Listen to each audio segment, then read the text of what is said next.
All right, welcome back, guys. It's been a few days. Had a couple of days off. Been out in the country doing a working bee on the family property. And it's been fun. But now I'm back, although I feel a bit sick. But hopefully that's not going to impede our gameplay. But also gotten where we're up to because it's been a couple of days. I'm just going to try to. I think we basically haven't. I feel like we haven't really moved for a while. Hey, Anthony. We're still kind of caught in the same thing, but yeah, basically we took out Skarsnik, Tretch. We're now in a big war with Quick in the south. We took out Gorbad, and we mostly we've kind of defanged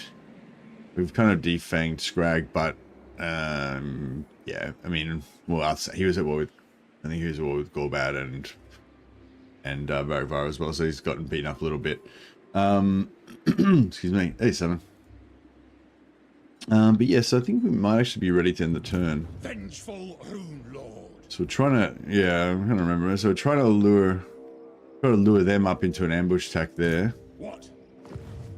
Trying to lure them to come back here and use this guy as an initiator, and these guys can reinforce, but that's probably too far away. Oh, and we're broke.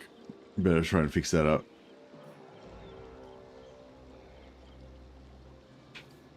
I tried Thorgrim's campaign in the old world, so like even worse than this. Yeah, I think I heard that the map is really cool for dwarves, so especially for Carrick 8 Peaks. Yeah, for me, I'd recommend to play Belagar on old world map because Carrick 8 Peaks is, you know, much bigger and more detailed and stuff.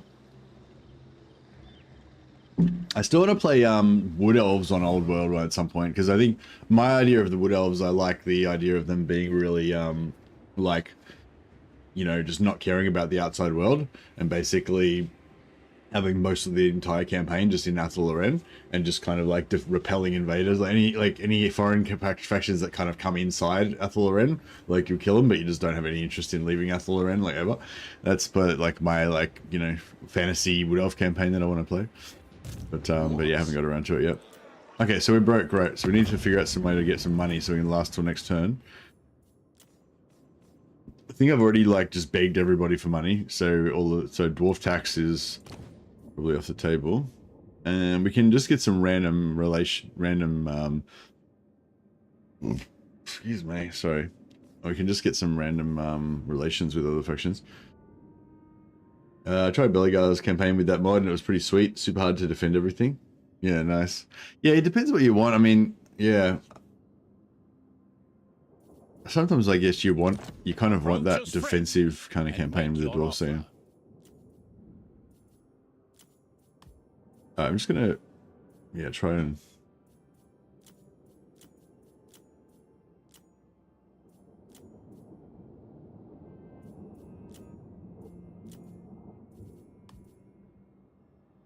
It's 700 gold, I guess. These guys will probably be dead soon anyway, I reckon. They've only got one problem. They've only got one region left. Oh no, they got 4. Oh, okay. Oh, whatever. That's fine.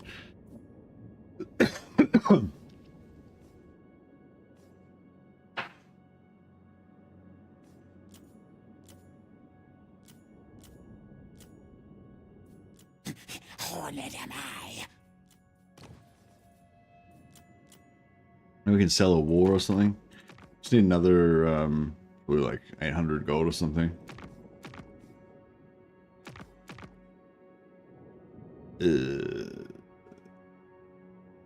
Ready.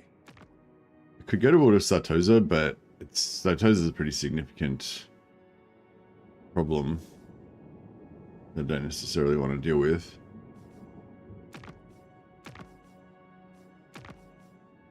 Oh yeah, scaling are really far away.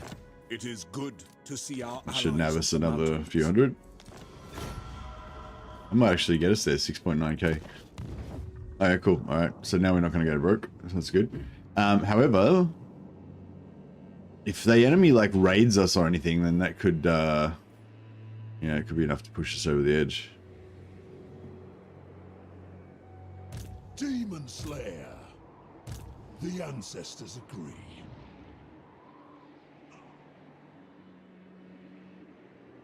My beard itches. There's trouble about.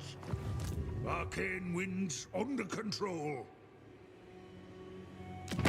And what can the Dawi do for you on this fine day?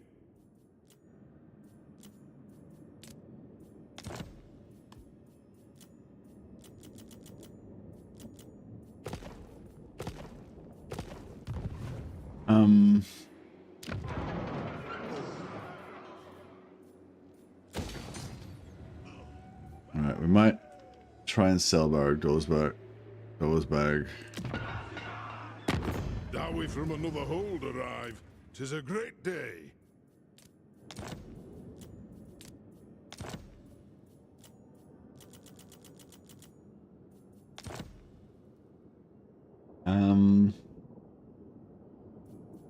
Anything else we can do with these guys? No, I think we're just gonna have to. I agree.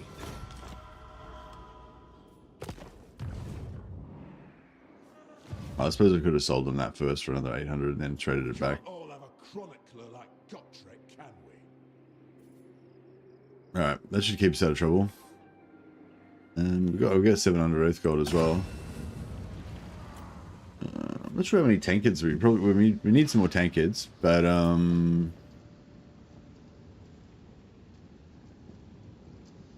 wouldn't mind just grabbing like some more of these just general kind of runes.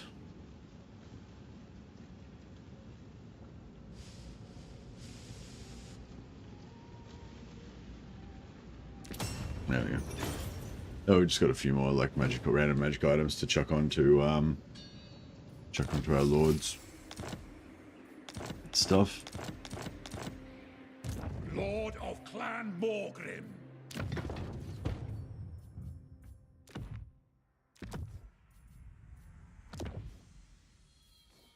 That kind of thing.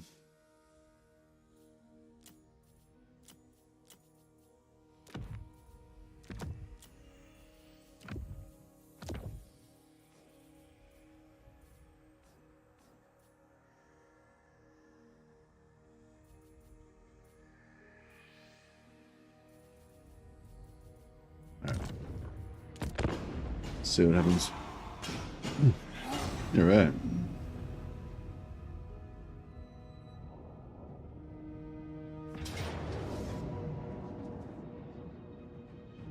All right. So they just kind of... I don't know why they're attacking us. Seems ill-conceived.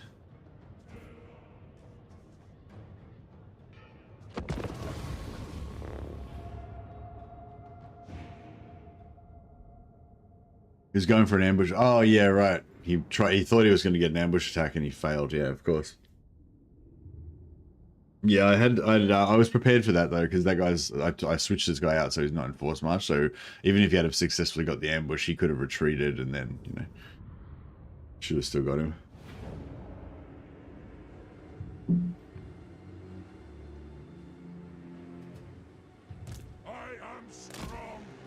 Prefer this set it up where Skarsnik either dies on turn 15 or curb stomps everything. Yeah, well, I guess it's a bit different. Yeah, it's like with this like, Skarsnik, Queek, and Belegar are just kind of inserted into wherever they fit, with the general kind of nod towards the whole Karak 8 Peaks three-way thing.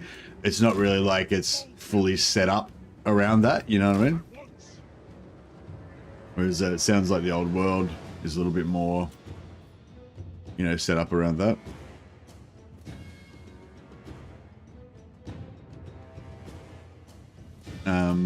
Yeah, I mean, I guess you could say in general that, like, Total War Warhammer 3 is more just like, it's more balanced around being in the overall game, I'm not sure, Zulvik, sorry, don't remember. Maybe like 19 or something?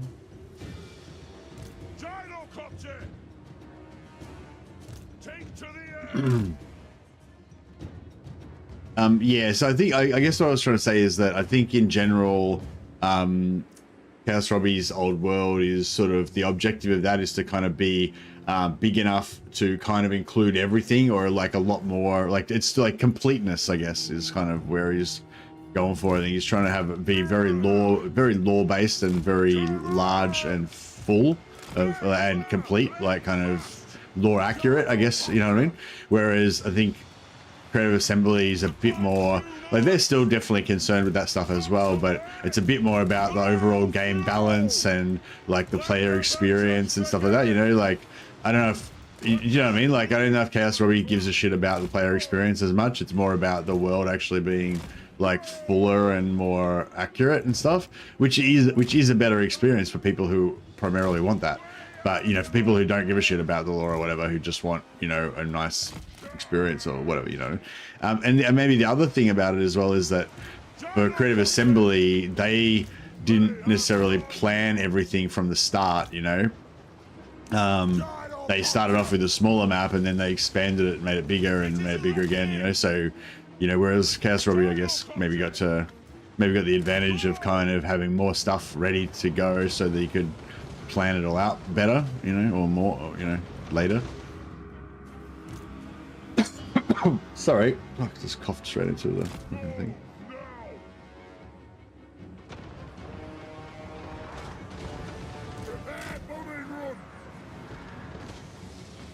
I may as well try and get some Oath Gold out of this.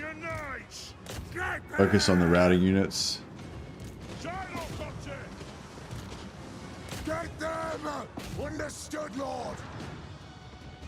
For the Eye King!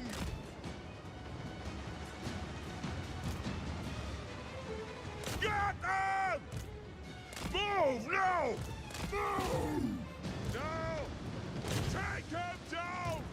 Take them down! Take him down! Gyrocopter! Pick your targets well! Kazu! Charge! Gyrocopter! So yeah, it's not going to be a massive haul of Oath Gold, but we should get a bit. Strike out! Off we go! For the High King! There we go. Vengeance! More on the poor! Yes! For the Corazon Corps! Shoot now, was it? Go! Gyrocopter! Fly! Alright, they're all done. Shocks away! Gaza cut! Gaza cut! Gyrocopter! Move! Pick your target well! War of vengeance! Gyrocopter! The clans unite! Gyrocopter! Let's take these guys apart. Let the vengeance begin! Gyrocopter! The clans unite! Are you going to confederate the major factions and revive the minor ones, or just all die alone? I've got like a scorecard. I'll go through it in a minute. But basically, those are all the holds that we're trying to make alive, and that's their current status as far as we know. But I'll explain it in a bit more detail in a second. I just want to try and get a bit of Oath Gold out of this while we can.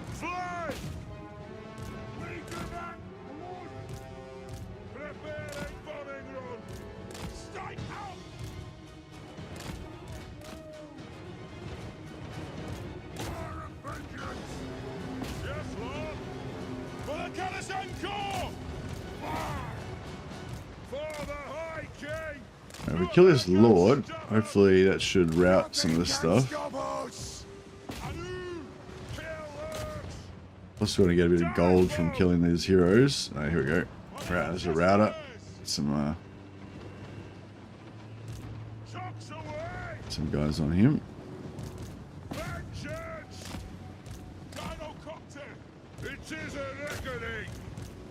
Range far! Range fast! Dino copter!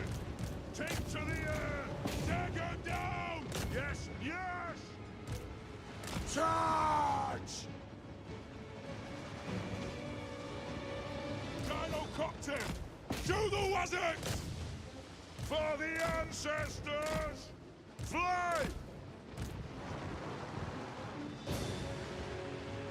Dino-copter! Trying to get these guys to break. There we go. Yes! Kazoo! Kazoo! Shoot the wizards! Range far! Range fast! Charge! For the ancestor gods! On the way! Preparing bombing run! This is a reckoning! The ancestors watch! Dino-copter! Vengeance! Yes, Lord!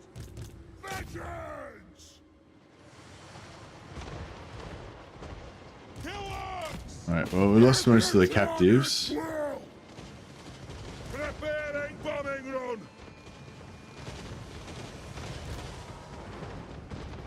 Now! Move! And kill this guy, get a bit of gold. Dino-copter!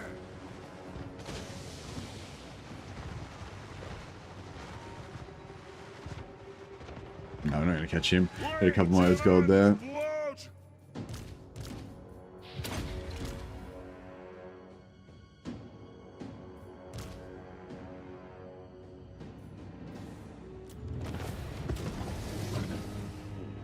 Yeah, so basically we're gonna the way I usually like to do it is the lords that are not kings are usually confederate. So Grombrindal's not really a king. He's not the leader of a particular hold or anything. He's just kind of like a separate entity, you know. So I always confederate Grombrindal. That doesn't destroy any dwarven holds, you know. Malachi is not a king either, right? And also Malachi's faction underneath if you get rid of Malachi's faction, then you can revive Cracker Drak, the original dwarfs that were in Cracker Drak, the Norse dwarfs, although they're not really Norse in this, but you know. So Cracker Drak we want to get, so we're going to confederate Malachi, but get Cracker Drak, going to confederate Grombrindal and just don't worry about replacing him with anything because there's not a dwarf hold up there anyway. And then pretty much everything else we want to keep alive as allies. So we're not going to, we're basically only going to confederate Grombrindal and Malachi, and the rest we want to keep them alive, or we want to probably revive them because a lot of them are going to die and we won't be able to do anything about it. So we'll just try and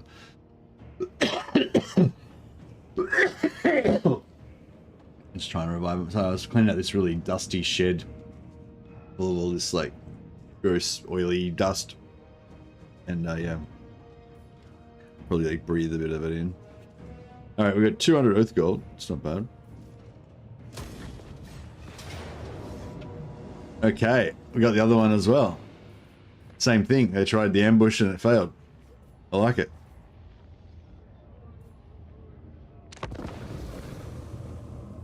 Hell Pits good too, yeah. Any predictions on the third Tides of Torment race? A lot of people are predicting High Elves, but I wouldn't be surprised if it's Cathay instead.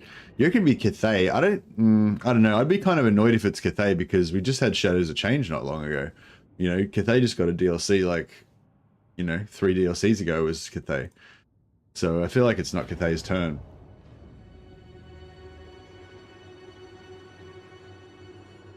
Cathay gives CA a reason to open up Indoor Koresh to move lords there. The map is a bit congested now.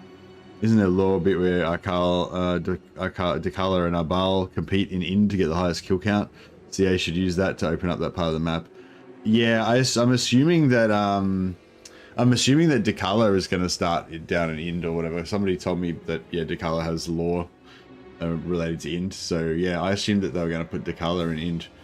And yeah.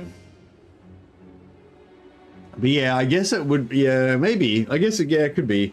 Like, I think one of the previous theories was that they were going to put some generic Cathay factions down there in Ind and Koresh, Ind and or Koresh. Yeah, in those old leaks that Legend did, there was like the Tiger Man of Ind and stuff. And those like mercenary ogres and stuff like that. So yeah, so they could like put like a Cathay race lord in Koresh, but they would have like special Koresh units or whatever, or in Ind or whatever. But they'd have special Ind units like Tiger Men or whatever, as well as like generic, you know, kind of like Satoza, you know, like it'd be you know, Cathay race basically, kind of the way so like Satoza is vampire pirates, but the actual race would be like Ind, and it'd be an Ind Lord and have like some Ind special units, but the rest of their roster would be filled out with Koresh, with Cathay units as well. Could be something like that. Although to be fair, I fucking hate Satoza, and I hate the way that I hate the way that they did that with Satoza. So I hope that I kind of hope they don't do that, but at the same time, I don't really care about Cathay or Ind, so they can do whatever they want over there, really. It doesn't bother me.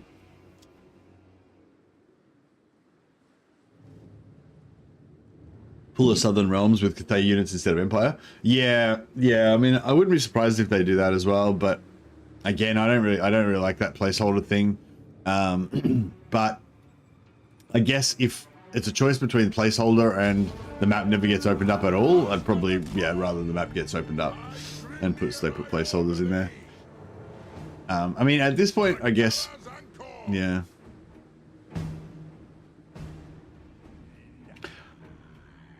I guess they could just say, for the purposes of this particular world, you know, world or whatever, Cathay's like conquered Ind and Koresh, in, you know, not in the actual canon lore, but in like, you know, the alternate reality that is Warhammer 3. They could just say that, you know, Cathay recently conquered Koresh and Ind or something, and just put some, I'd probably rather that actually than them just call it Koresh and Ind, but just with Cathay units. Because there's already like a lot of stuff like that. But yeah, I don't know. I guess you just want everything to be perfect in the way that it is in the lore, but that's not necessarily one of the options.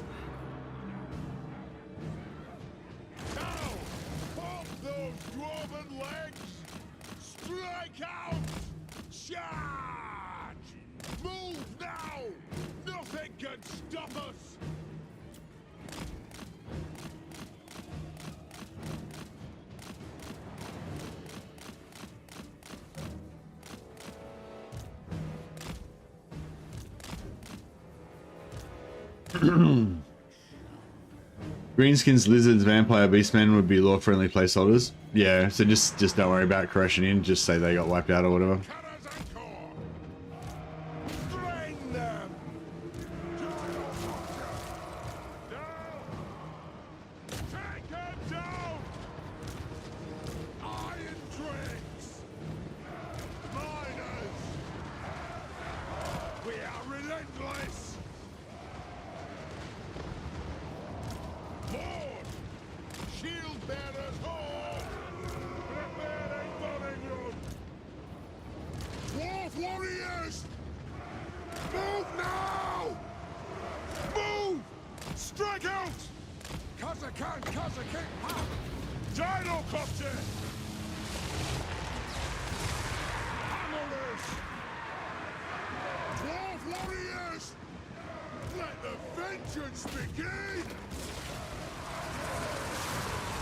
I hate Skaven.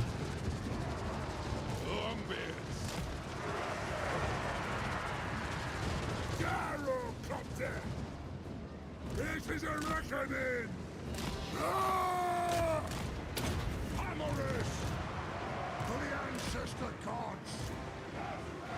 Move! Move now! Chops away! Yes! I am your high king! For the ancestor gods! Rage fire! Rage fast! Move now! Move now! Off we go!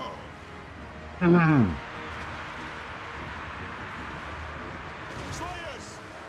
Go! Through! Reach for! Reach fast! Alright, there's good bombing opportunities over there. Attack the Urks!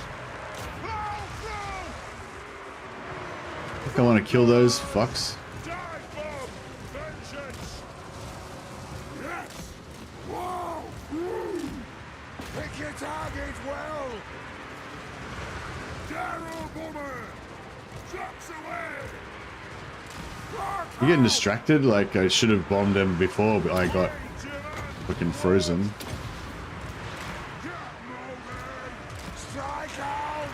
Trying to get a few bombs in here just to get the route started. We've got a lot of ranged shooting these guys, so pretty good. Attack the axe! Where the ancestors!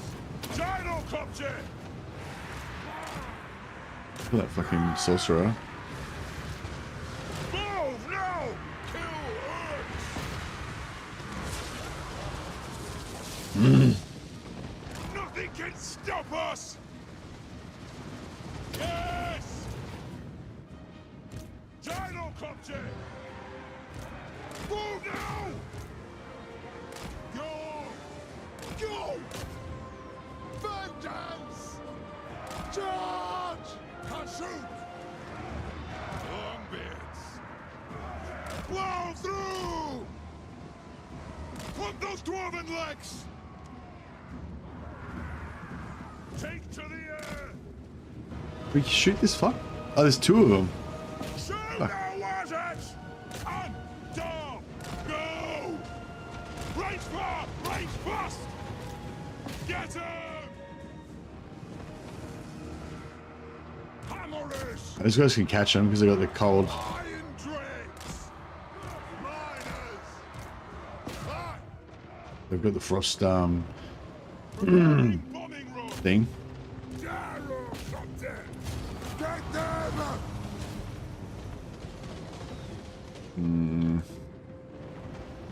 Gyro bomber! Fly!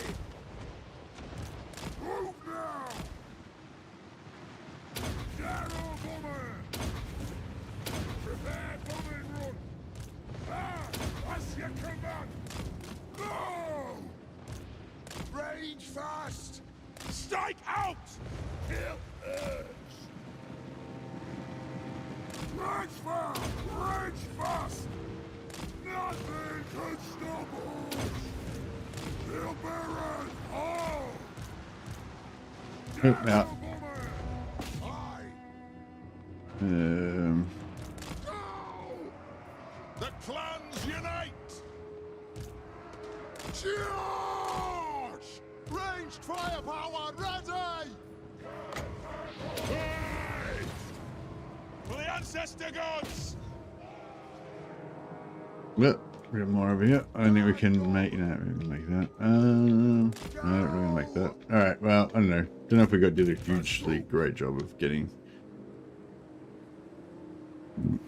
all the oath gold, but excuse me. God damn it. Yeah, stomach's playing up as well. Falling apart. That'll do.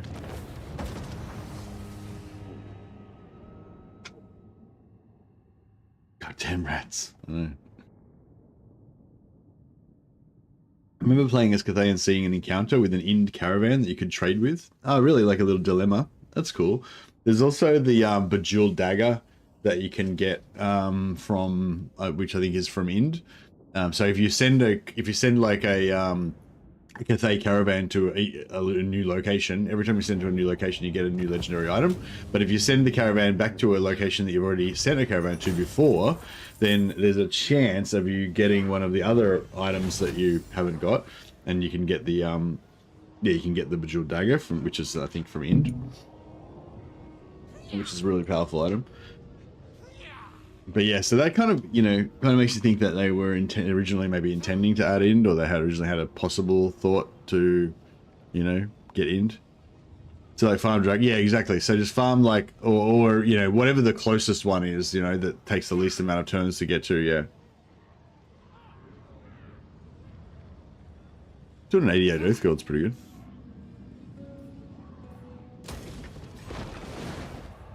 All right, that turn went pretty well. Pretty much exactly how we wanted it to. Hopefully that puts us in a decent spot.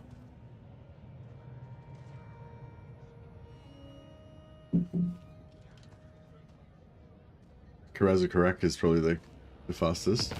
Or Drakenhoff. Yeah, I don't play Cathay too much, so...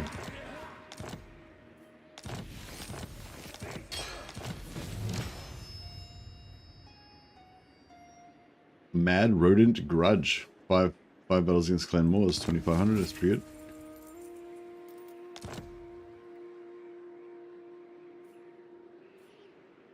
Okay. Yeah, so these two armies have just been kind of sitting here for ages, and I've been like worried about them, but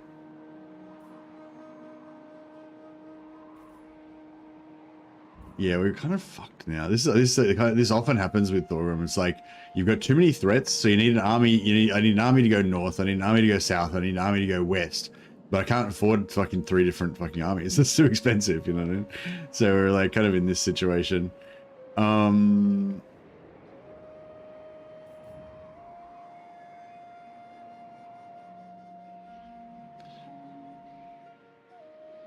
So I could like shut off the west. This is bad news.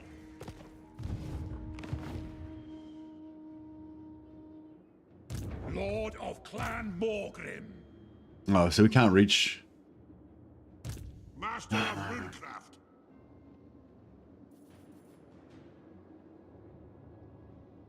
I'll cast the runes.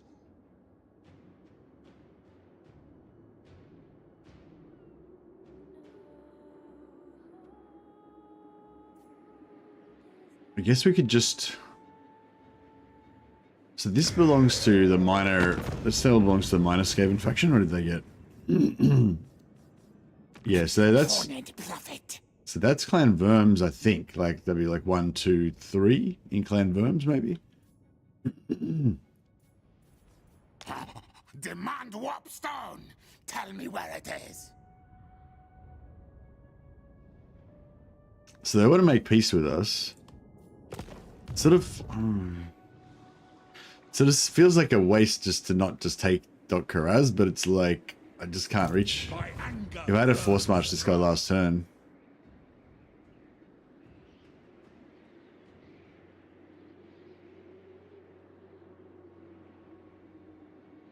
All right. Yeah, we're gonna have to make some hard choices. So we'll just give up on destroying Clan Worms. Hopefully, hopefully they don't confederate with Clan Moors, and hopefully Barak Var can sort of recover and fight them off. Aye. Runelord. And save some upkeep by getting rid of that army. I have the forged fires glowing, armed and ready. Master of Runecraft, ready. Aye, it is time.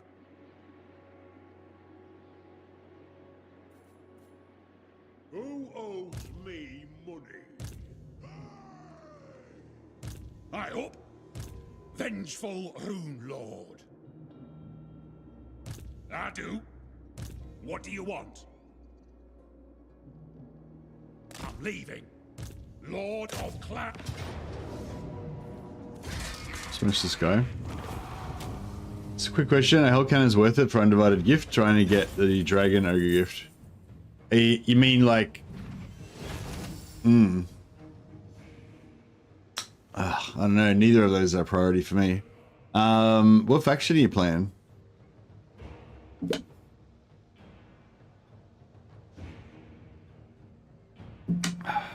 Archaon, yeah. So I guess you want the Dragon Ogre gift for just for fun. Yeah, right, for Kolek, yeah, just for a thematic thing, not for any practical reason kind of thing. Yeah, I get it. And you just want to spend points on something to unlock it. Yeah, I mean, like, it's kind of cool to have some Hell Cannons. Maybe what you want to do is just, yeah, maybe just do Hell Cannons just because all you're trying to do is just spend points, right? So you can unlock the Dragon Ogres as fast as possible. So Hell Cannons are a pretty expensive one. So you'll unlock, you know, a fair few points doing that. So yeah, maybe just do Hell Cannons once, get a Hell Cannon, then change it to something else. Get one of them, change it to something else, get one of them, and then, you know, you'll spend a lot of points really fast. Or if you don't want to be quite as inefficient as that, you could just get Hell Cannons until you've capped it, you know, until you got 4 out of 4 Hell Cannons or whatever the max is, and then change it to, you know, whatever. Festus died before I could get him for a troll army. Oh, okay. You can't recruit, you can't revive Festus in Rascal's Keep or anything?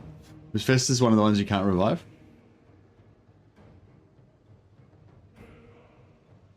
I kind of like the idea of having like a giant army with Festus. Excuse me. Can't revive him, man. Alas.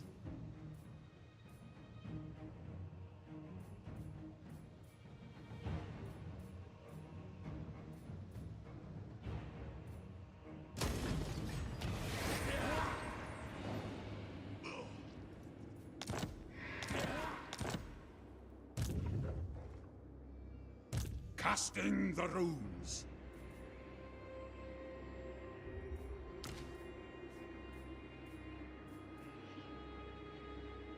Agreed. Yes, I suppose so. It's as good as done.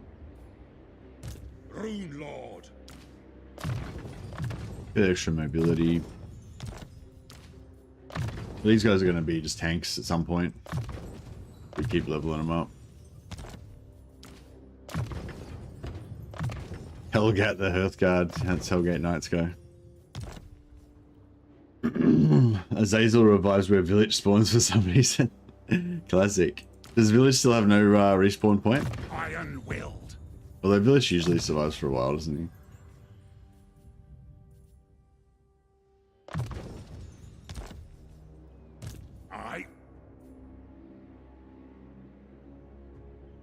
Alright, so I think we're gonna just hope they're gonna hold out for a bit longer. And we'll send this guy in. So this guy can, yeah, so basically gave up on the west, pieced out with those guys. We could try and piece out with these guys as well. But, you know. Yeah, we just gave up on the west, so that frees up the west army to come in and defend the center.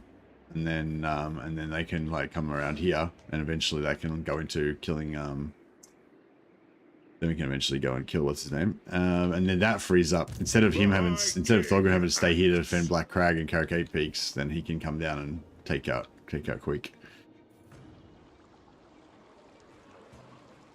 For the wisdom of Valea. So far I've got Village and Kolek. I can get Azazel working on Be'lakor and Valkyr next. Yeah, nice. I think I kind of went off the idea of trying to confederate all of the lords when I'm playing as Archaon, because, you know, it's too it's a bit too RNG with the ones that can't be revived, so you can't really, you know what I mean, like you can set out to get them all, but you can't really ever guarantee you getting them all, so it's kind of can be a bit, you know, unsatisfying or something. Time for a reckoning. But you know, you should, I mean, if you're conquering the area and there's one there to confederate, then you may as well confederate so you can get it. Yes. It's like playing a challenge mode to you. Oh, okay, so it's not like it's not like, yeah, it's not like for you, it's not like you either win or lose, it's like how many you get is like your score kind of thing. I think I get a bit like completion, you know, like, yeah, the movement, the river does mess up movement indeed. To battle! Thag them! For the wisdom of Valea. Move! Throw bear! I think I might have managed to cheese the river by just attacking across it. See if it screws up my movement or not.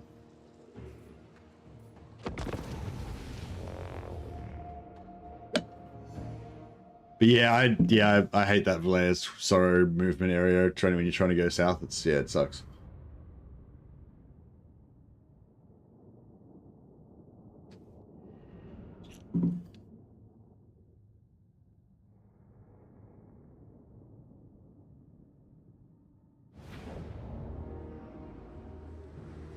Yeah, I was thinking about doing like an Archaon like item farming kind of campaign or something, but I'm kind of thinking we should play Kislev next.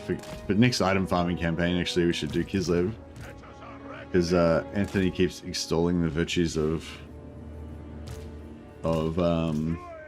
his Akshina freebie items. Yeah, I think I breathed in a lot of fucking toxic paint, dust, and shit on the weekend. Good times.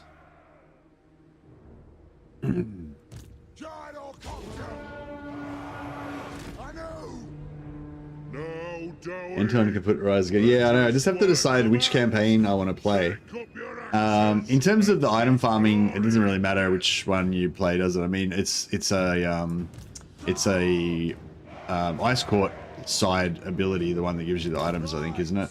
But yeah, I'm sure you could get enough points regardless of whether you, even if you're in Castelton.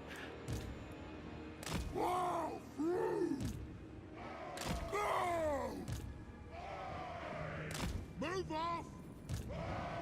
Move now! I don't know, we don't really need to get too fancy with it. We'll just get the gyros to kill everything, I guess.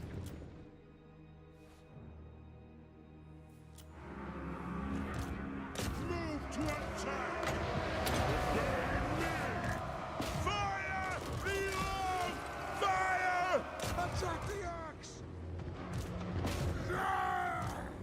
Take him down! Terrible!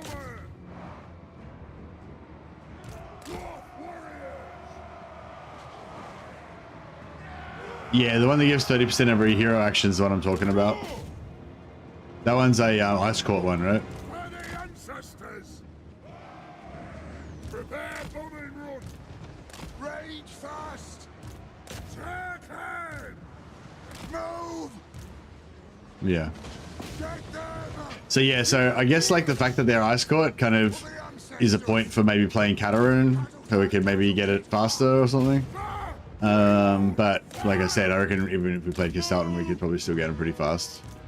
But yeah, I mean, it would be easier with Castelton or Boris, I guess.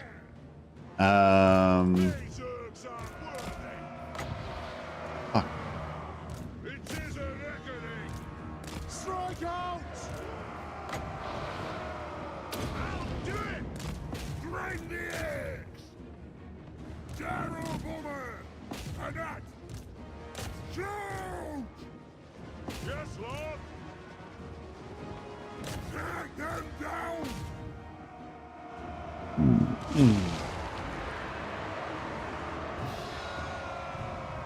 Kazook! Take it! It's not even worth rushing till you've got a few heroes. Okay, so yeah, so then I guess that's the other side of things. So maybe it's not so much about what side, whether it's Ice Court or Orthodoxy. It's more about, you know, what can get you more, which side can get more heroes faster. And again, I'd say they're about the same. There's not really a clear advantage of one, either Ice Court or Orthodoxy, in terms of which one gets more heroes faster, is there?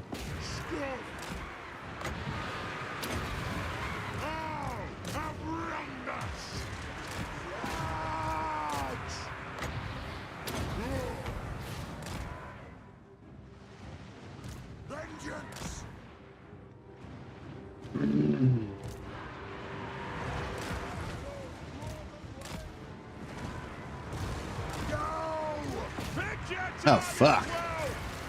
Holy shit. We're getting fucked up over here. Jesus, kill those fucks. Oh my god, run away. They're all stuck in place.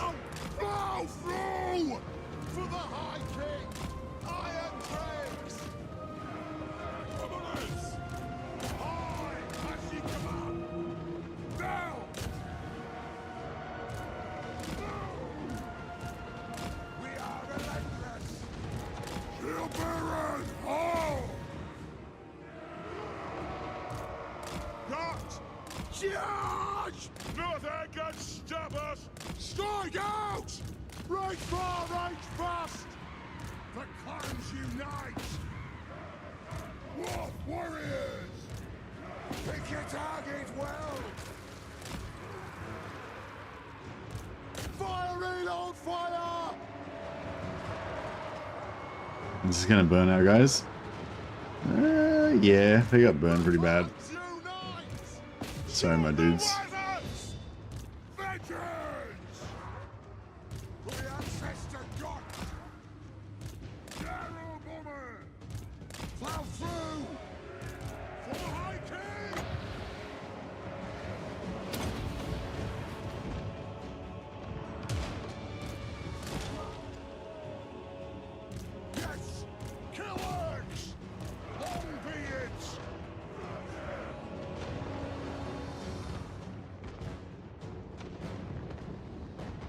Yeah, hero recruitment for high elves is pretty bad. It's hard with a lot of those sort of things, because on the one hand I kind of, because I'm so used to these old factions, like that's sort of part, it's like a feature of that faction, you know, like one of the features of high elves is no hero spam, you know, so it kind of makes their campaign a little bit unique compared to a lot of the other cat factions that are like very hero spammy. Like every faction, every 1.3 faction and every faction that's been like reworked recently is like pretty hero spammy. Whereas, yeah, that's kind of like not a thing for high elves, unless you play Alariel. So yeah, so as much as like, I think they probably, assuming that the high elves are the DLC race for Tides of Torment, the third one, then I'm guessing they will rework them and give them hero spam like every other faction. But at the same time, it's sort of like, and there's no, I don't feel like there's no reason why high elves shouldn't have it. Like if dwarfs can hero spam, then fucking high elves should be able to hero spam as well, right? There's no reason they shouldn't have it. But at the same time, it sort of kind of just, yeah, it kind of feels like a feature to me in a way, you know.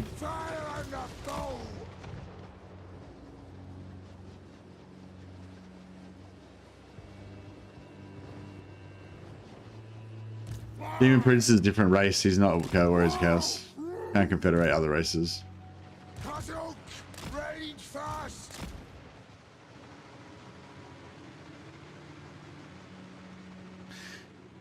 If they do rework high elves, they should adjust the buildings for dark elves too. Both races have the same issue. What do you mean? The high elves and dark elves are like to have the opposite issue. Like dark elves is the most hero spammy race out of any hero. Like they can get fucking hero capacity at tier 2 in every single fucking settlement, and they can get tier hero capacity for hags and assassins in every settlement at tier 3. So basically, for every single settlement you have in your entire faction, you get 3 extra heroes. Plus every capital you get 1 extra sorcerer. So like, yeah, like dark elves are like the most hero spammy of all the races, whereas high elves are like the least.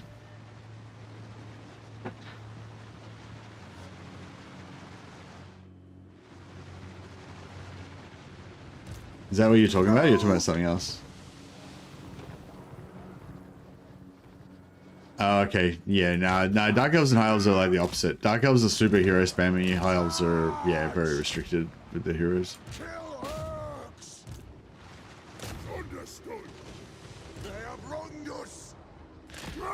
If dark elves get reworked, I wouldn't be surprised if they actually reduce the hero spam of the dark elves, but I mean, I don't want them to do that because I love hero spamming, but yeah.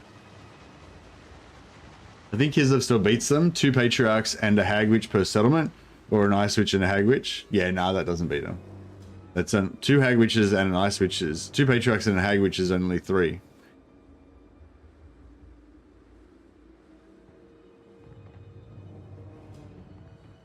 Well, actually, no. You could do 2.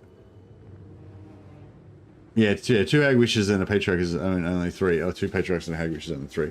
That's the same as the dark elves. But the dark elves can get 4 in every capital, 3 in every minor, and 4 in every capital. Yeah, the vampires have it pretty rough. But if you go for like a full Cove campaign, you can get a few heroes with them, I guess.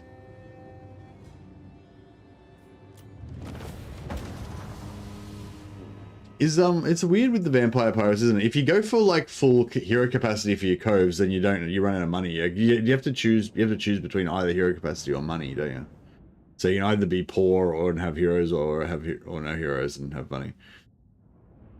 Although I don't know, actually, are the coves even worth using for money?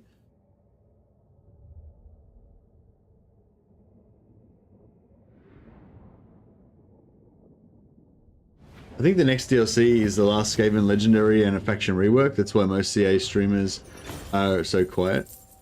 What do you mean CA streamers? You mean Total War streamers?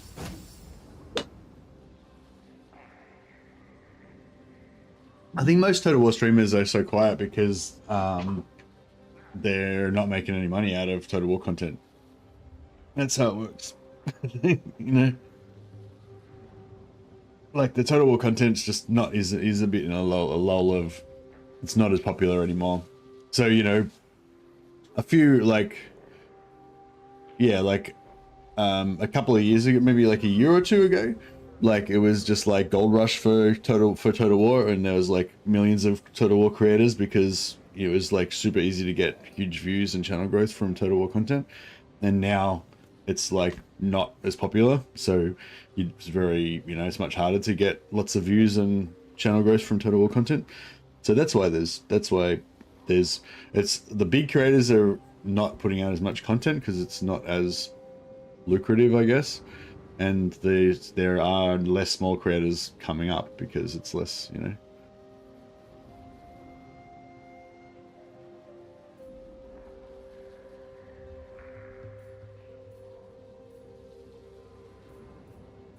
What's that quote? Like, show me the incentive and I'll show you the result, or something like that.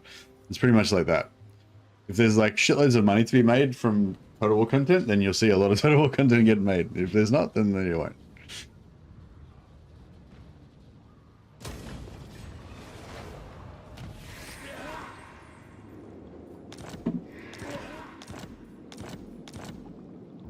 Time for a reckoning.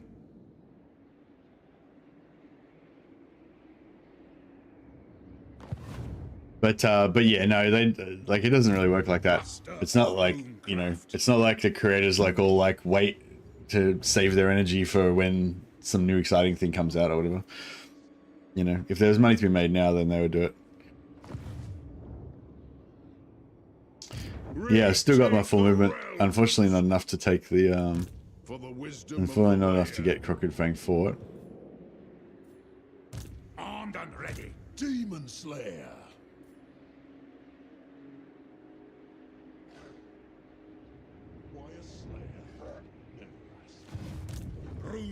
Yeah, he's still 2 turns away. My anger burns bright. I wonder if these fuckers are going to come up for World's Edge Archway or not. Demon Slayer.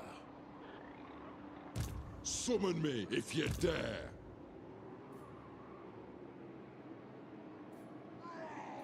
We can't all have a chronicle of our doctrine. Now we wait.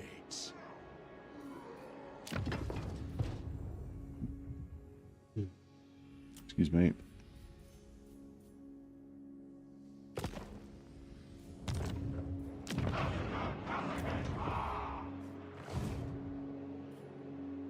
The axe thirsts for war.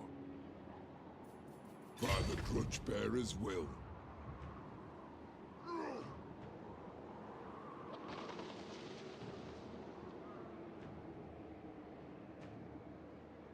Move! Alright, we can start recruiting some more guys here.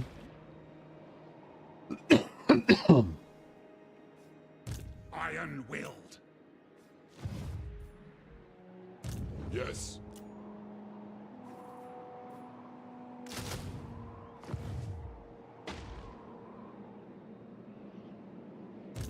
To war!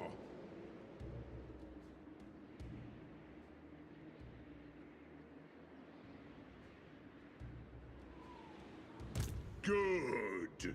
Grimnir's axe thirsts. Beards in belts. There's no settlements down here.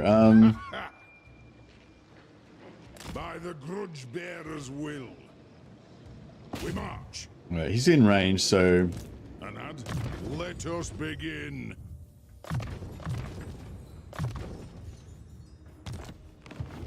Send me to vengeance.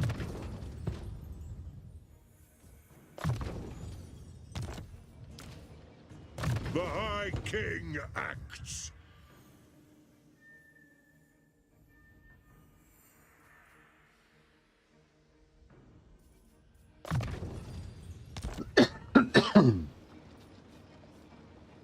they're really content just raiding that minor settlement with 2 full stacks. Yeah, I mean, shit, they're making money.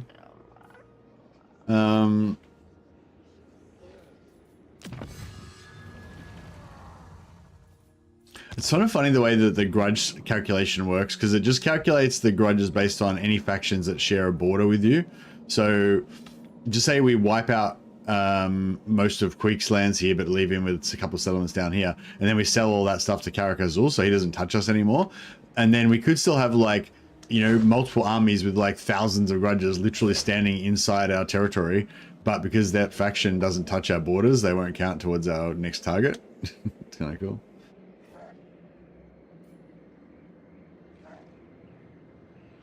Capture the settlement and get vampire capacity from a tier 3 port. Yeah, but if you were just going to go for, I was just wondering, yeah, I think like with the actual, yeah, that was basically my point, Zibber, that I don't think it's worth doing, I don't think it's worth doing the coves. Yeah. You can basically either do hero capacity, but it's economically not viable, or you can do money, but the money's not even that good. I think that was the gist of it. But I wasn't sure because I haven't played Vampire Coast for a while.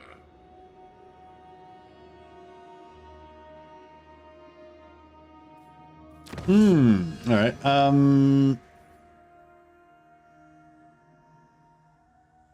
yeah, grab that, and then we can go Warriors Guild, and then down into Gyro stuff.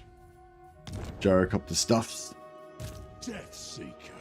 Yeah, I don't know whether I should move him up a little bit. But yeah, it doesn't really, no point having him ready to strike because we've got nothing to back him up until we've got to wait 2 turns.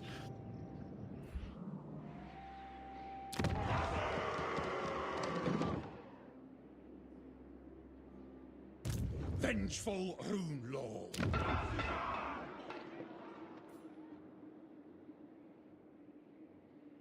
Has he got any armies, or like is he just totally fucked?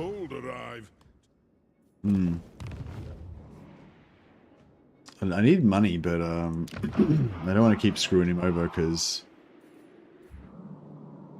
he's poor.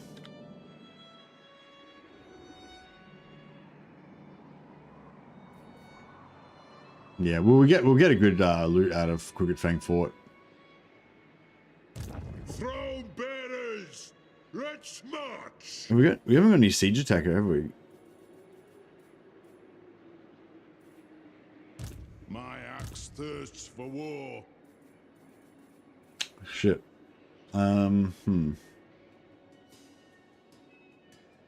Ready.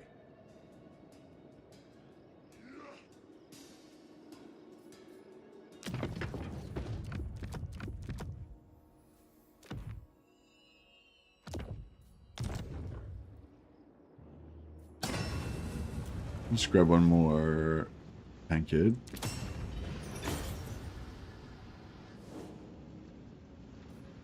$78.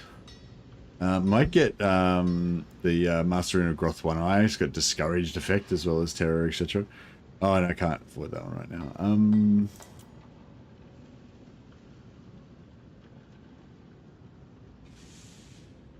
Yeah, I love this. We just sort of battle. It's like 130 Oath Gold. And the Enchanted Shield as well. See, that's, I don't know, I don't get this, yeah, because somebody was saying that the legend thought the reason why these were so high is because maybe they were previously blues that got reworked or something, or maybe he just mentioned that at some point or something. But they're not, because like the Enchanted Shield was always just a white, and the Sword of Battle was always just a white. But yeah, but they're worth, for some reason, so 130 is how much you get from recycling a blue. Yeah, 130 from recycling a blue, 60 from recycling a green, and like 30 or something from recycling a white. But there's some sort of bug at the moment where, yeah, these certain whites are worth, at least some of the whites are worth 130. So, yeah, as well smelt them down for some good Oath Gold, I guess.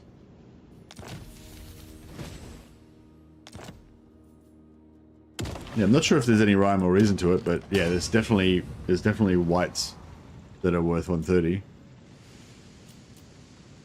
Excuse me. So now we can get our Master Rune of Groth One Eye. I kind of like putting this on like one of my gyros just so they can do discouraged as well as, you know, whatever else. Sorry, I'm just burping straight into the fucking microphone. Sorry, I'm feeling a bit sick. But yeah. That's a useful one. I like that one for helping you break stuff faster, which means you get more captives, which means you make more Oath Gold, which means you can buy more runes. So it all works. And also there's another legendary one. Yeah, this one. Master Rune of Grugni gives you 10% ward save and gives you a missile resistance aura, 35 meter radius. So the main, in the early game at least, the main threat to your gyros is ground ranged units, so that's really nice having that missile resistance. Later on, the main threat to your gyros is probably flying melee units, but by that stage, you should have better armies than just gyros. It shall be done. Jonathan Stone Lamb.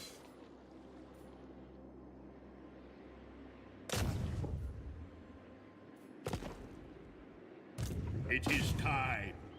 An accord bound by runic law. What? You summoned me. Alright. He's level 6 now, so he's probably not going to get too many more rune bearers. Runesmiths and master engineers, we got one of each. Hey, slayers.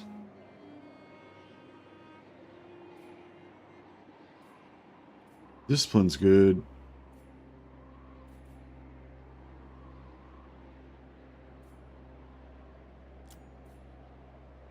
Hi, lad. What can I do?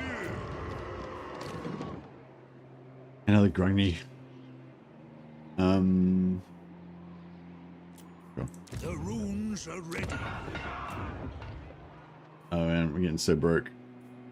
Valea, I kind of like Valea. Grimnir is probably the best. Oh, actually, Hardy's pretty good too. I don't know, they're both good. Dragon How many Slayers do we need? 8.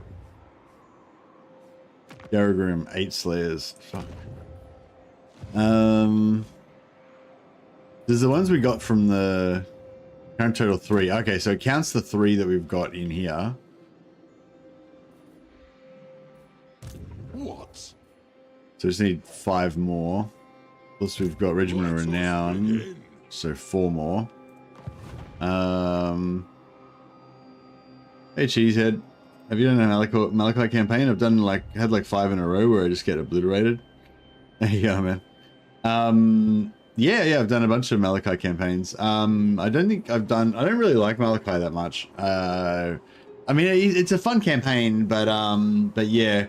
Did you see my my video I did about the 3-turn Hell Pit start for Malachi?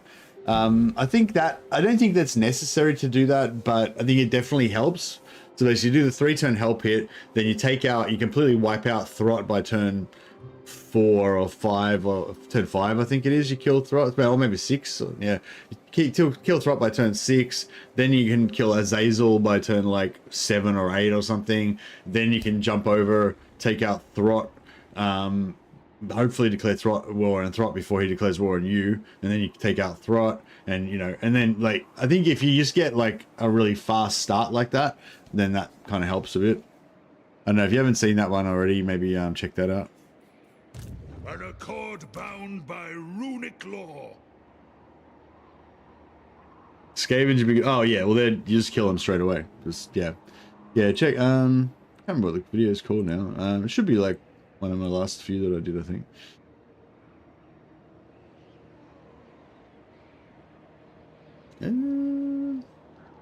Or maybe it was a while ago. Oh yeah, Malachi 3-turn Hell Pit start.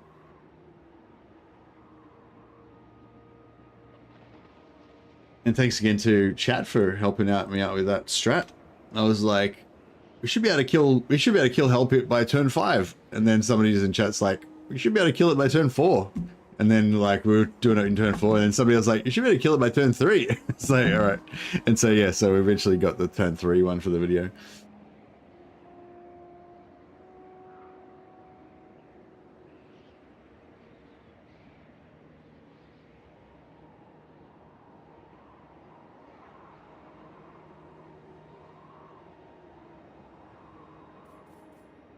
Yeah, I think taking out Throt straight away is pretty good. Arcane winds under control.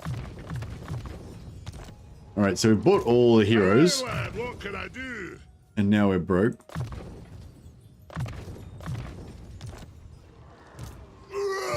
This is possibly a bad idea. I kind of want to buy these 4 Slayers.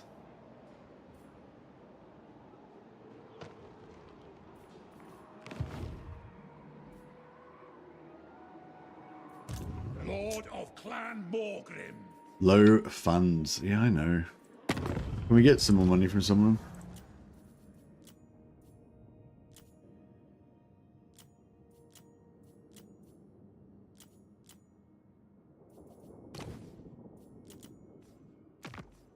What?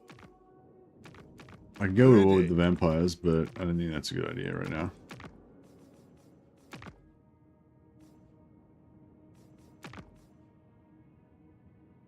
The Ice Court's at war with Throt. The motherland has endured much. It can withstand you. 7.6k. Alright. This shall suffice.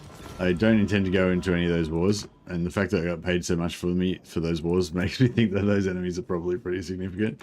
So that might come back to bite us once we get up there and try and save Karakadrin.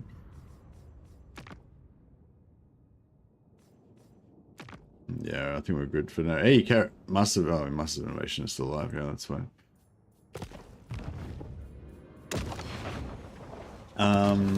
Yeah, we can confederate Grombrindal now as well.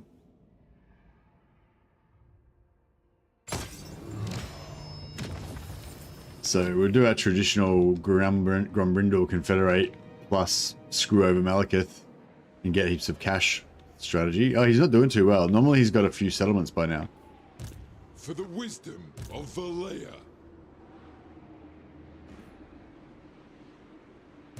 Our enemies shall tremble. Onward. I am the White Dwarf. Time for a reckoning. Who calls me?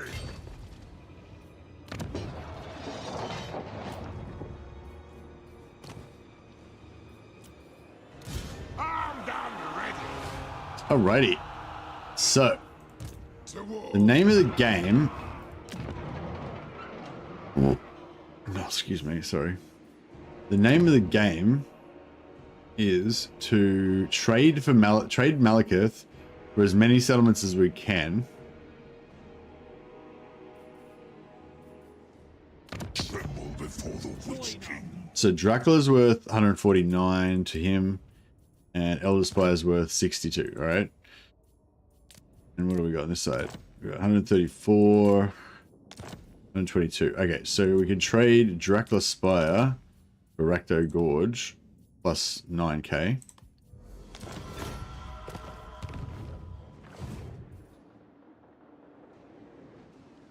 Thane capacity, yeah. Should have done that. You tried. Thanks, Sam. It's alright. We'll get more Thane capacity at some point. And then we can recruit a new lord at Rakto. Which would be good to get a few level 4 lords into our pool. I'm done ready. And then Rakto... We are long past words. You know that. Rakto's worth 158. So we can trade that for, like, maybe Temple of Cain. 109. Okay, maybe we'll trade Elder Spire for Temple of Cain. Plus another 7.1k. Very well. Beautiful. And then Temple of Cain is a new Temple of Cain's a new province again, so we can recruit another lord. Demon Slayer. And then is there any other provinces that we haven't already? Oh yeah, Har-Caldra. How much is Har-Caldra? I am king of the Druki. Har-Caldra. 137. Oh, I don't think we're going to be able to get it. Oh yeah, we can do it. Okay, so now we trade Rakto Gorge for Har-Caldra. No, yeah, now he's run out of money, so we've taken all of his cash. Huzzah. Is just me or Skaven in general the biggest beneficiaries of the AI change? Which AI change are you talking about? The AI aggressiveness one or the minor faction boost? Hey Messi, this is a good strat because Throt is left with a minor set so his trait can be farmed. Yeah, you can try farm him if you like.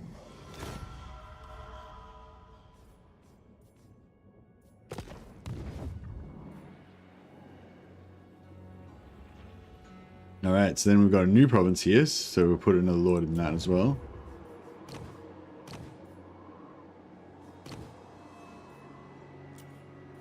Let us begin. Summon me if you dare. Church and Quick are both at like 25 settlements by turn 30. Yeah, nice. But be careful of just taking that from like one or two campaigns though, because you know you have to kind of play a few campaigns to see how it works out. I remember with the beta one last time, I think it made it a lot more random, so it would vary a lot between campaigns.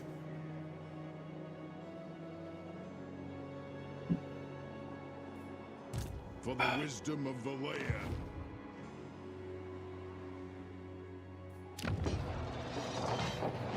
Time for a reckoning.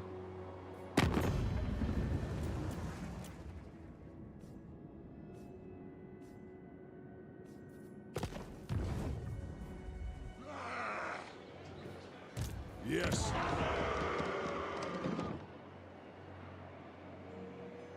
Okay, so we've taken one settlement in each province now.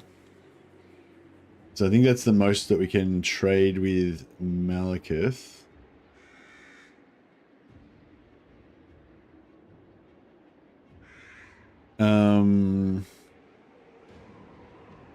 But we've taken all his money and a bunch of his territory. So now we'll trade it all to...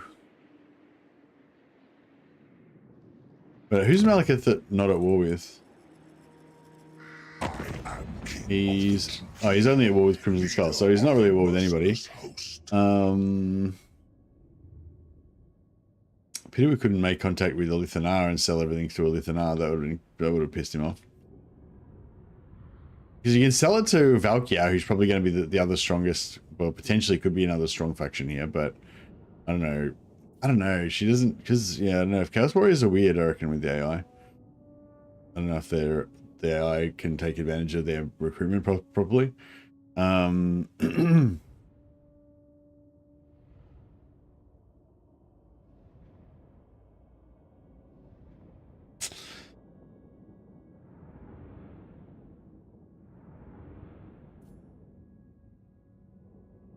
right. Well, maybe we'll sell it to.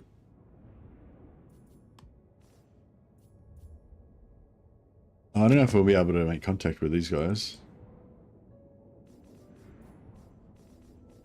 What brings the despicable dwarf scum before me? Do they come to beg? Alright, so you can sell Caldra to these guys.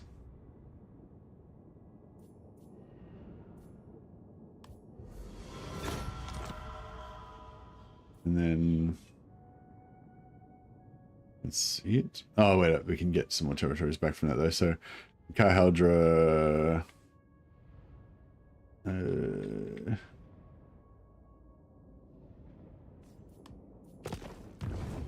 so we'll declare war on Malekith.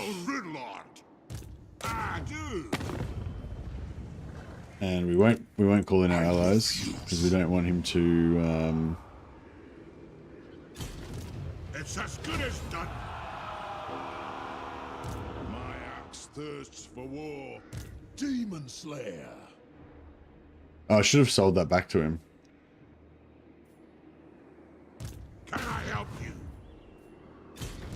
My anger burns bright from brindle. Yeah, we could have made a little bit extra money from selling it back to him, but no. Let us begin. Sure. Alright, cool. And then, so we can... Whichever woeful deity protects you, it ends here. We'll spill your blood.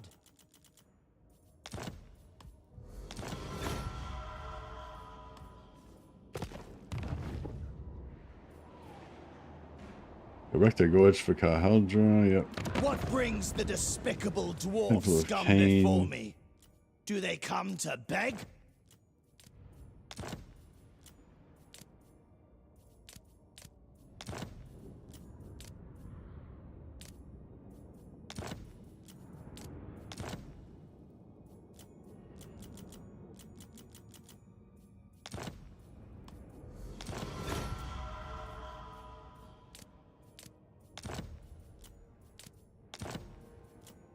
They basically just sell everything to Malekith, then recruit troops, recruit lords at every settlement. So as soon as you finish selling it to Malekith, you just steal it all back from him, then sell it all to those guys. Then as soon as you've finished doing that, you just steal it all back off him again. Don't pull in our allies because we don't want them giving us don't want them giving us quests down here or anything. Master of runecraft. What do you want? And as we keep reoccupying these settlements, we keep knocking them down to a lower level, so they keep getting smashed up more and more and more. But that's fine. So that everything that was originally a tier 3 settlement is just going to be reduced down to tier 1. Now we can sell everything to the ogres. So basically it's going to like just destroy like every faction in the area. I will not waste my cleaver. A bit of real estate shenanigans. The hunger dim.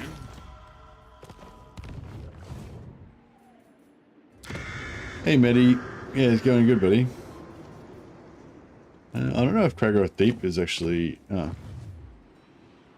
we can't actually.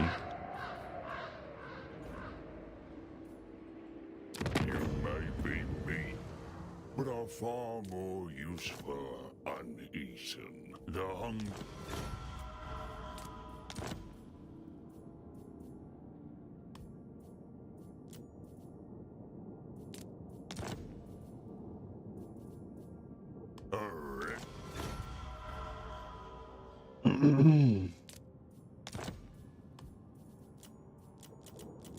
And then we'll sell it all again to... The hunger dims. For now. Oh no, this is like super far. This is on the opposite end of the world. So yeah, the point of it is to just confederate Grombrindal, then just sell his stuff and just leave. And just abandon this area and forget about it. But since we're here and we don't like any of these factions, we may as well just fuck them all over completely and steal all their money and also destroy all their settlements. And then just like, whatever. It doesn't really affect our campaign, but, we just do it out of spite and greed. But yeah, we got a heap. Like, we're up to 52,000 gold now already. We've already made like 40,000 gold out of this. So it's basically this is just going to power our. This is going to power our military expeditions over in the east for the next like 3 or 4 turns. So yeah, we'll be able to be a bit more. Aggressive, I guess. But yeah, no, it's not. There's no real practical purpose to it. It's just apart from getting money, it's just pure vindictiveness. Just being an arsehole dwarf. Classic bastard dwarf behavior. Isn't the landmark in the Gromby settlement good? Maybe, but who cares?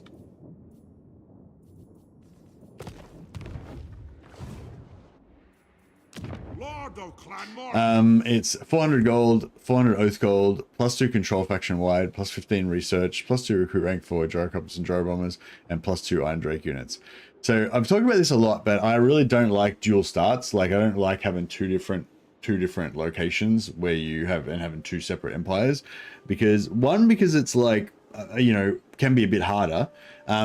Although it's good if you're trying to go for a world conquest. Like if you're trying to conquer the entire world, then I'd say, yeah, you should keep Grombrindal's territory. Maybe you should wait to a strategic time to maybe confederate it or whatever. And then confederate all the different locations of dwarfs at a time when you're ready to actually expand out from those areas. So instead of just expanding out from one area, you're like a virus popping up in all different areas and expanding out from everywhere and kind of meeting up in the middle. So like if you want to conquer the entire world, then yeah, you should maybe try and keep it. But I feel like for my campaigns, it's more about my kind of story of my campaign, I guess, like, you know what I mean? So if I have like 2 different start locations and I'm expanding out from both, it basically makes the story all kind of confused, because it's like over here, I'm like attacking this way and I'm making an ally with him and I'm doing this and that. And then over here, I'm doing this and I'm doing this and doing that. And it's like, you got so much shit going on every turn that you just kind of just like forget what's going on all the time. And it just doesn't like, you know what I mean? There's like Like, whereas if you just have like one territory and you've just got all these relations with the factions around you and you're trying to do goals and everything, and just the story kind of just makes more sense, you know? So I feel like I like it better from that point of view. And also just from the campaign fatigue factor, I feel like you just get way more campaign fatigue when you have multiple start positions. It's just so much more, you know? Yeah. Anyway, so yeah, it's a decent landmark, but it's not worth the headache of fucking trying to fight my way out of this corner. Like, you know what I mean? Like, if I was playing as Grombrindle and this was like my main settlement, like maybe I'd want to hold on to it. But yeah, like, yeah, I don't know. It's up to you, but to me, it's like, fuck that. I'm not dealing with that shit. Can't be asked. But yeah, but I was the value of this landmark was never in contention. It was never even consideration. Like, I don't care. This could be the best fucking landmark in the history of landmarks. I still wouldn't give a shit. Hey up. Dishonored.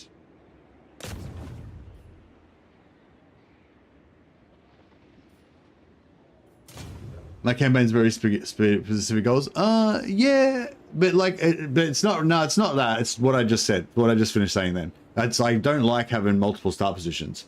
It's like, it doesn't matter what my campaign goal would be. I would never take this. Like, I've played many dwarf campaigns, and in every single one, I've confederated Grombrindle and sold out and never kept that landmark. You know what I mean? Like, so yeah, any campaign goal other than complete map completion, then, you know, I wouldn't really recommend taking that. Like what's the advantage of it? Like, literally the only advantage of it really is +2 control. +2 control faction wide is pretty good, but it's not like, you know, it's not that big of a deal. It's not like, it's not any big of it. It's not a deal at all, really. It's nothing, you know. Master of Runecraft. Lord of Clan Morgan.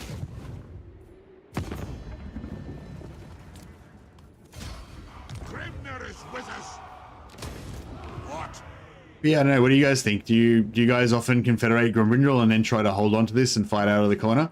And if you do you feel like it's like worth the hassle, or it's a massive pain in the ass, or what do you think about it? Because yeah, I've like never been interested in doing it at all. I don't think I've even one time I've ever held onto this territory. Just not interested in the hassle of it, and I'm not interested in the splitting of my attention between the two things, you know. I usually wait till he's lost all of his territory to confederate. Yep.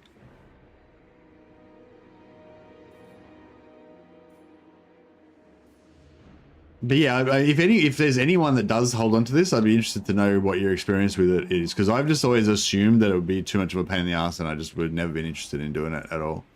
But if anyone has ever done it, I'd be interested to know what you think about it.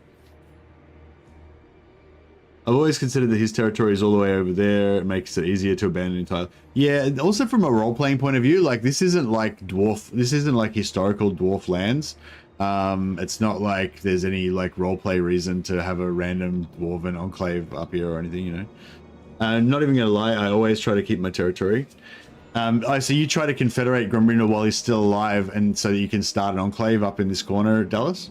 How does it go? How does it normally go? Do you find it's normally pretty easy to take over this area, or it's normally a pain in the ass, or like my thing is like, yeah, it's not even like it's not even about it being hard. It's just like it makes me just more tired, like having to like, do you know what I mean? Like we've got this whole situation going on here, which is like its own story in itself. You know, it's like we're worried about the Chaos Dwarfs a little bit over here. They're not too much of a threat. We eventually want to get revenge on Imric for destroying the Hellhind Dwarfs and take over his territory down there. We've been scared of Queek for a while, but we're about to crush him. You know, we're consolidating this. You know, and there's all this sort of storyline and history and relations and allies and stuff, and then you just got over here that's got nothing to fucking do with anything. You know what I mean? It's just like I don't know. It's just, yeah, do you know what I mean? It's just like not, it's just like irrelevant to the story. It's like if you had a movie and it had all these different plot points and characters and stuff like that, and then they just introduced this other land over far away where none of the characters were related to the other characters, and you know, you just don't give a shit about. And every time there's like a break and then it switches back to the other place over the sea, you're just like, oh, what the fuck? Just fucking mute the sound until it comes back to the characters I actually give a shit about. Like, do you know what I mean? Like, that's kind of how I feel about this kind of stuff. To doom, then. Yeah, like I said, the only time I would probably be interested in keeping this is if I was going for a full map completion. Or I was trying to do a, like, most powerful, most efficient, you know, start type of thing or something like that, you know. Slayer.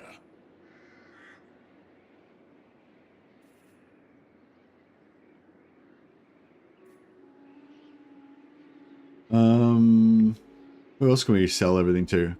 I don't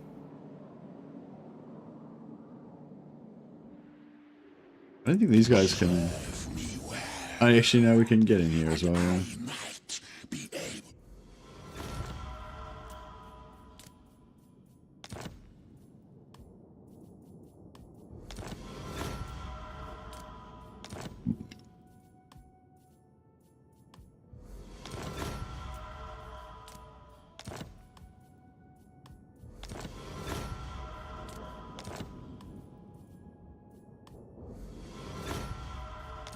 Right, I think we've sold everything.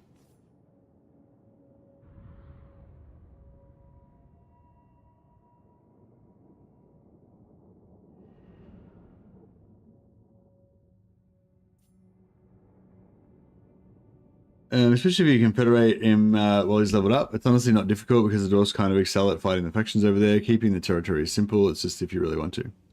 No, that's what I'm saying. I'm not saying it's hard. I'm saying it's fucking annoying. Like, you know, I don't know if you guys are picking up what I'm putting down. I'm not saying like you can't hold this territory or it's like, you know, it's going to be too difficult or whatever. I'm saying it's like, it's annoying and it's distracting and it's like just more complexity and bullshit to deal with. Like, I don't know. I think I try to like keep it as, it's a very complex game and it gets more and more complex the longer that you play.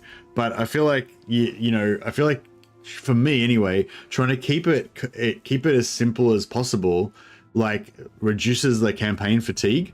So like border gore, basically, you know, like having really like fucked up borders with like tendrils out different places and different little enclaves fucking spread out everywhere. It just makes it like such a like mental, like you can't, you know, like trying to keep all of that in your head is just impossible. So you just end up not even having any story in your head. You just kind of flick through all your different armies and just, you know, and then you have to like keep evaluating each different area separately every time you go to it, you know, because you can't like remember all the shit that's going on in all the different areas and stuff. And it's like, yeah, anyway, well, yeah, fuck, I don't think I can explain it any better than I've already explained it, but yeah. But yeah, it's not about like it being too hard. Like, it's not about like, oh, you can't beat Malekith or whatever. That's not what I'm saying. Like, I'm saying, I mean, maybe it is hard, maybe it isn't hard. I'm not engaging in that at all. I'm just saying, like, it's just, and for me, it's just annoying having really bad border gore and having fucking shit everywhere, you know? It's just so much less, I don't know, just, yeah, just tiring, I guess. It's just about, yeah, it's about like the mental tiredness of it all. And like you just get sick of having to deal with all the different things and stuff, you know?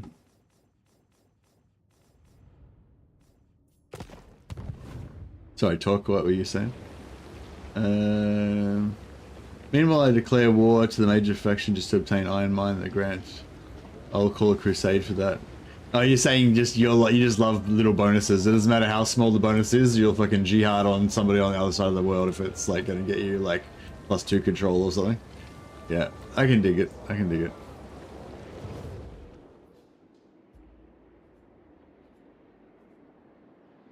All right. So yeah, so we've got like 64,000 gold. And now we can just forget about this over here. I think that's another thing. I guess if you want to come back to like the meta value Bonus maxing, yeah. If you want to come back to the like meta maxing or whatever, like you could sort of probably make an argument that even if you did want to conquer the whole world as fast as possible or whatever, it would actually still be faster to do what I just did, because I just got 64,000 gold out of it. And that 64,000 gold is going to help us to supercharge our expansion over on the other side. Which will also be more efficient and easier, because like the more borders that you have, the more inefficient it is, because you need more armies to be pushing out in every direction. You know, the less directions that you have, the less armies that you need, you know, like, or less army groups that you need. Time for a reckoning.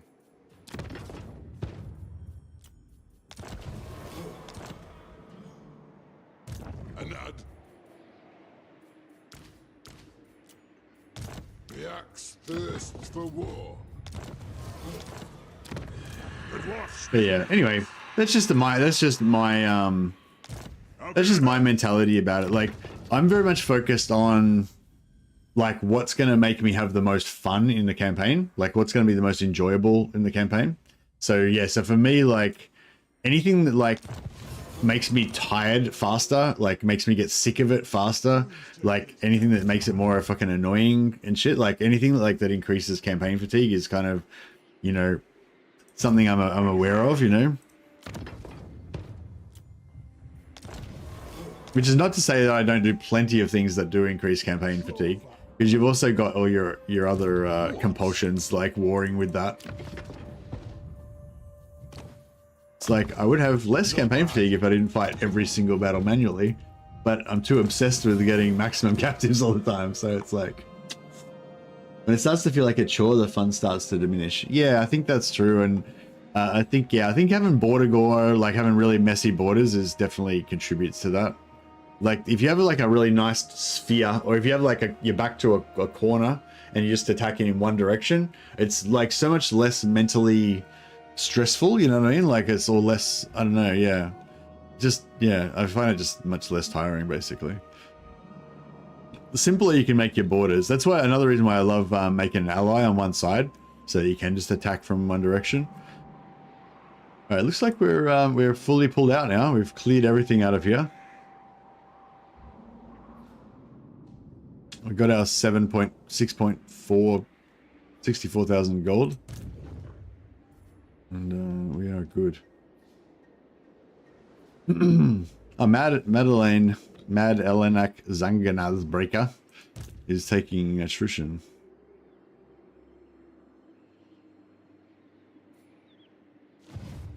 You summoned me? The rune's duty is never done.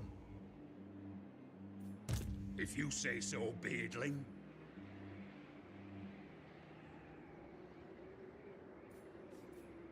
I hope.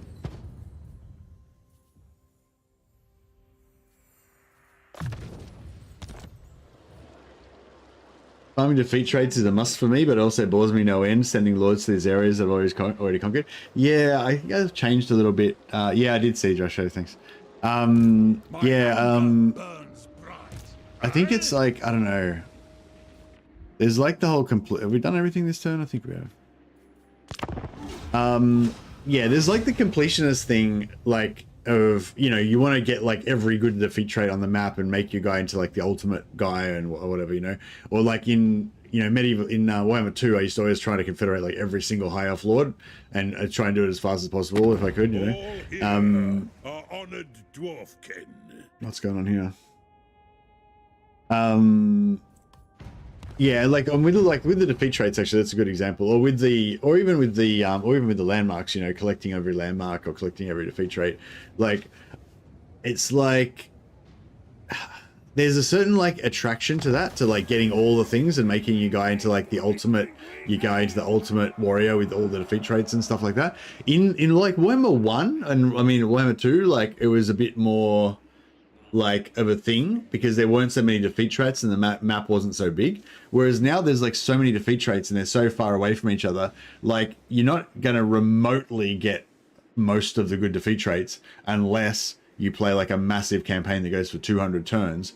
And but the real kicker of it is that by the time you've got most of those defeat traits, the game is well and truly fucking over. You know what I mean? You're well sick of it. They're just some bloody mindedness, just, you know, forcing you to just put one foot in front of the other to keep getting that one more defeat trait. But any sense of joy that you had in it is fucking well gone by that stage, you know?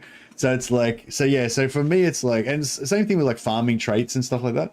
So for me, it's like, I don't know, I feel like I've changed a bit in that regard where I try to just enjoy the ones that I like. If I come near to Wurzag and I'm like, oh, Wurzag's got a good trait, I could get him, and then I'll go out of my way a little bit to get him, and I get that trait for Wurzag. I try to like enjoy it like opportunistically like that, rather than think I'm just going to try to get every defeat trait, and then you have to do this basically massive job for no payoff, really.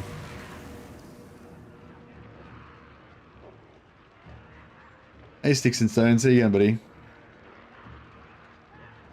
But yeah, I definitely like to farm them opportunistically. Like if I get like a certain lord that's got a really good trait and, you know, it's in a convenient spot, I might be like, oh yeah, sweet, I'll farm him now. I'll set up a sack city and just farm him over and over again or whatever.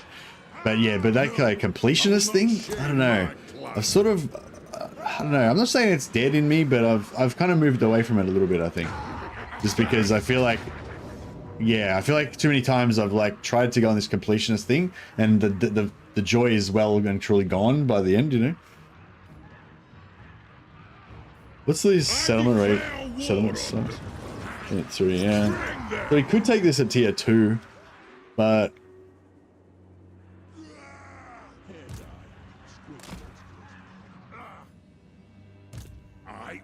alright, here we go. Quick says no.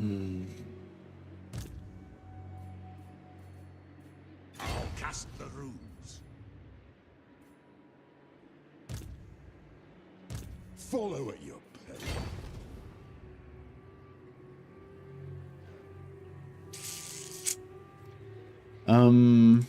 Hey up. Don't hide it as a crap doom. Dishonored. As long as we walk. I might put him there. What?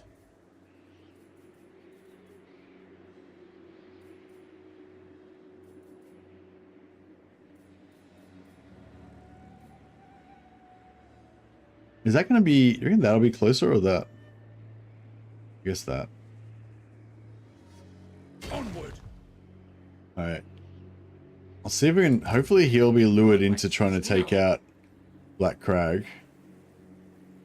And if he does, then this guy will come in. Maybe we'll even be able to, maybe we'll even be able to auto-resolve him with that. It shall be done.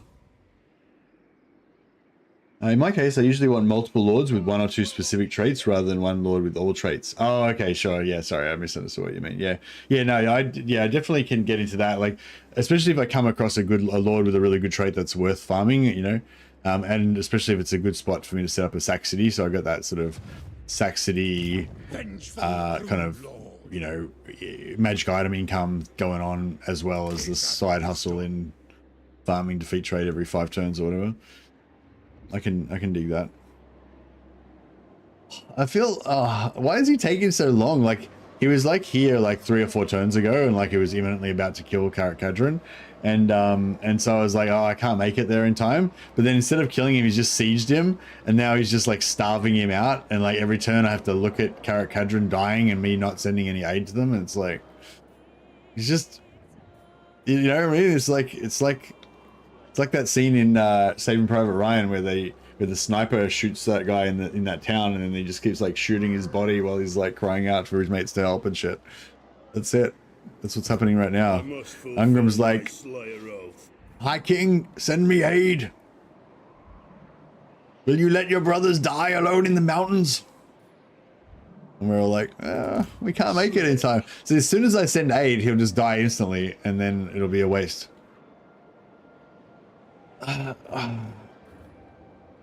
Plus, we'll probably get invaded by the Chaos Dwarfs.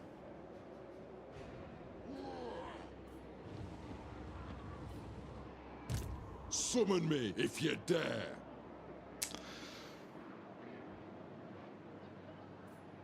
Aye, grudges will be settled. Fucking Karak Kadrin. All that rock above. Feels grand. Moving. We answer the call. We're coming. Lord of Clan Morgan.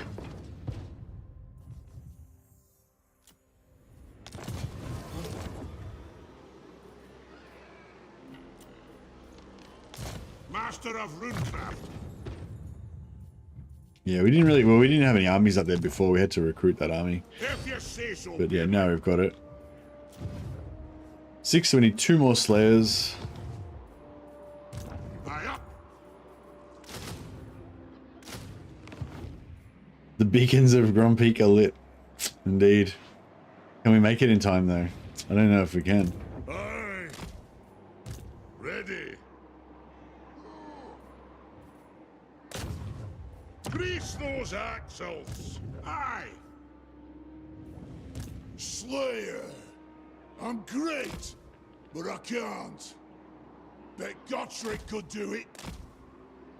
Bet Gottrick could do it.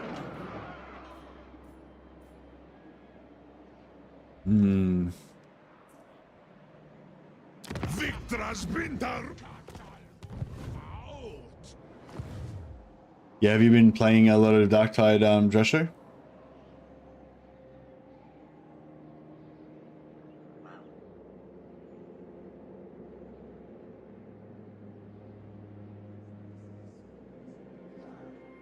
What? I do.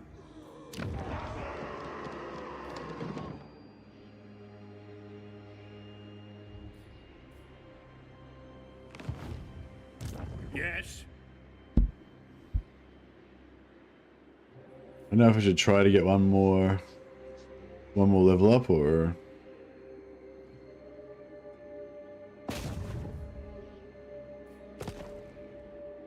I have the forge fires glowing. A smith's duty is never done. I might go and meet Belagar.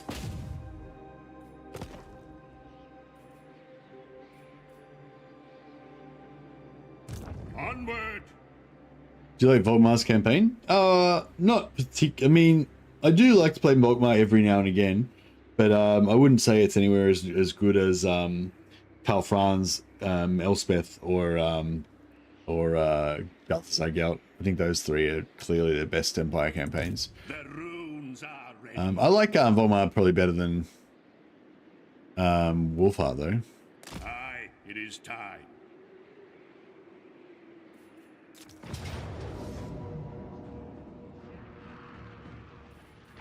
Ready. Oh yeah, the whole reason when I started looking around the map was so I could check if we were on fast or slow movement, which I still don't know. Ready. There be demons, I hope. I won't. This way. Right, now we're on slow. All right, let's see if we can do a backspace and still get over there. To battle. 6 summons.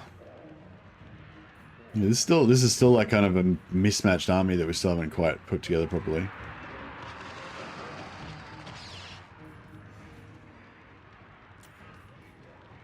Drang. What?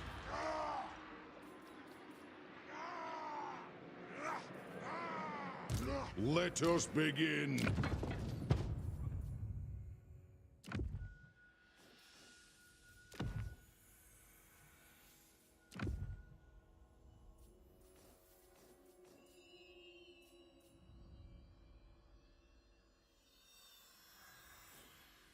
Oh, did I respec Gromrindle or did I disband him? We mark I think I disbanded him.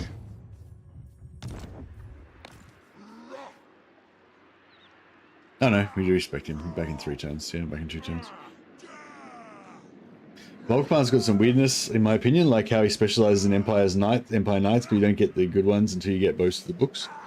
Well, even just the normal Empire Knights are pretty good though. But yeah, that's kind of cool how it gives you like an incentive to like want to keep playing and getting those books. But I don't think it's the kind of like enough of an incentive. Like, I mean, when I play Volkmar, I pretty much just prioritize my 2 favorite books, and I don't really care too much about the rest. So so I never really unlock all of the knights and stuff. Wipe out the trespassers.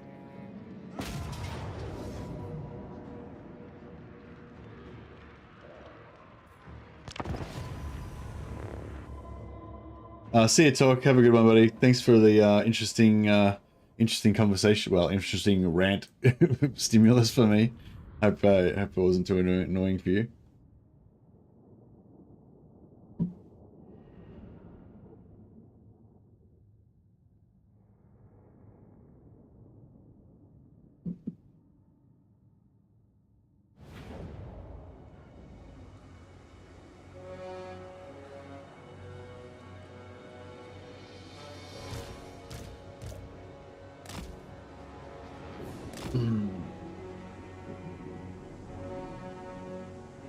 Empire Knights are okay, but by the time you get them, you're pretty close to getting demigriffs if you're really hankering for Empire cover time. I don't know if that's true, Sticks and Stones. I usually get Empire Knights like super early, and I'm nowhere near getting demigriffs.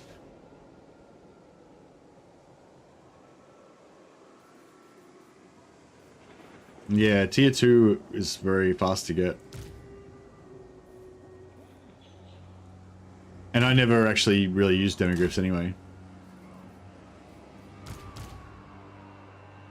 Yeah, for me it's like, normally I would just probably never use any cavalry at all for Empire. No, that's not true, but probably, well, yeah, prior to Elspeth, I was probably more of a no cavalry at all enjoyer. But with Volkmar, I would actually go out of my way to get cavalry because they're so fun to use. The thing with Volkmar is, like, with his cavalry, like, he gets the bonus versus infantry, I think, and he gets like the strength of the penitent, maybe, like, so he gets like combat boosts for his cavalry. But the main thing that's cool about Volkmar's cavalry is that they have plus 100% acceleration, deceleration, and like, I'm not sure if their turn rate is increased as well, but basically their pickup is really good. So you can like you have the unit of knights sitting there, and then you want them to attack this, and you click it, and they just fucking go there straight away. You know, they don't like take a while to get up to speed and shit. You know, like they're nimble. Like, and with cavalry, you really notice that nimbleness a lot, you know, because it's like, because you're trying to cycle charge, you're trying to maneuver, you're trying to get around the side of a unit so you can hit it in the side instead of the front. And like having that ability to like have that quicker reaction is really nice. So yeah, so I feel like the thing with Volkmar's Knights is more like, when I play Volkmar, I actually want to use cavalry, whereas when I play other, like, you know, when I play other factions, it's not, you don't want to as much.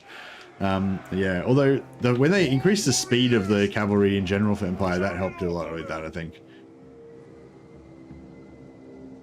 They were pretty sucked before, but they're not bad now. I reckon the new speed is good. Pay back every grudge.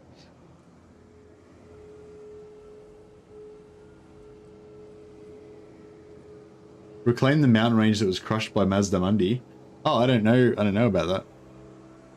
My biggest gripe with the Knights was, besides needing 2 buildings previously, was that they were only good for low armor chaff killing, but being tier 3 made them pointless.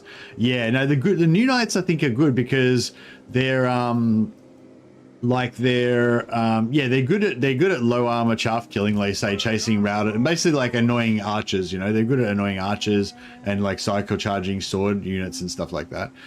We just gotta wait till turn 45 when that happens. Amorous! Yes! I'll do it!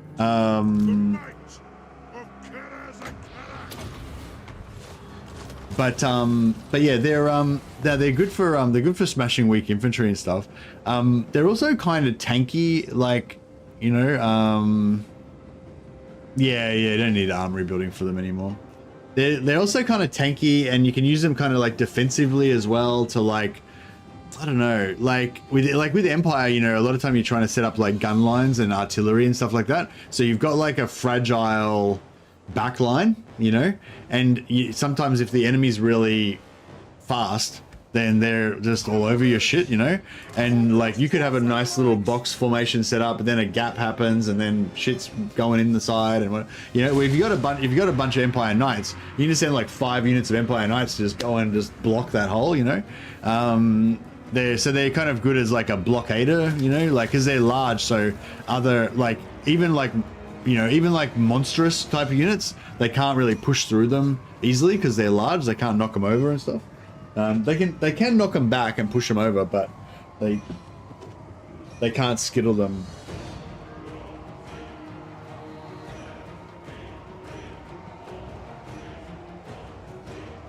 So like giant mammoth type units can still push through them, but nowhere near as easily as they can just skittle infantry.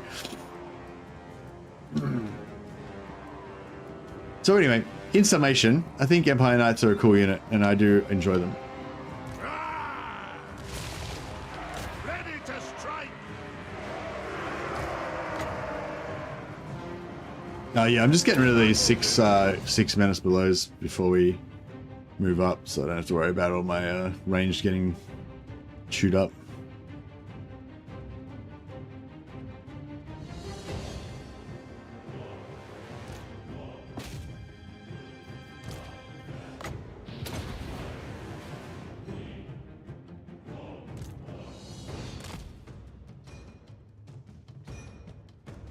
One more.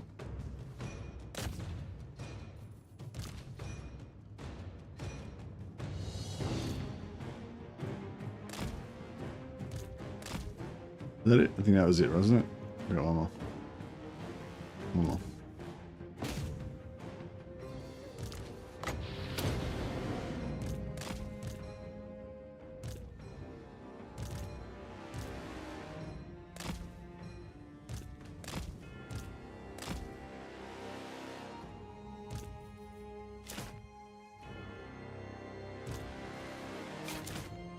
All right, is that it? I think that's it.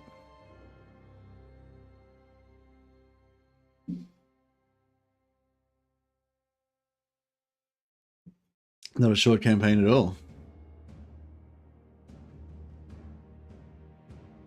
I'd like to have a couple of units for intercepting things like dogs. Yeah, sorry, I missed that comment. Yeah, that's exactly what I was saying.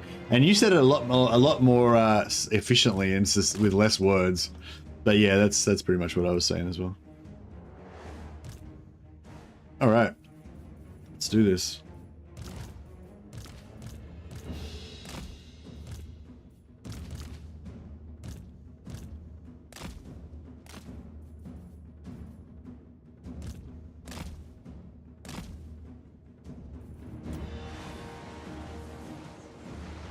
Giant up on it!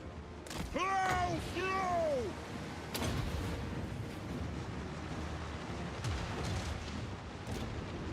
Will do! Go! Vengeance! Take them down! I'll just get rid of some of these ranged units so that they can't fight back. Giant up on it!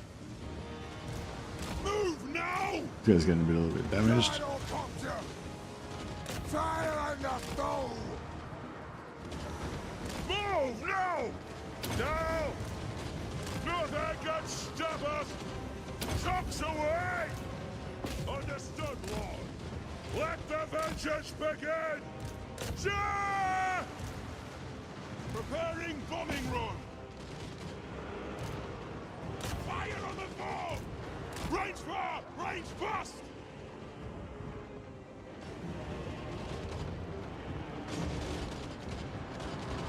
Yes!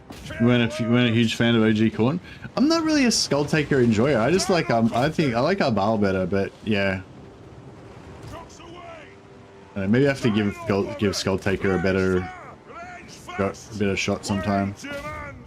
I think I hate Lustria as well, so it's like yeah, there's just a lot to not like about Skull Taker basically. So yeah, if I don't really like Corn that much, but if I did want to play them, I'd probably play Scarbrand or Arbal. Strike out! Yes! Charge! For the young I think yeah, Skull Taker maybe is the most overpowered cheesy one, but I mean Arbal's still plenty cheesy and overpowered. Off Fuego! Kazoo! Gyrocopter!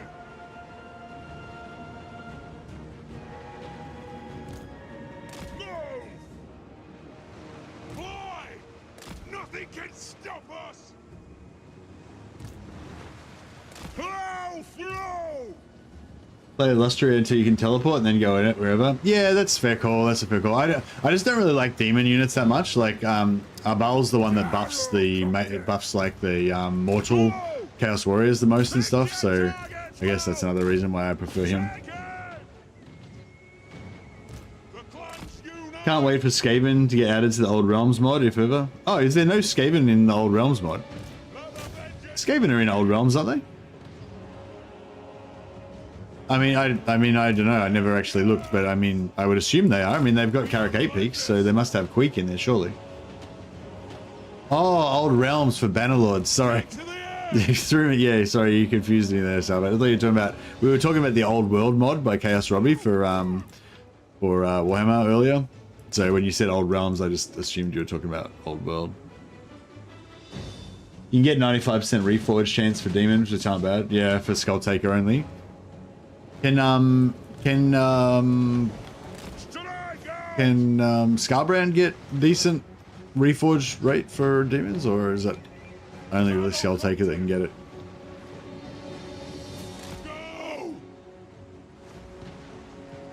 No, I mean other factions, not like if you're not playing as Skull, because I don't really like Skull Taker as a character.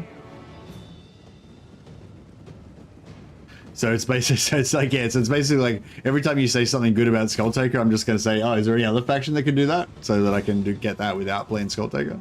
But it's more of a like, yeah, it's not because of like, it's not because he doesn't have good mechanics. It's just, I just don't like the faction, just don't like the character that much. I just don't like demon dudes with skull faces and shit. I like Chaos Warriors with big iron great helms. That's just my vibe. Scarbrand does get good rates, but it's just for one unit. Bloodletters are ungodly for Scarbrand. Oh, okay, so Scarbrand just super boosts Bloodletters, but only Bloodletters.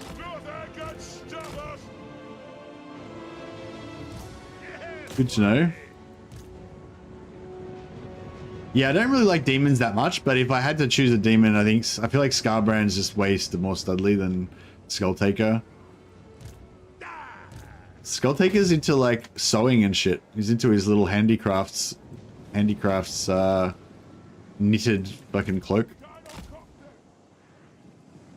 Scarbrand's out there just kicking people, just punting people across the kicking people across the screen.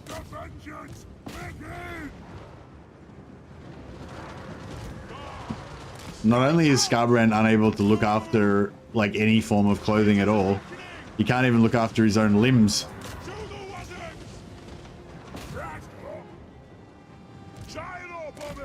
And then Skull Taker's over here doing knitting and shit. That's just the difference between the two.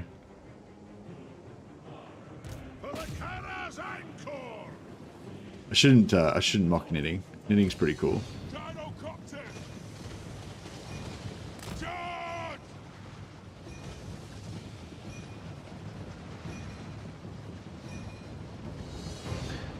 You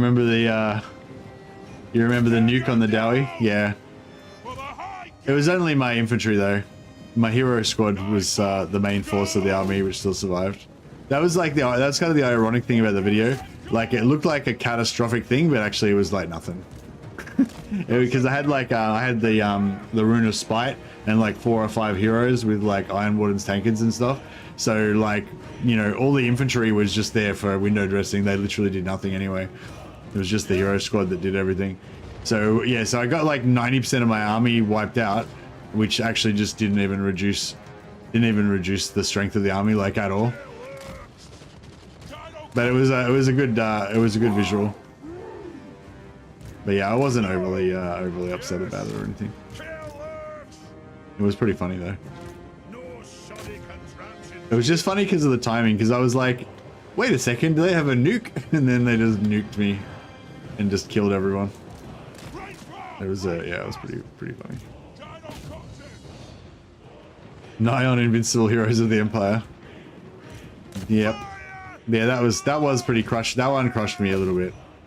Because I had all these heroes I was trying to level up and everything, and they were like, I was trying to make a little warrior priest doom stack, and then or arch lector doom stack, and they just still got wrecked.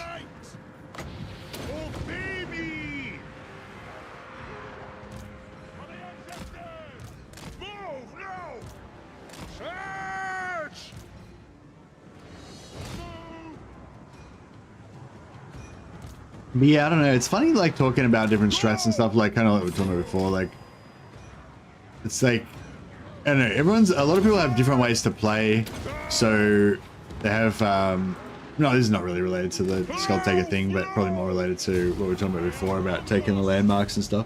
Like, everyone's got different ways to play and, like, different things that they enjoy to get out of the game and stuff like that. So there's not really any objective way of saying, like, one thing's better than another in a lot of cases, you know, because, you know, you might be trying to conquer the world where some other guy might be trying to like role play with just like a hero only army of like 7 dudes or something, you know, who knows.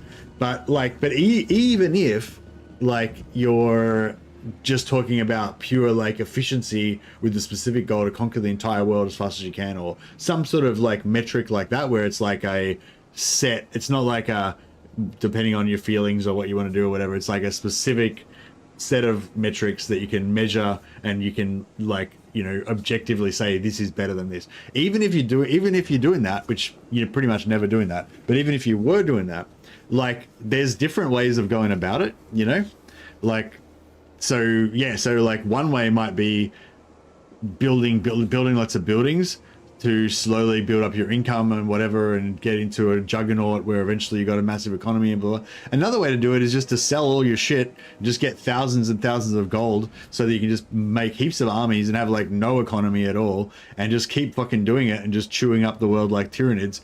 And like, you know what I mean? Like, it's like, I mean, you can still like, you can still probably like find some objective metric of measuring which one's better, but like, what am I trying to say? A lot of times when you think something's better than something else, it's because you've got an assumption, like you're assuming that somebody's going to do this and that way this thing is much better. But if they aren't doing that, then that sometimes turns everything on its head. Festus died. Boom.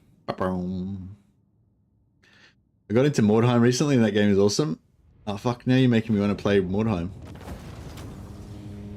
Hey Sourpatch, yeah, I love Mordheim. I've got a bunch of streams of it. I might play some Mordheim today actually. I was planning on playing Bannerlord, but now that you've planted the seed.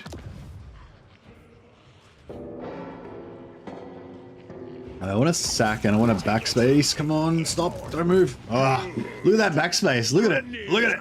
Look at it! That was the best backspace in the history of backspaces. All he did was like kind of turn around. He didn't even take a single step. Truly, my backspace game is powerful. My axe thirsts for war. All right, and that allows us to have enough movement to take Dringagraz. How much menace we got? 6. Fucking hell.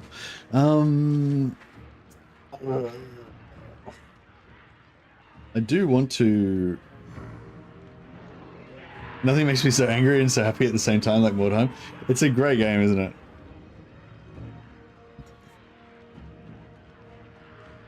Alright, fuck it. Subjugated throat. Oh, subjugating with Chaos Warriors is pretty satisfying, isn't it?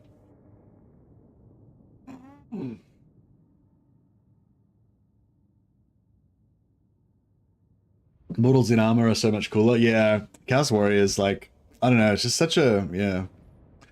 Like, I do love the demons as part of the background, but I don't really love them as, like, my guys, you know? Like, if I had, I don't know, like, if I was collecting a Chaos Warrior army, I'd probably have, like, a Chaos Warrior champion, like, you know, general, and then I have, like, my favorite units would be, like, the core group of, like, elite Chaos Warriors or Chaos Chosen or Chaos Knights or something like that. Those would be, like, my core elite units. And then I'd maybe have some demon units or whatever, but they'd be, like, the kind of the flavor thing, but they won't be, you know, like, you know, like I might have some, like, Warhounds, but they're, like, they're not like my core. They're like some trash that I send out to do whatever, you know. Or I might have some demons that is like a thing that my guys have like summoned to help them in this battle, but like the demon's not like the main character kind of vibe. I don't know, whatever. All right, I think I'm just gonna do like. I think I'm gonna just do the same thing basically.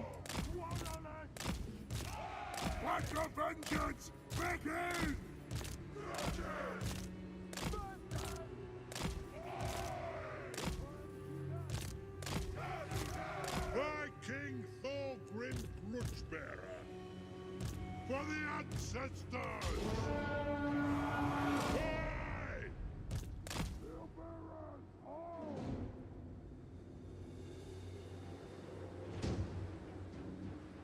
I was thinking about doing a Colette campaign. What campaign were you playing against, right? Oh, you're playing Archaon, that's right.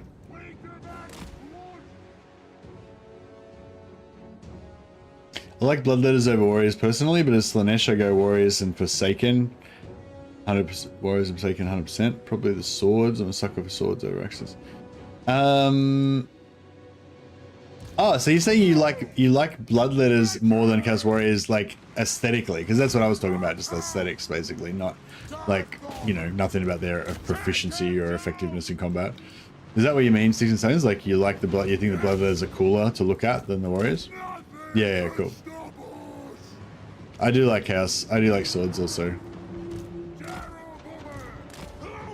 Although I think Bannerlord has made me love the Great Axe. Demonettes are so awesome. Yeah, Demonettes are pretty cool.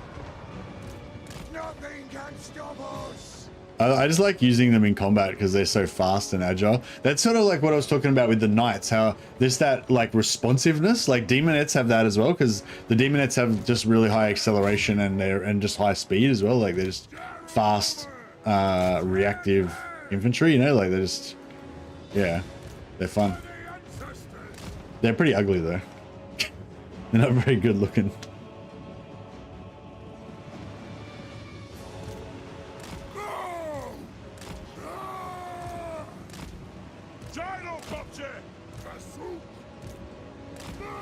Yeah, I don't know. It's a hard thing. It's like Demonettes are pretty. I mean, not Demonettes. Bloodletters are pretty cool, and I can kind of get into the idea of having like a complete demon army with like my foot soldiers just being all Bloodletters, and then having, you know, some bloodthirsters like coming up behind, and some oh, what are those machine guys called? I don't really like them, but I don't really like the corn ones, but yeah, like I can get like aesthetically I can kind of get into the idea of having like an entire demon army as if they've just come through a portal from hell, you know, and just they're just marching on the world. Skull Crusher cavalry, yeah, no, so not Skull Crusher, the other ones, like the demon ones or whatever, you know, like just a whole demon army with what's the, not Skull Crushers, the other ones, the demon ones. I can't remember what they're called now. Soul Grinders are the mechanical dudes, big mechanical dudes. But there's Juggernaut cavalry that's got bloodletters on bloodletter. No, the one I'm talking about, the ones that are like bloodletters mounted on Juggernauts. They're kind of like Skull Crushers, but they're bloodletter version. I can't remember what they're called. Blood Crushers? I think they're Blood Crushers. Yeah, Blood Crushers, yeah. Anyway, yeah, whatever. So I can sort of imagine like it'd look pretty cool having like a whole demon army with Blood Crushers, Bloodletter front line, you know, Soul Grinders, artillery, fucking just everything demons, you know, like the whole army just came from hell or whatever. I kind of dig that. I like theme, you know, I like thematic armies and stuff, but I still wouldn't really like, you know, like I'd still have trouble like role playing as me, like identifying with them as me, you know, like whereas if it was a Chaos Warrior army, I could imagine, you know, one of those dudes is me. I'm like one of the sergeants of the Chaos Warrior units or something. I can dig that. It fits in with my black metal Viking fantasy. For the ancestors! Vengeance! Nothing can stop us! They have wronged us! Gyrocopter! Pick your target well! The clans unite! Plow through! Charge! No! Understood! Plow through! Rat up! Mark out! Strike out! Yeah, I just wanted to fight this kind of so we don't take too much damage. I don't mind if we take a bit of damage. I would have auto-resolved it if I knew we were going to just take no damage, but yeah, that's good enough. We lost like a few handful of guys maybe.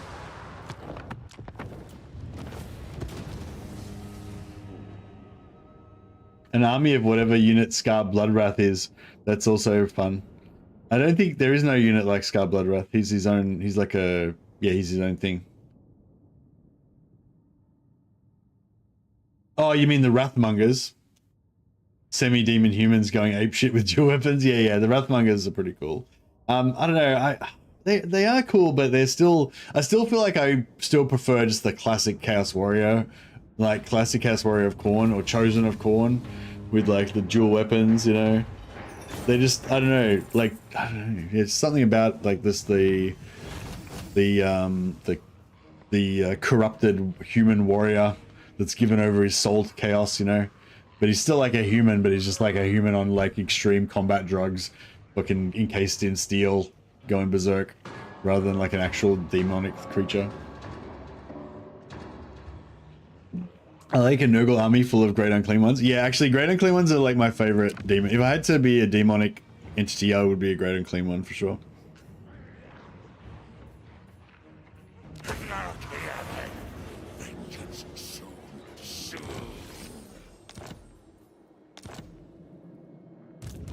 For the wisdom of the layer. All right, we're nearly in contact with Thorak down there. It's the problem is like every time we meet somebody new, it's like then they're gonna get fucked up, and then we have to answer the call. It's as good as done.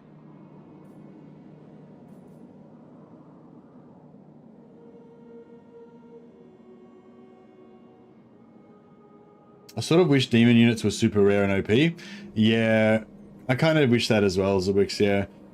Yeah, I talked about this a fair few times. I feel like I also wish the factions were super rare and OP as well.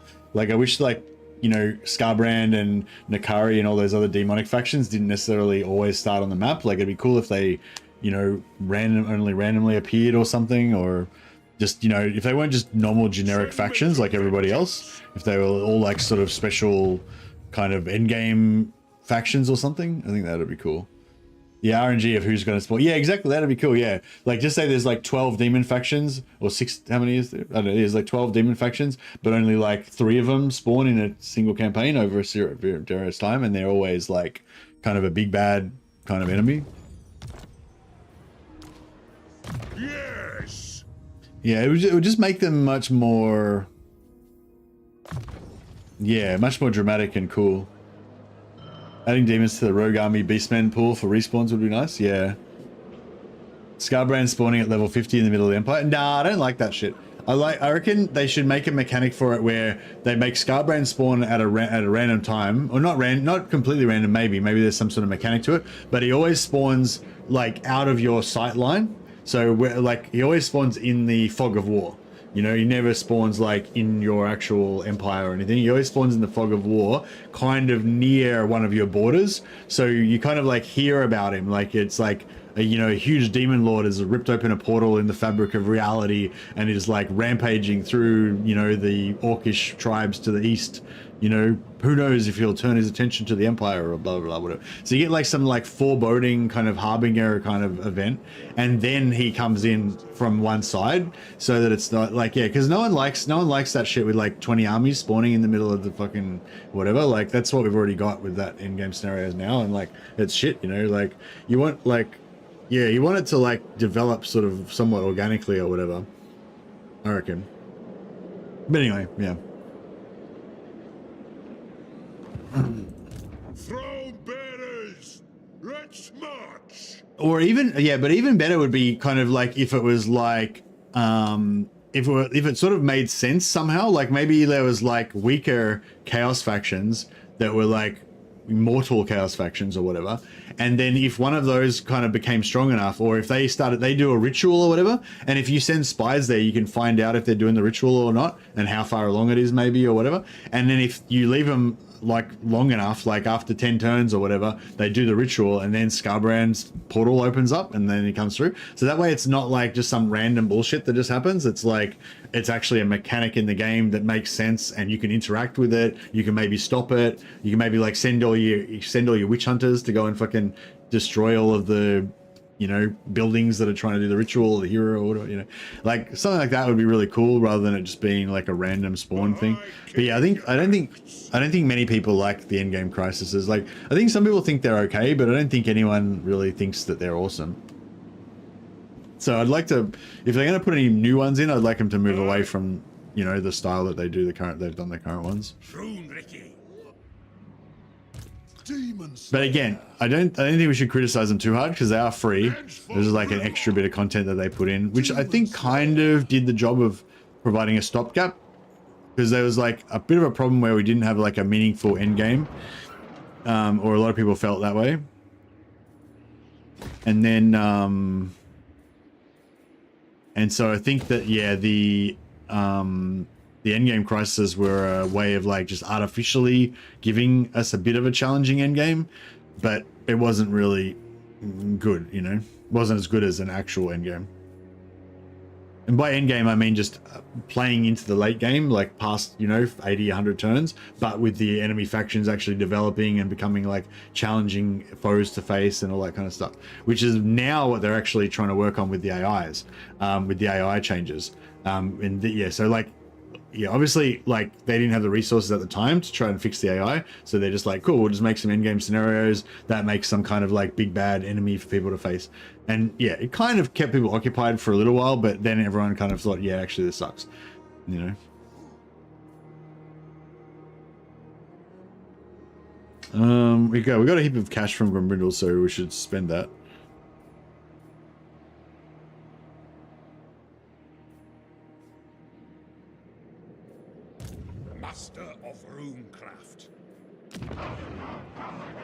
I should probably raise another lord here in case we need to initiate on this army. I'll just Armed and ready. Lord of Clan Thorgrim. My anger burns bright. I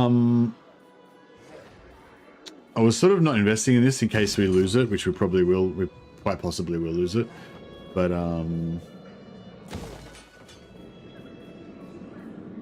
it's only cheap and we got heaps of cash, so. Alright, I think we're maybe gonna hold Black Crag, and again it's only cheap, so. Iron Rock. Iron Rock we're probably gonna hold for a bit.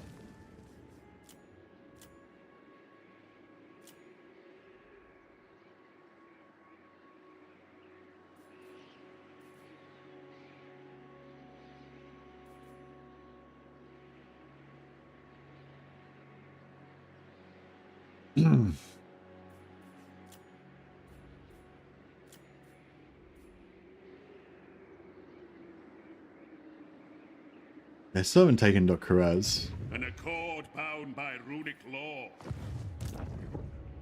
You could tie case invasions to the unique locations that randomly spawn, like the Slaneshi Vineyard. Yeah, that'd be cool as well. It'd be cool if there was like multiple different ways for them to happen, and you don't necessarily know what they all are and stuff. And it would make it kind of a lot more interesting, like sending out spies everywhere, like sending out agents everywhere to spy on people.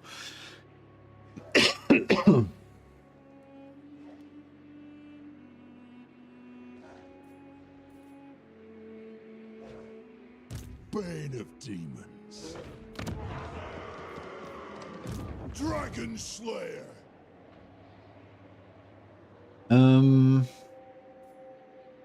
Should we recruit some law? Iron-willed. What do you want? I guess we can finally do Mount Gumbad now because we've got this army up here.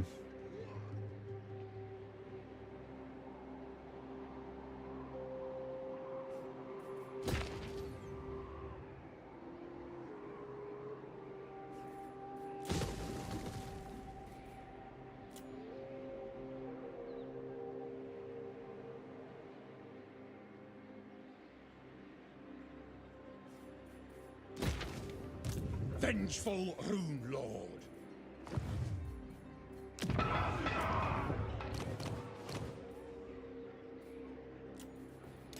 Armed and ready.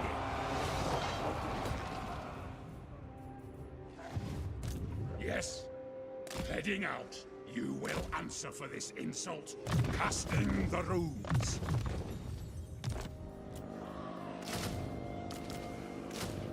Some dwarfs. More dwarfs. Alright, nice. Oh yeah, the flame guards. I forgot to undeclare war on them. What do you bring for the Master Butcher?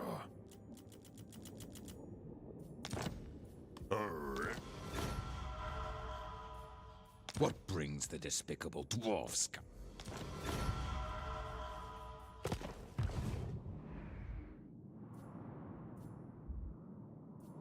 Let's see what happens.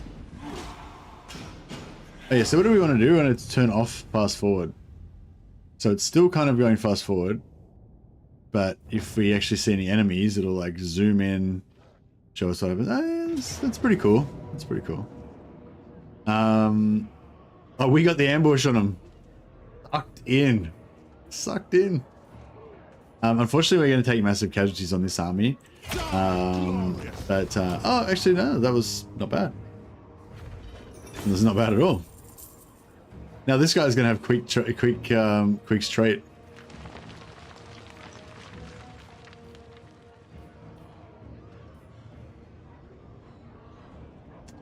Might take... Ah, no, we'll take that. Always be Oath Golding.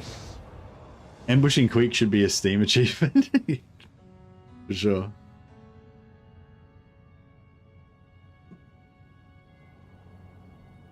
Sometimes you can't tell what the fuck the AI did, and having the camera like that can help. Yeah, no, I really enjoyed that. That was really cool. Just like, so it's still kind of going fast forwarding on everything else because we've got the set individual settings and stuff. Any special rules in this campaign? Hey, Manakaza. No, not really any special rules, but we've got a goal basically. What our goal is to try to reclaim all of these holds.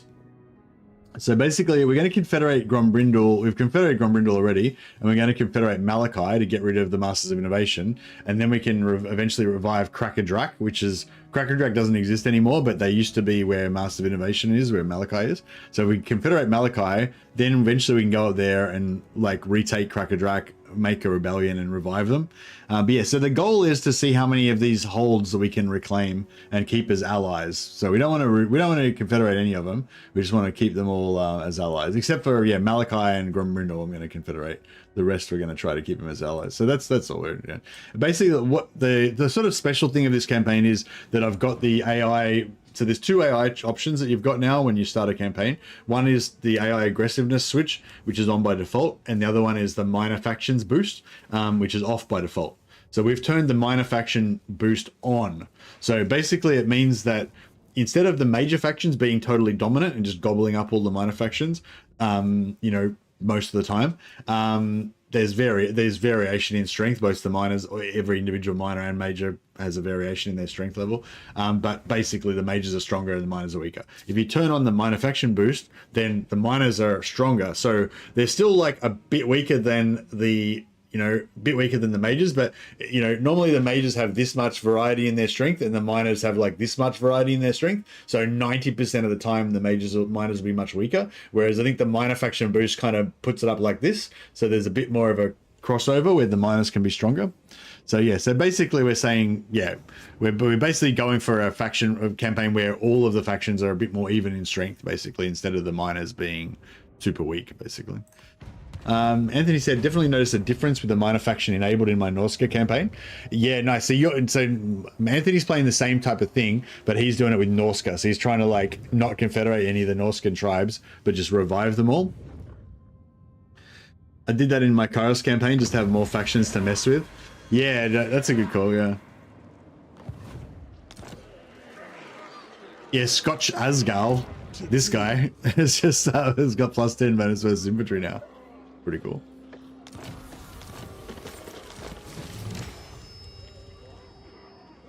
Alright, so we've got Garagrim Iron Fist and the Slayer's Axe.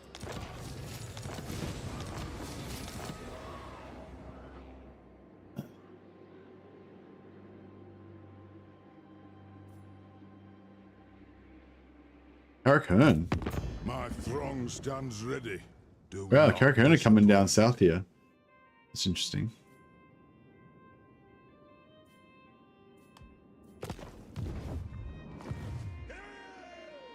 To war, it shall be done.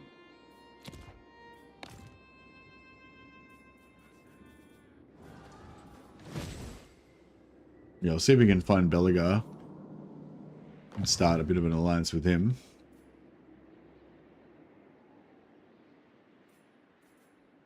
Anad? Retake the realms!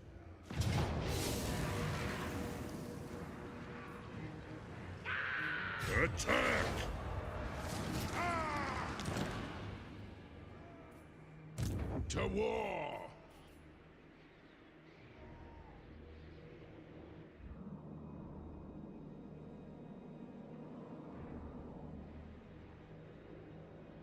Hmm.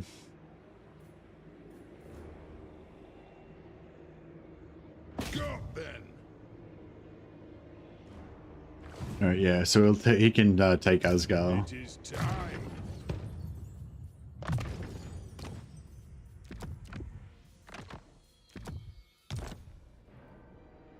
Thag them! What level is this? Wipe out the trespassers! Number 3.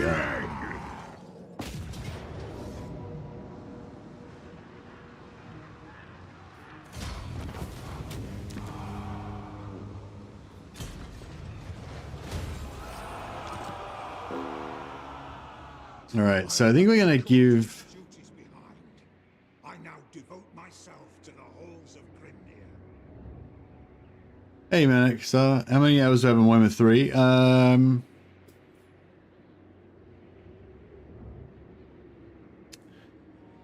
Warhammer 3, we're up to 9,185 hours now. Onward! Yeah, I probably only play, on average, I probably only play about 5 hours a day now. Whereas I used to play probably more like 10 hours, or, you know, more like, yeah, like 9 hours a day. So I've slowed down a bit. My growth has slowed. Legend just used to leave his on 24 hours a day, so he would just get it up like super fast. Good. Grimnir's axe thirsts. Summon me if you dare. I hope.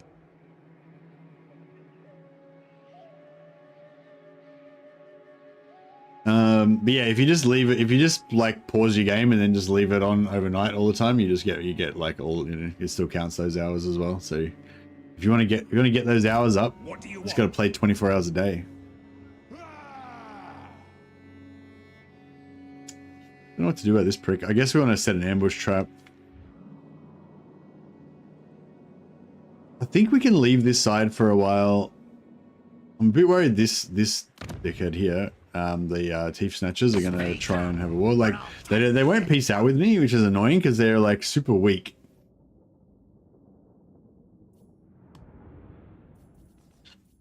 Can we get somebody else to... Choose no greater rat than me. All will bow. Right. Agreed. Yeah, I'll get them to break their agreement with the Thief Snatchers.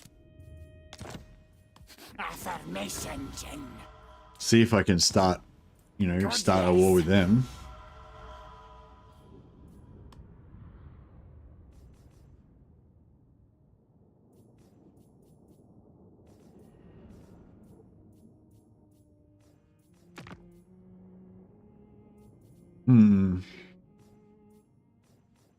What are the Sires of Morcaine doing? Where were those It is guys? an imbecilic thing to bother me.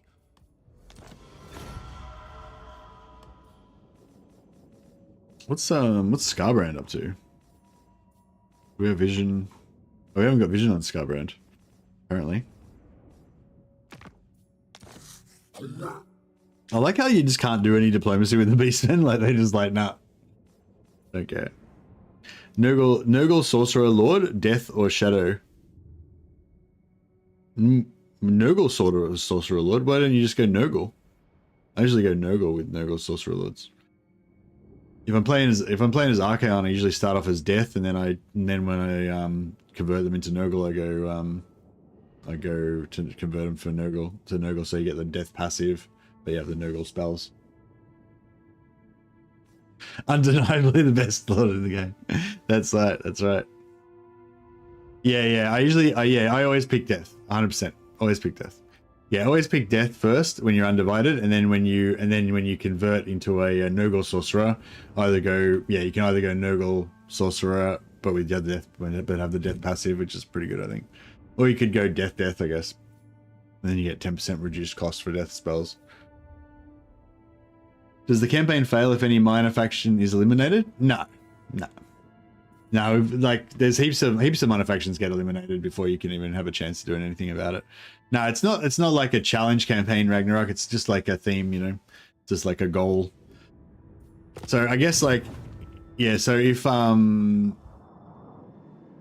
so basically like in terms of like what's happening right now, like instead of because I'm playing where I'm trying to keep all of the dwarfs alive as my allies, you know, instead of letting Azul get wiped out or confederating them, I'm actually building them a little empire here. I'm going to make this all Karak Azul land, you know, and Barak Var, instead of them just getting wiped out or me confederating them, I'm building them trying to build them a little empire here, you know, and like I'm just going to keep doing that. Like as I get to more dwarf holds, I'm just going to try to revive the dead ones, the ones that are still alive. I'm going to try to give them their own little domains and like, yeah.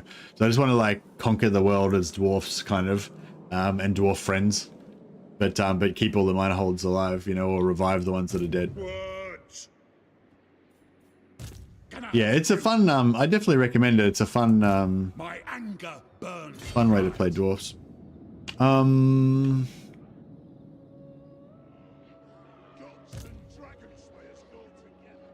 Vengeful Rune Lord. Adu, I'll cast the runes. All right, we'll put this guy here in ambush. What? If you say so, beardling. And then we'll force march him to there.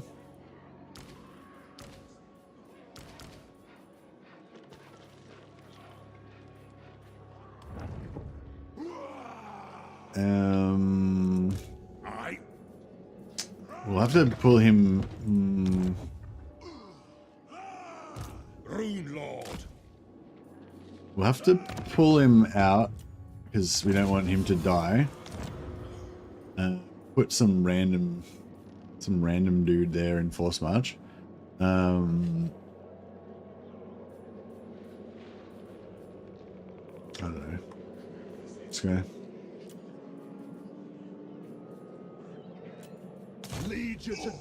Yeah, put this guy in random here as force march to try to lure him in. Death Seeker. Flattening me crest. Who are you? The Eye King. Arcane winds under control. Karak Kadrin, where all roads meet, and gold from 1,000 holes trades hands. Lord of Clan Morgrim. I'm off. Casting the runes. No, I'm gonna put him there as well.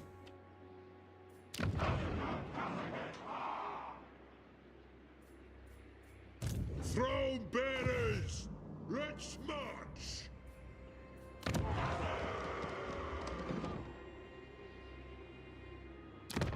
Honor to your ancestors.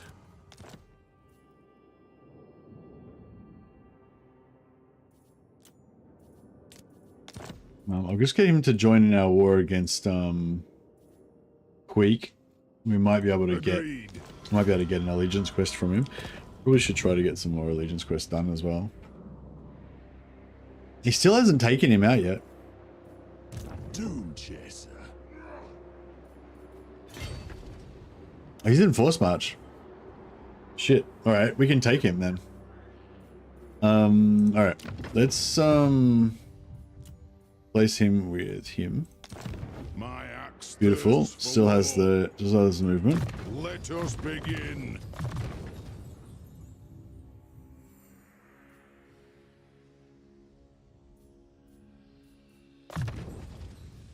This could be, yeah. If we could save Karakadron, it'd be such a good boon, because then we wouldn't have to revive them.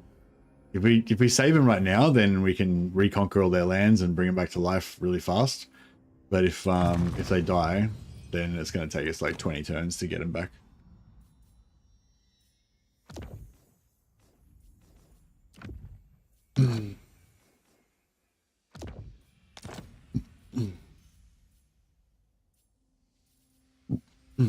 Have we got any? We haven't got any enchanted items. Is there any? There's good enchanted items, isn't there?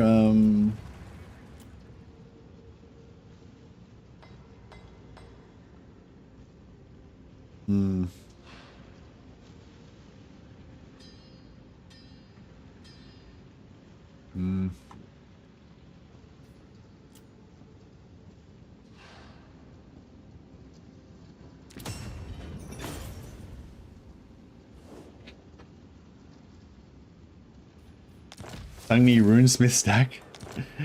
Well, maybe, but not. That's not going to apply to right now. Not going to apply to right now. What? Aye.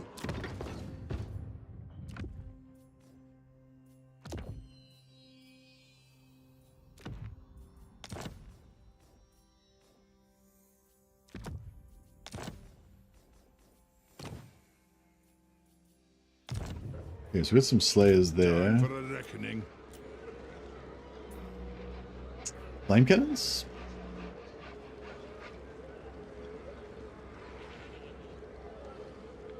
Maybe.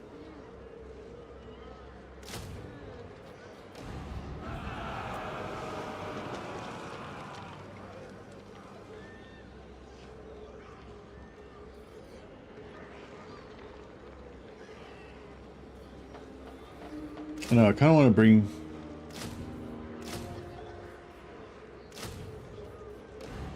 I'm gonna bring some juice. All right, so let's go for all of the runes of sanctuary and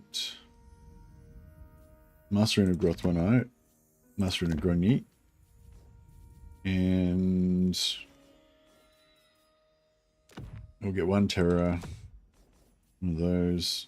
All right, that's pretty good.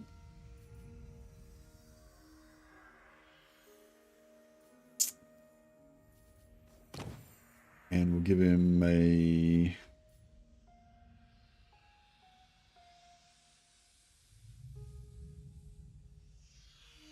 I'll give him a Rune of Fear, Rune of Spite, Rune of Luck, and I'll give him an Iron Ones, tank it as well. Fuck it. Alright, cool. And then this old boy can have a Rune of Luck as well. Also have a Rune of Fear, Rune of Iron, and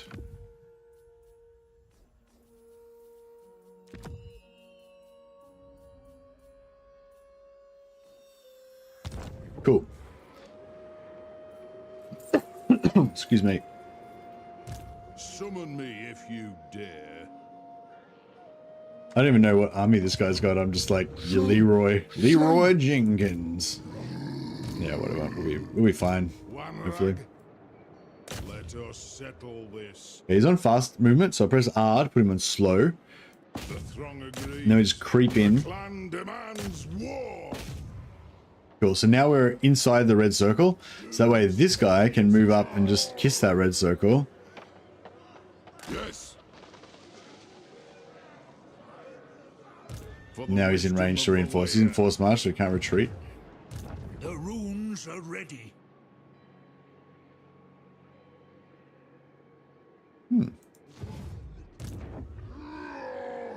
Let us be about this. Might be able to just make these guys. Oh, I thought they had. It is time. Yeah, I think you just like can't quite make it. Never done. Hey, Nebben, how you going, buddy? Slayer. Follow me, lads. Got him.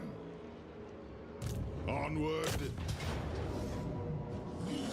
All right. So we want the missile resistance on one of these bad boys, and we want. Have they got much ranged? Oh, they've hardly got any ranged anyway.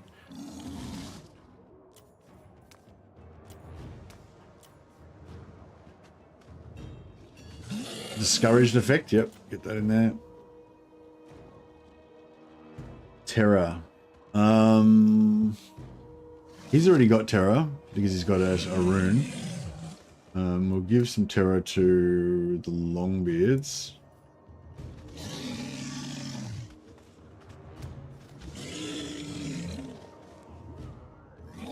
Actually, no, I'll give the melee attack, give the terror to the tank line. And these guys can have... Actually, yeah, I'll put the banners onto the other army.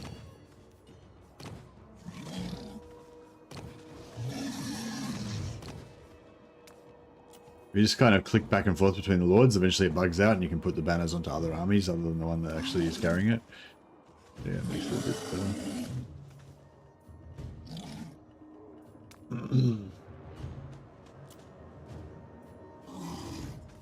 Alright, let's see if we can make these greenskins pay. Been enjoying a Gorbad campaign recently. Orc Boar Boy Biggins are insane. Yeah, nice. Can you stack a lot of bonuses on them with Gorbad? Or do a lot of cool stuff?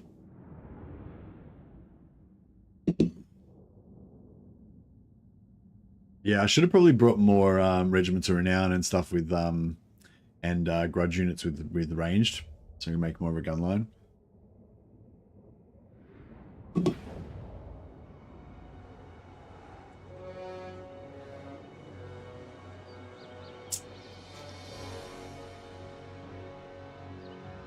Yeah, I'll probably sit here and try and get him to blow around the corner a little bit.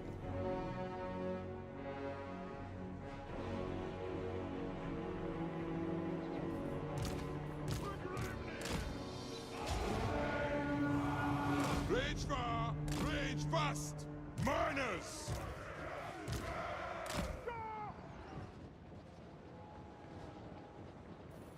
Fly.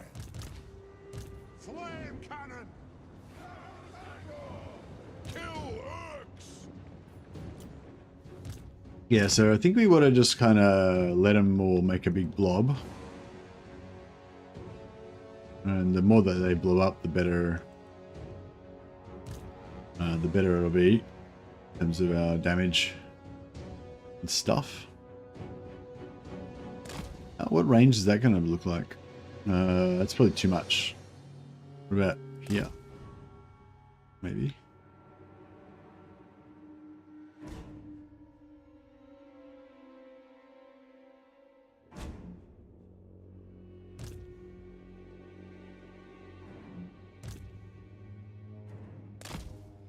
Okay, yeah, that's perfect. That's perfect there.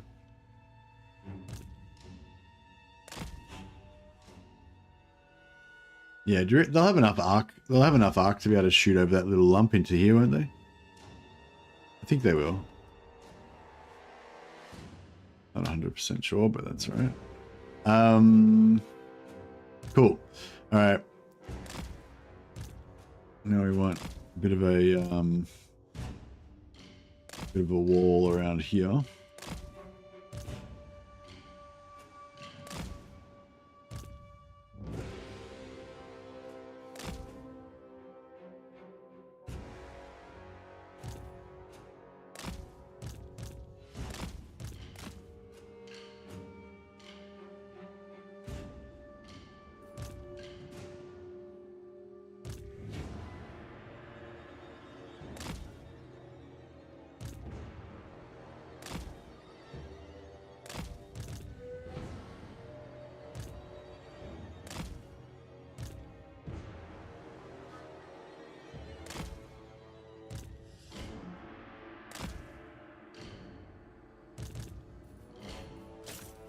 Alrighty.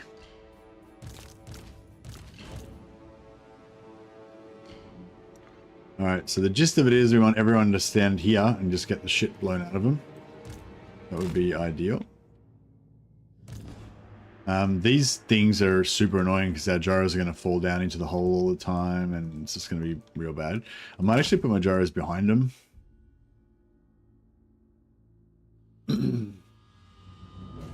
See if we can make that work.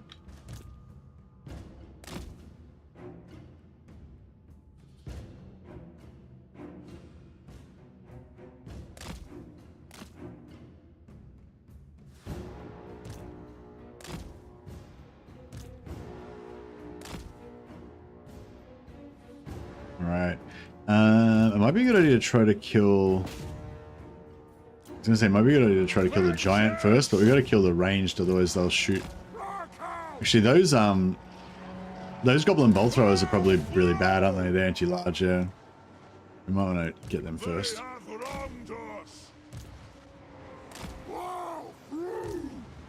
Strike out! Go! Yes! War of vengeance! Charge! Take him down! Pick your targets well! Darrow Copter!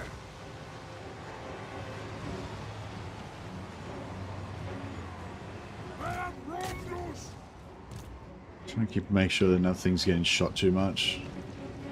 Yeah, good enough.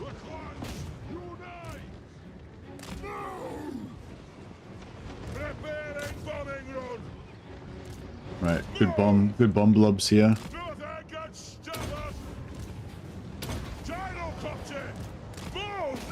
Alright, get away from that giant.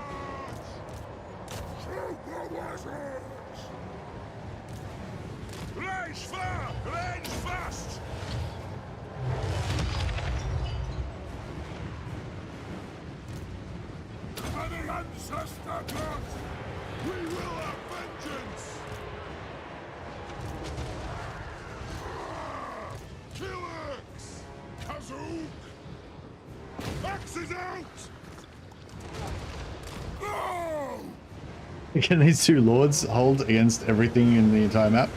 Probably not. Probably not. They're probably going to get wrecked. Alright, let's see. If we can kill this giant real fast, that would be a pretty good start.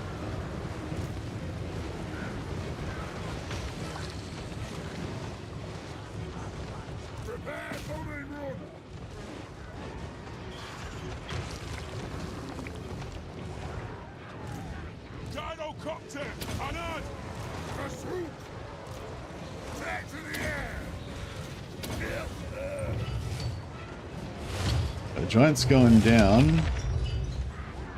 Still up though.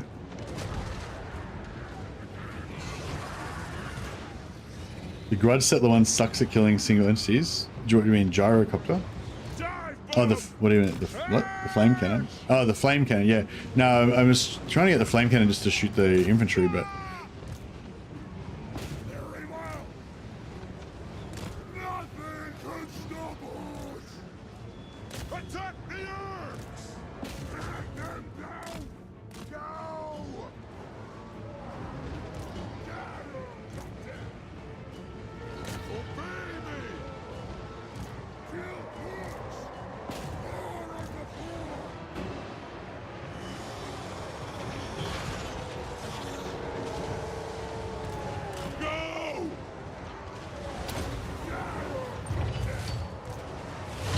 We get that giant yet? Oh yeah, he's pretty fucked. Vengeance! The rules claw! The next kill is ours! Get them! Understood, Lord. Didn't shot the range at the back. Alright, got some large happening. See if we can get some Slayer action happening.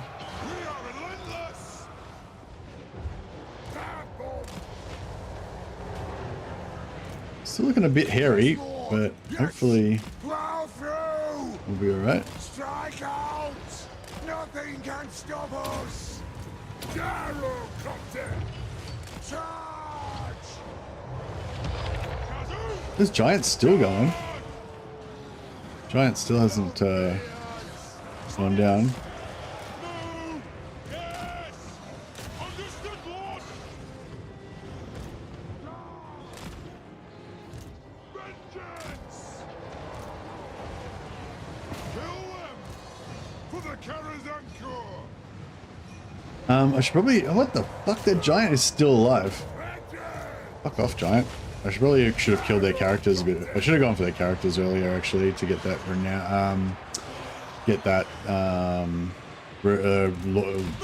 leadership debuff. Strike out! Axes out! Longbeards! Cocks away! Kill her! Down! Roll out! Yep. This one. Arrow Captain! Rage fire! Rage fast! Move now! For the ancestor gods! Yeah, I don't know. We need to kill the range. We need to kill the heroes. We need to kill the giants. We need to kill the arachnid. We need to kill fucking everything. Hard work. Kazugan! Kazakita! Do we attack? Drops away! For the High King! No! Slayers! Vengeance! Yes! Down! Rage fire! Rage fast! No! Shoot the wizards! Gyro Captain! Aye! This one, Miss All right. Get those. Try and get the flame cannons out of melee now, so we can try and get it trained on those infantry down there again. Captain!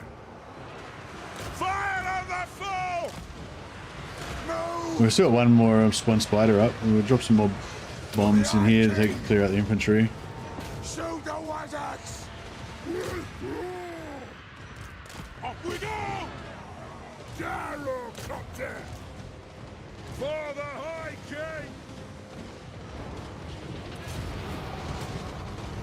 Good. Kazuk! Pick your target!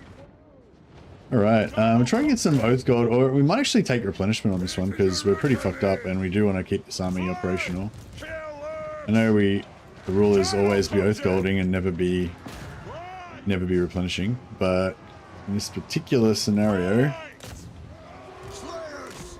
Kazuk! On the way! Gyro Captain! Move now! Get them! We are relentless! For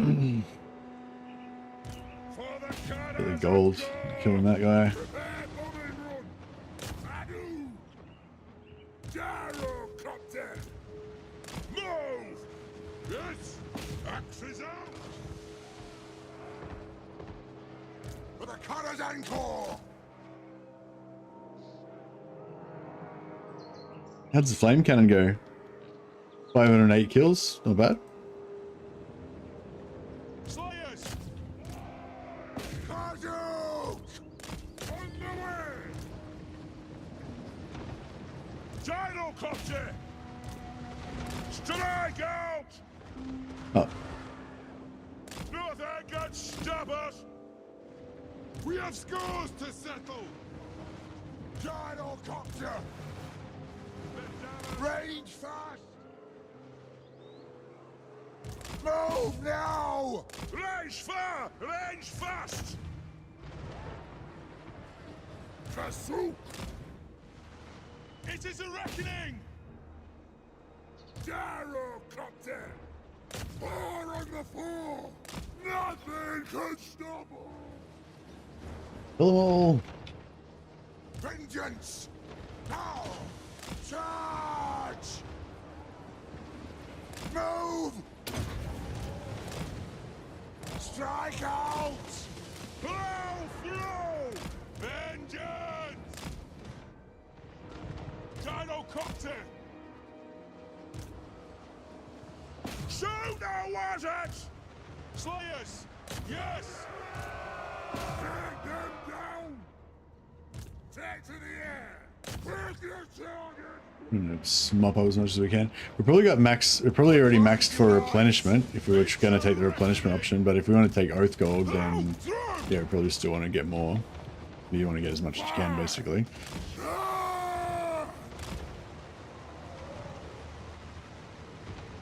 Some bombs. Yeah, I think we pretty much cleared up most of it now.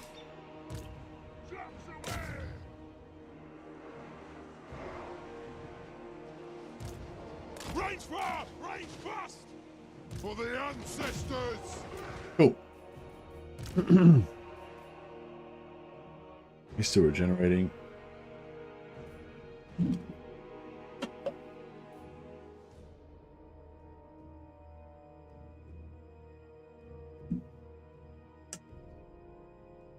Black Orcs 100% 100 weapon strength, so they get extra splash attack. Oh yeah, so Black Orcs never used to have splash attack. It was only the red killer can ones that had splash attack. But did they change that so they do have splash attack now?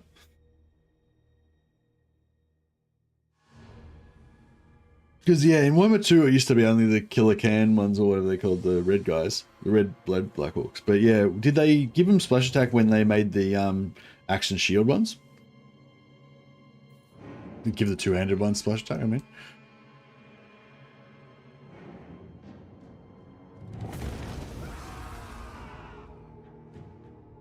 Because like I know they rejigged splash. I know they rejigged splash attack so that if you Total War says no splash attack. Oh yeah. And it says, yeah, I think maybe what you're thinking of, Anthony, is I think they rejigged splash attack to normalize it so that the amount of splash attack you would have would be based on how much damage you do. But that was like a one-time thing. Like they rebalanced it, but it's not like if you give a unit more damage, it doesn't give it more splash attacks. It still has the same amount of splash attacks based on its like base damage, as far as I understand it. It's just like the splash attack number is still like a set number that doesn't change. It's just that they one time readjusted it.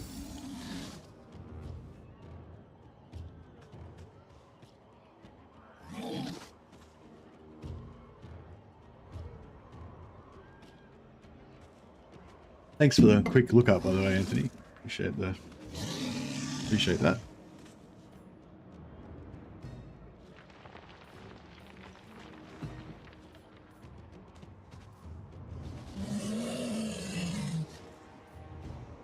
The 2% replenishment is pretty good, but I mean the rule is always be oath golding, especially when it's 373.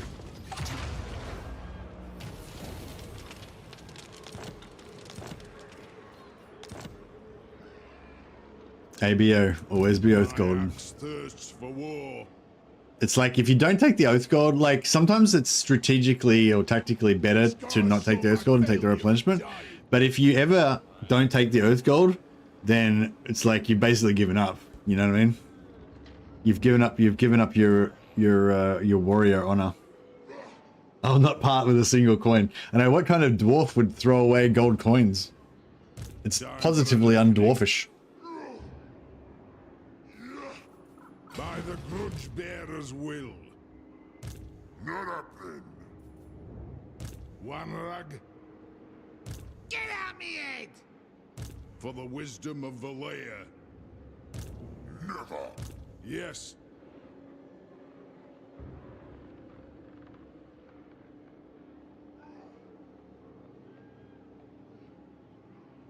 I don't know what to do here.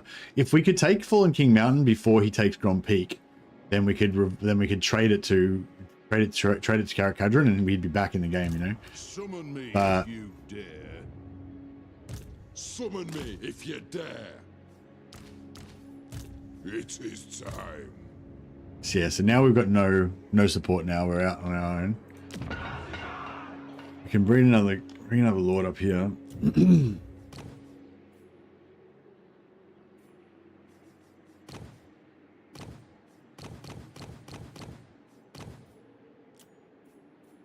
Let us begin. Move.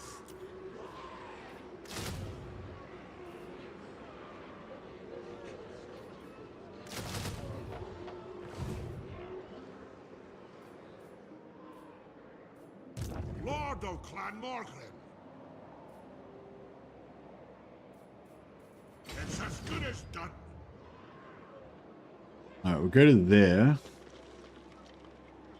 And then next turn we can jump over. Why a slayer? Never ask. Yes, this is what I mean by that money allowed us to supercharge for a few turns. So now for a few turns we can just go crazy on our keep and just fucking blow all of our money. But it means we can, you know, rapidly expand. Yes. Basically go and attack like everybody that we want to fight all around. Master of runecraft.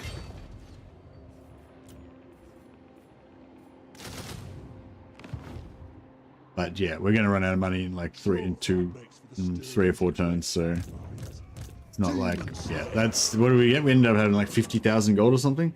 It's like we got 50,000 gold, but it's only like, it doesn't like make you rich for the rest of the campaign or anything. It just means you not have to give a shit until you yeah, not have to give a shit for a couple of turns, so you can just go ballistic instead of trying to be frugal. What did I recruit? Oh yeah, thanks. Wrong gyros. Yeah, I don't like brimstones much. Maybe you have like one so you can put burnt debuff on people, but on enemies to make them rout a bit faster. But other than that, I don't usually use brimstones. I just like the regular ones. My axe thirsts for war. Keep the mine holds alive. Huzzah! Garagrim Iron Fist. Garagrim Iron Fist. Time. Yeah, we could slot him in here. Let's get rid of Slayer Dwarfs. Actually, we'll probably get rid of these guys as well. What? Prince of Karak, get to work. No complaining.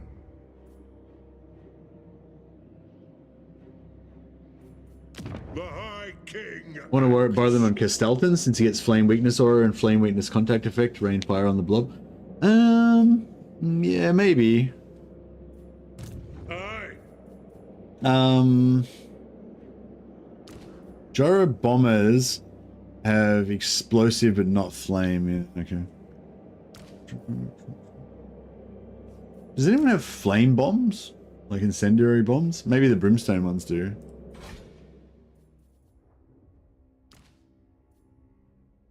No. Yeah, I don't know. I mean, they only have 15 ammunition. I know. If you wanted to go max flame, I probably wouldn't worry about the gyros. I'd just go for Iron Drakes for the big flame. If you want the big flame action, go for the Iron Drakes or even the flame cannons. Flame cannons are pretty cool. They seem to run out of ammo as well. How much you got? That 25 ammo.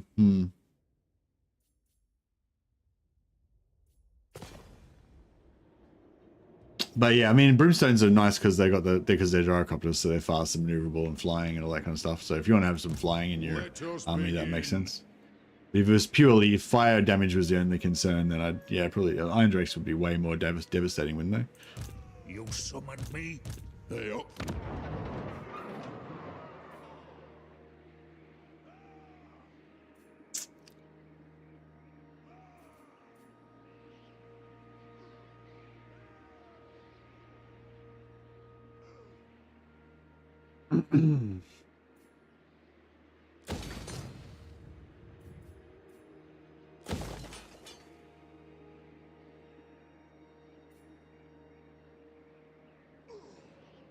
Demon Slayer. Just don't get in my way.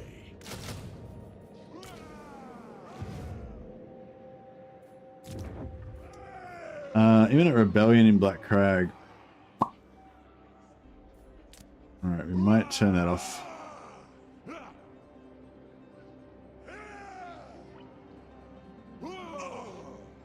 For one turn.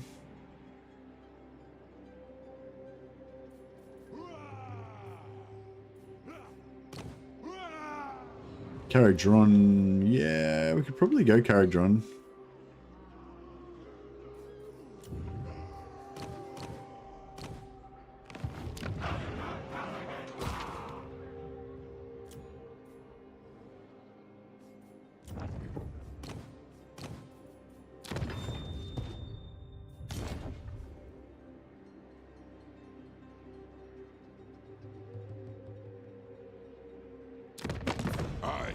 Let's hear what you have to say. We'll hear it before oath called.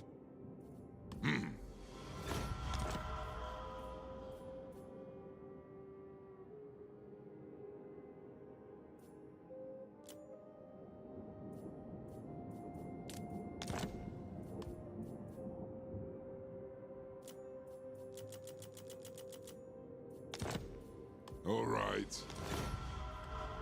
Alright. Sold a bit of stuff there to Karakazul. Keep us in the game. Keep us from going broke quite as fast.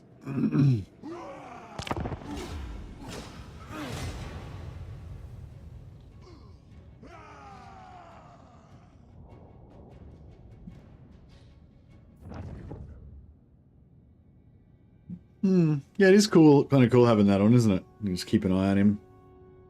See what he's up to. Oh, I should have swapped for Black Iron Mine.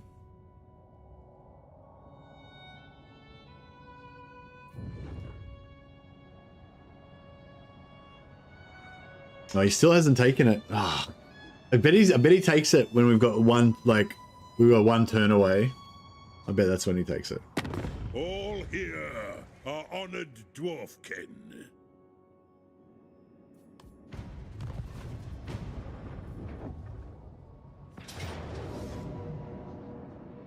God damn it. I was hoping we would just get away with that. Like, the original reason I moved this army up there was to fight these guys. But then I was like, we could maybe save Azag and save Karakadran from Azag, and so yeah. Now this is a major pain in the ass. It's not that many of a scary army, but we've got nothing to deal with it. And he's coming in hot with 2 armies. Back.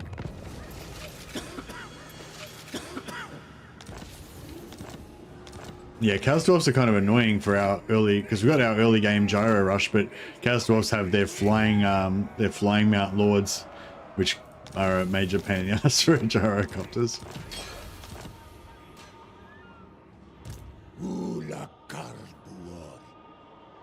Onward. The throng agrees. Oh, we can bring him back to life right now. Oh, glory. Oh, wait up. Yeah, no, we can. Okay, cool. All right. I mean, fuck. We do need to get back over here to save our fucking core territories from getting fucked. But we've got to answer the call. Beacons are lit. For the wisdom of Valea. Time for a reckoning. How fast? What? Oh, that's Let crazy. us hard them. It's tier 3, so I might just occupy Time it. for a reckoning. The clan demands war.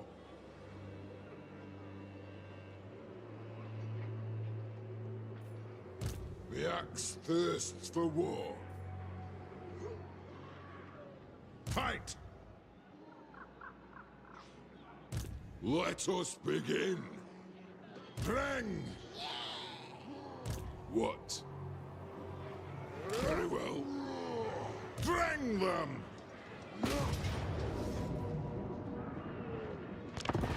Yeah, alright. We might just occupy it so we can keep it at tier 2. So that way Karakadran's at least got something to try and rebuild from.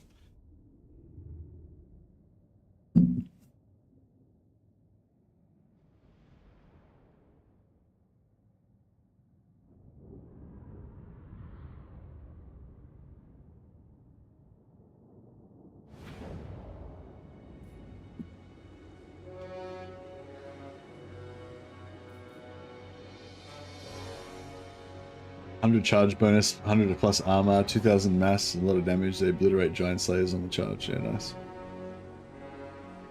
Yeah, it sounds fun, Nurbin. So you're liking the green skin technology tree? I don't know. I don't really like the new technology tree for the green skins, but I think it's like, yeah, I think it's like once you get later in the game, it's all right. But in the early unlocks don't feel as satisfying.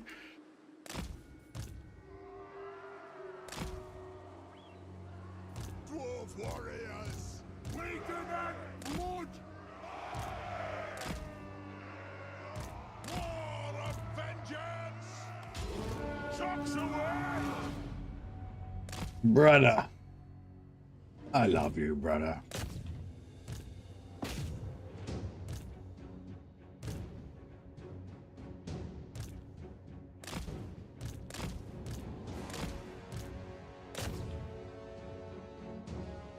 Just doing this so we don't take too much damage.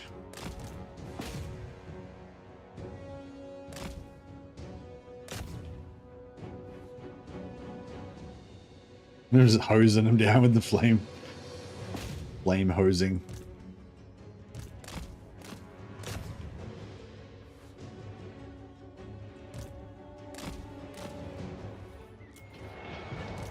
Gyrocopter! Stop! Vengeance! Charge! Move! Go! Fly! Right!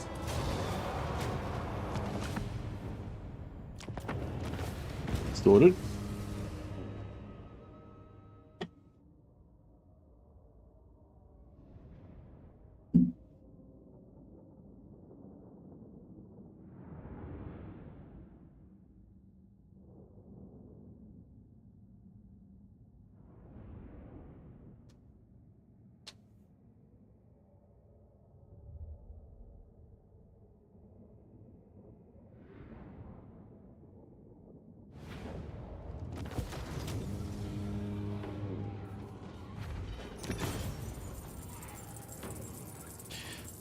Alright, so loot and occupy. For the wisdom of Valea. You summon me? It shall be done. Summon me if you dare. Let us begin.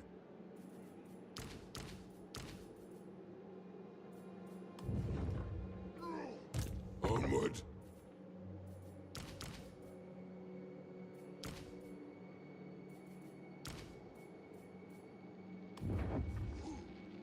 I don't exactly like greenskins, however, I have to say that they're surprisingly stronger than they appear on paper. Nice. Well, it sounds like you've struck on a pretty cool combination of stuff. Time. Did it take but yeah, it would have taken you a long time to unlock those tech bonuses and stuff, wouldn't it? What?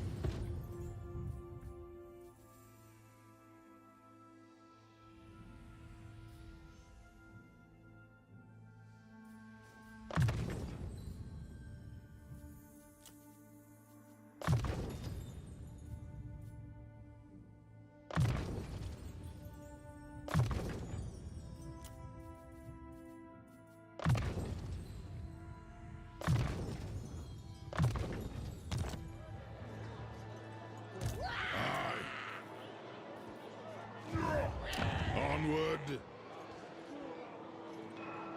My axe thirsts for war.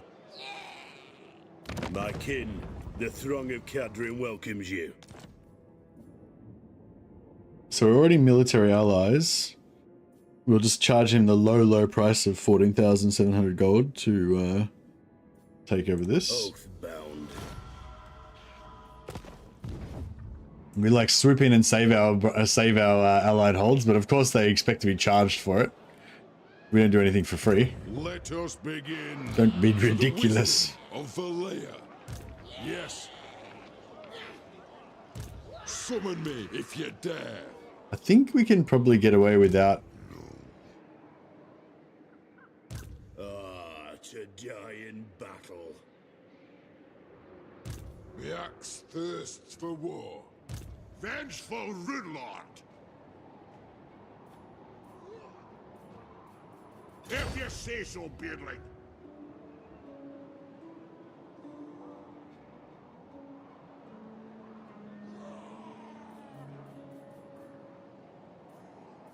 It's as good as done. Okay.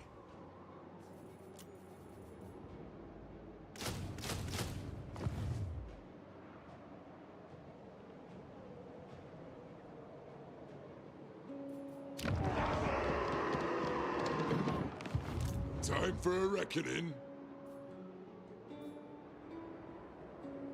Dragon Slayer. Mass is king nowadays. You mean like mass is the most important stat in the game? What does king mean? Aye. Drengi. Feet up, pipe out. Undeniably. For the wisdom of Valea.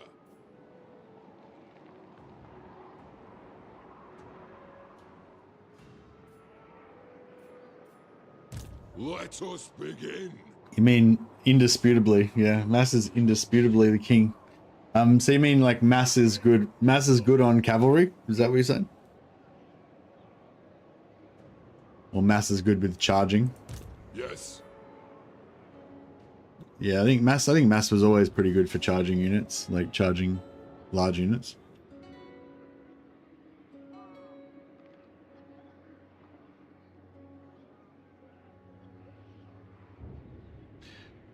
Oh boy, Biggins have 1500 mass. What's the standard mass for cavalry? 1000. Ready.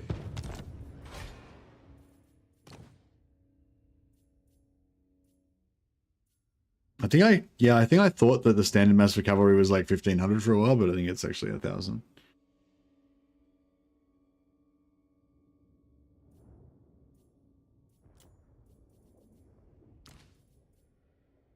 Yeah, 1000's the normal, but I think these guys have 1200, don't they? Yeah. These guys have 1200. These guys just normal 1000. Yeah. It's demigriffs. 1500. Yeah, nice. The ball boy begins have a 1500 just base.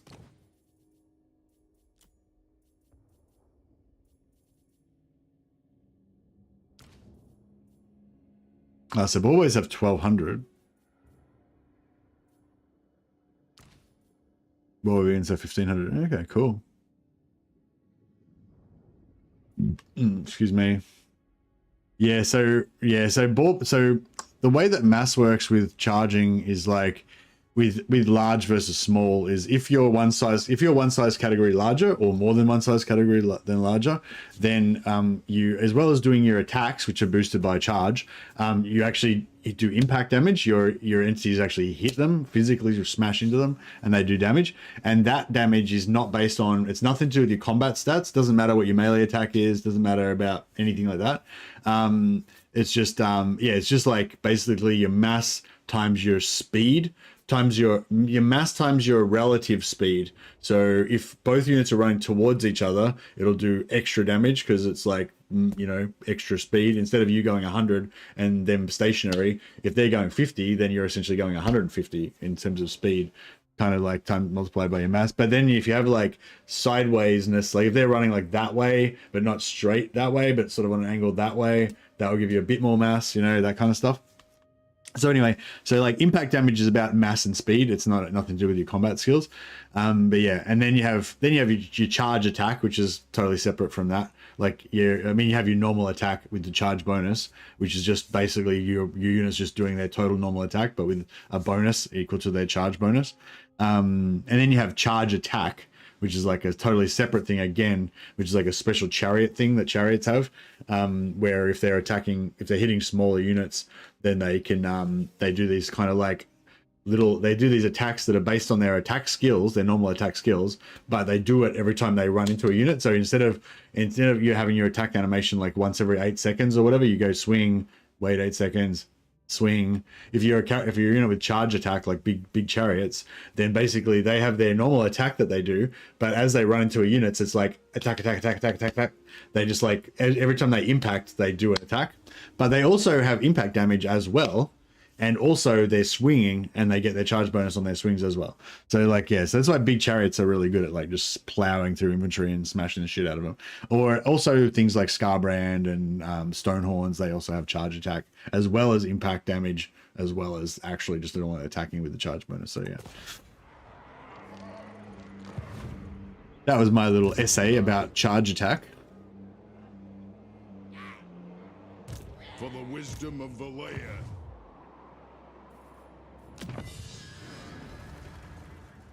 I did a video about it ages ago. I can't remember what it was called now though.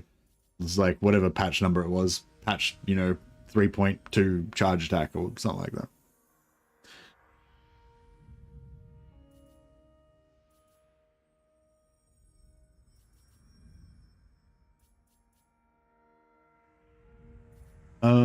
So we got all that.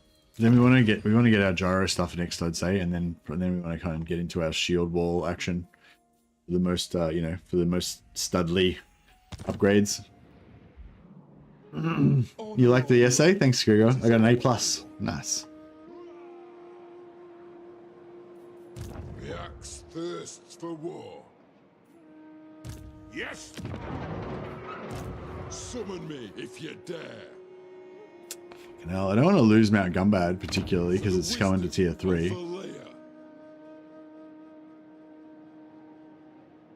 Have to ally recruit an Ironbreaker from each of the holds. That would be really cool actually. Time for a reckoning. On to glory for the ancestors.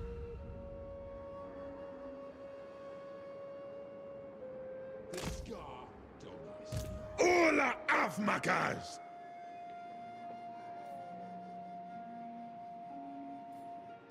Master of Runecraft. Gromby. I need to respec him though. I am the White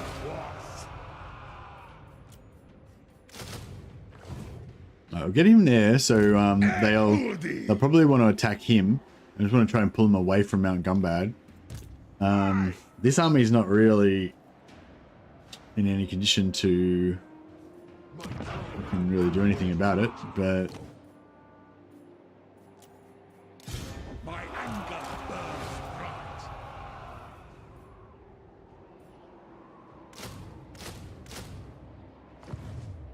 Aye, I suppose so.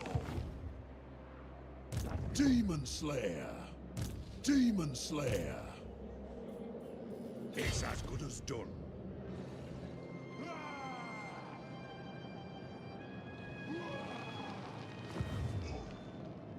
what's Black Iron Mine? Black Iron Mine's fucked up. All right, that's cool. The High King acts. Much? All right, I don't think we need to worry about. I think we can just auto resolve down here now. Time for a reckoning. Move! Oh, it's tier 3. Oh man.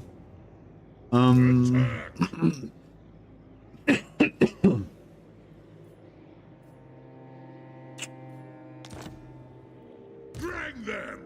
Ah, fuck it, I don't care.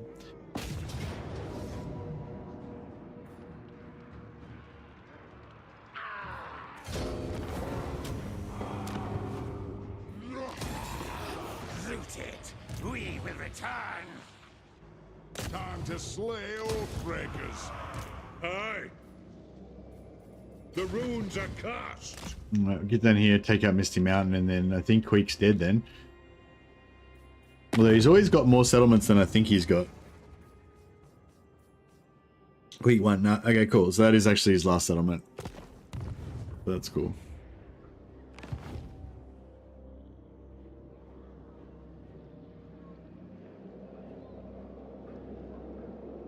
Armies just disappear once they fold into their flanks. I always go for either a flank overload or a double envelopment. That leads to armies just disintegrating. I like it. Yeah, that sounds fun. Sounds like a fun campaign to go for if you want to go for a full cavalry campaign. Hey, ASDL. Is there a way to farm grudges or is it a lost cause? I know for some reason once you expand and encounter other dwarfs, the Age of Reckoning requirement increases.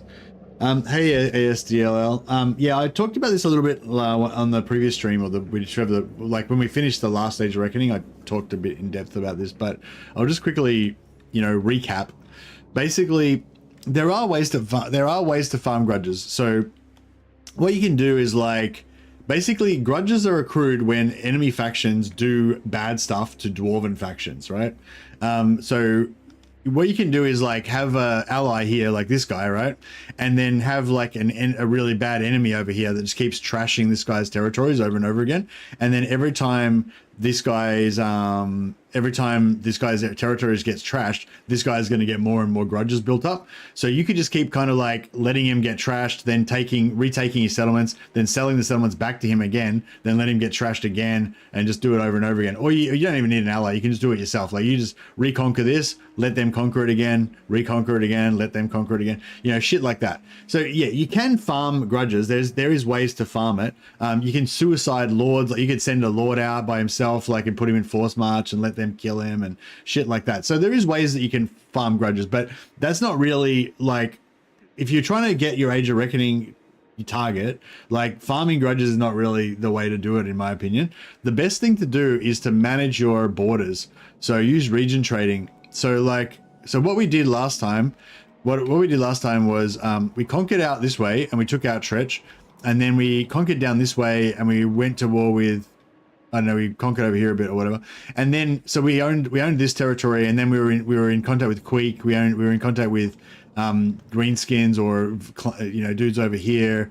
We were in contact with the Chaos Dwarfs up here, Chaos Dwarfs over there, blah, blah. And then just when it was on the last turn, so what would happen is, when on the last turn of the Age of Reckoning, it calculates whether you succeeded or not, and then it gives you a new target, and the new target is calculated based on the total grudges of every faction that touches your borders. So this faction, they touched my border here, Mount Gumbas, they're next to me. So then that gets added onto my total, that gets added onto my total, and every other grudge in the entirety of their empire and all of their armies all gets added onto my total, right?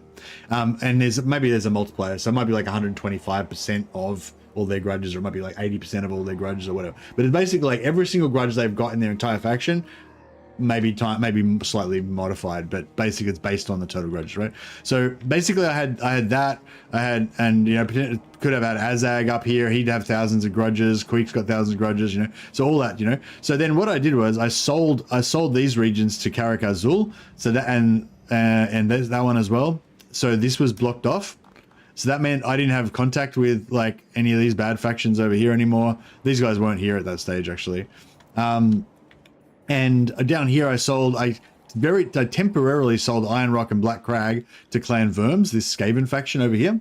And so what that did was it blocked off Queek. So the Queek wasn't in contact with me anymore. And Queek was worth like thousands and thousands of grudges because he's got so many grudge armies everywhere. And so that basically just meant that was not counted, right? And also Clan Verms had a little bit of grudges, but because I'd traded 2 regions for them, each settlement's worth plus 40 in diplomacy. That basically get plus 40, so it was minus 80 to their grudges. And that applies to every single instance. So this settlement might have had like 50 grudges on it, minus 80, 0. This one might have had 80 grudges on it, minus 80, 0. All their armies might have had like 100, minus 80, 20 grudges, you know? So basically by trading those regions to him, I just basically deleted all of his grudges on his whole faction because it's minus 80 to every instance, you know? And then I blocked off Queek, so he's not even counted anymore. And so, you know, so even though I'd kind of conquered a bunch of stuff, I just redid my borders so that I was strategically cutting off factions that I didn't want to be getting grudges from. I wasn't able to completely perfectly do it. There was still some factions that were still in contact with me. Maybe I didn't cut off Queek completely, or I can't remember now. But anyway, so in the end, we ended up with a target of 8,000. So yeah, so 8,000 is still quite a lot. But if I hadn't have done that, the target probably would have been like 18,000 or 30,000 or some shit. So you just like, yeah, on the last turn before the grudge gets calculated, just look at your borders and see if there's any major factions with shitloads of grudges that you could just easily cut off, so they're not in contact with your border anymore. And if you can just temporarily sell it, right? So what I did was I sold the Iron Rock and Black Crag to Clan Verms because we were not at war with them at the time. But I recruited a lord. I had recruited lords next to both of them. So I just sold that both to them at the end of the turn. That fixed up all the grudges. Then as soon as the turn ended, I just declared war and took them both back again. And then I had contact with all those factions again, but it doesn't matter because it doesn't get recalculated for 15 turns. So basically that's how you do it. So you go up to like a big grudge faction that's got millions of grudges. Then if it's the last turn, you just sell your border regions with them so that they're not calculated. And then it recalculates your grudges with a really low target. And then you just retake and conquer into this faction that's got fuck tons of grudges, you know? So, you basically have like a faction next to you that's got like 30,000 grudges, but you cut them off. So now your target's only 8,000, but the 30,000 grudges are still sitting there. So you can just fucking easily get 30,000 grudges. Yeah, I know. Hopefully that makes sense. But yeah, basically that's how you do it.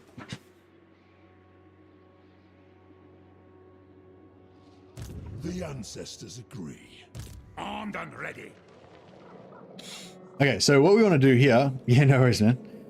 So what you want to do here is we want to try and buy Black Iron Mine just temporarily, so we can get 0 movement circle to move through here and attack this army, because we currently can't quite make it. Follow at your peril. Vengeful. We can make it to right to there, but if we had the 0 movement circle there, I reckon we'd be able to just squeeze through maybe. To doom, then. Bane of demons. I have the forge fires glowing. I do. They up. Lord of Clan Thorgrim. So we're gonna switch. We'll trade Black Iron Mine for not Kratron. I have Karakazgar probably. Let's march. Yeah. Fuck, we might not be able to do it. My axe thirsts for war. And what can the Dowie do for you on this fine day?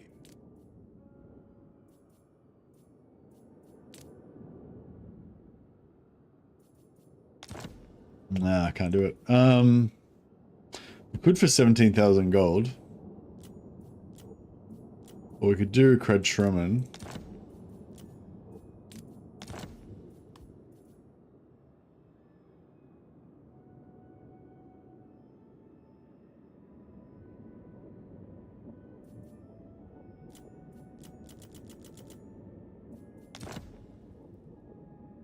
The only thing is that's going to cut down Thorgrim's movement next turn.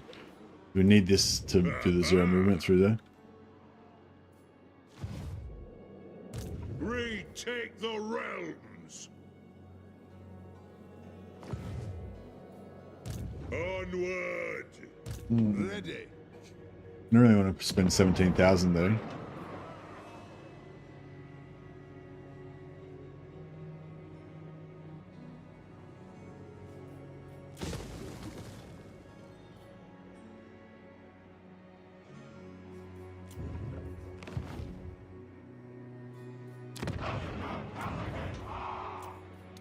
Summon me if you dare. And that. Before we sell it, I'll just put this guy on the correct side. It is time.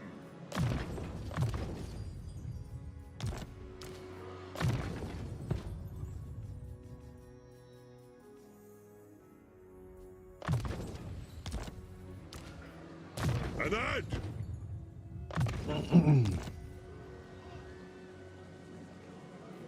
For the wisdom of Valea.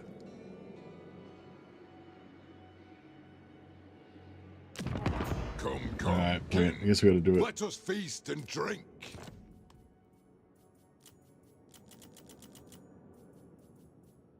Can we make him go to war with anyone?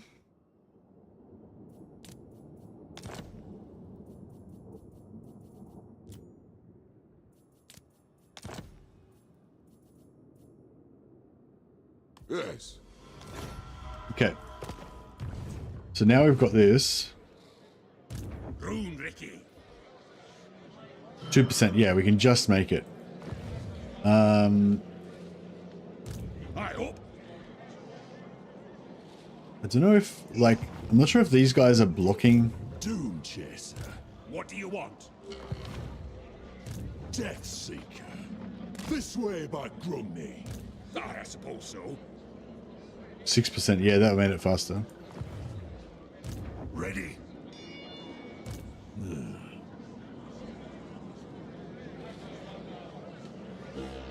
Can I help you?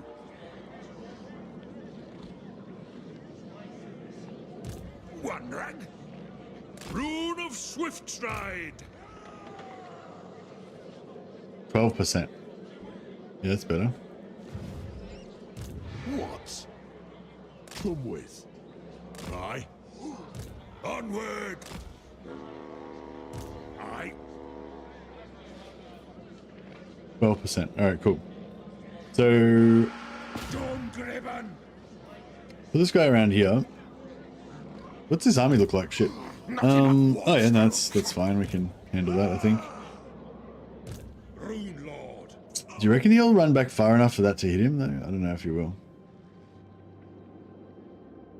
If he wants it done right.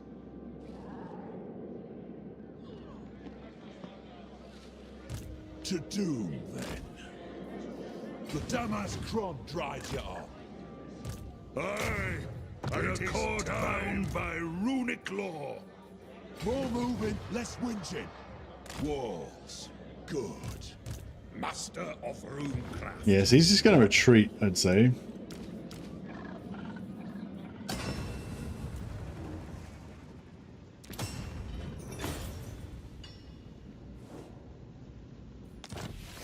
Vengeful Rune Lord.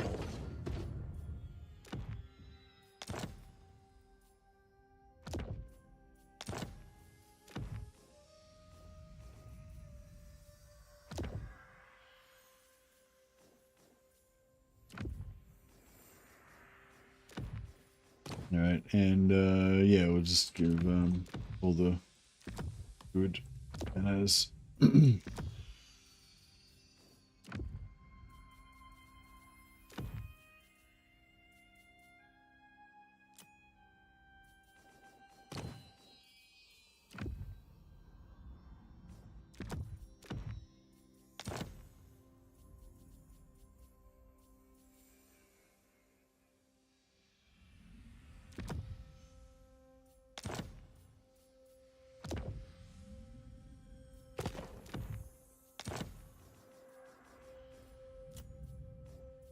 Alright, give you a Death Singer.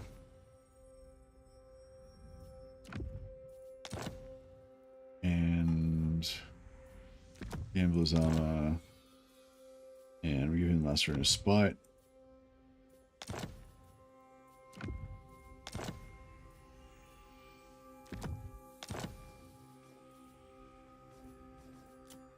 Give this guy.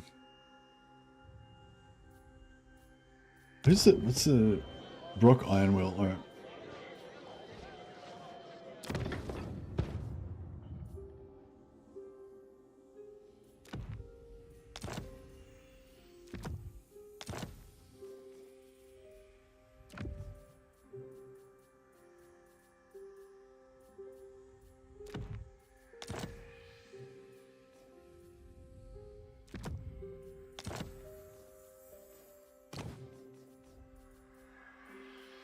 Give him a Troll Slayer.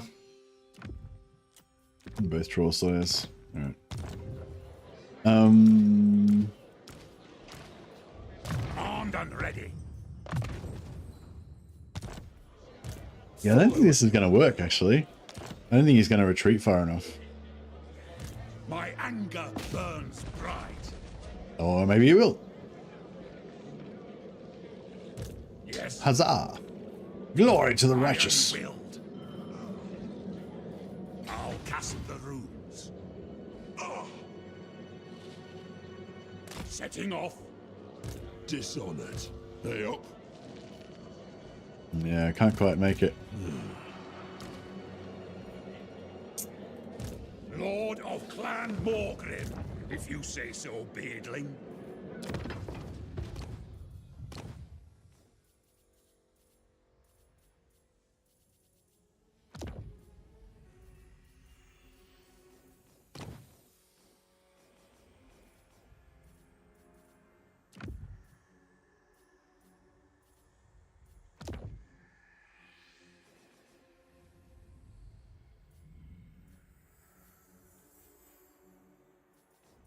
Alright. Rune Lord. List victory low. Okay, so we can just auto-resolve this. That will give us maximum XP, but enemy captured. Yeah. So if you wanted to get the Oath Gold, then yeah, you have to fight it manually. But excuse me. Oh, if I'd attacked around the other, if I'd attacked with the full army instead of this guy, we might have got more Oath Gold. But the Treasury, the 863 gold, I think that's maximum. And this XP that we got, I think, is maximum because we wiped them out.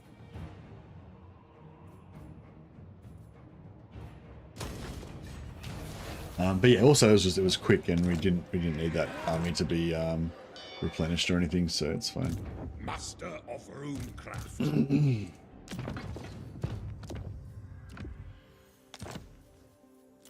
All right, so I think we've done most of our objectives down here. So now we need to contract and get rid of all of our armies again, so that we are not pissing so much money up the wall.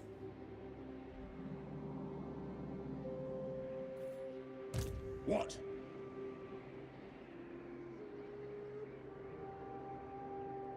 Casting the runes. Leave it to me. Doom comes when it does.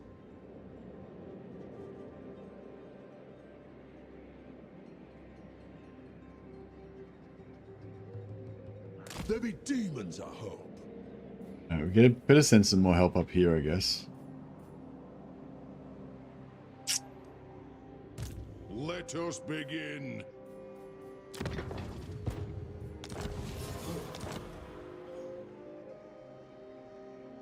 We might be able to just get this done, maybe.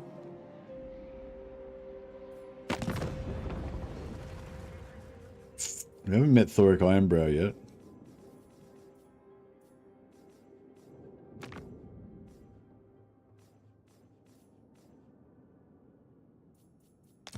I will hear what you have to say.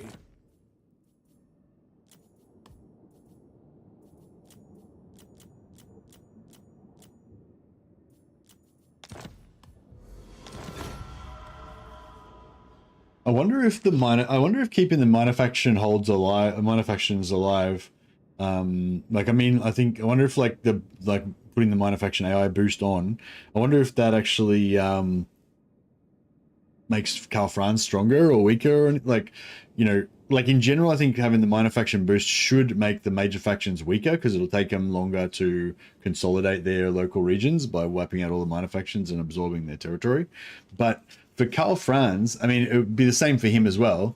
But for Karl Franz, maybe because he's got all these like bonuses to diplomacy and everything with the other elect accounts, I don't know how much that actually really, you know, matters for the AI, but.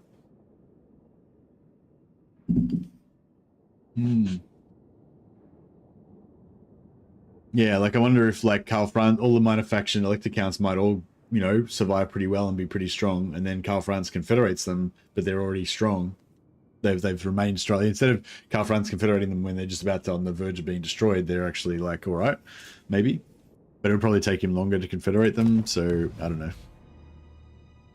I'd be interested to know how, like, you know, how Karl Franz's campaign, the AI Karl Franz's campaign is affected by it.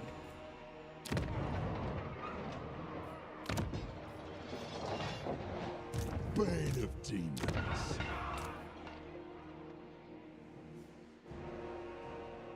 Look, we're gonna get a strong Clan honor. That is agreement. By the king's command. This guy's level 10. Oh, I think this might have been Grombrindal's, one of Grombrindal's Thanes that was wounded at the time.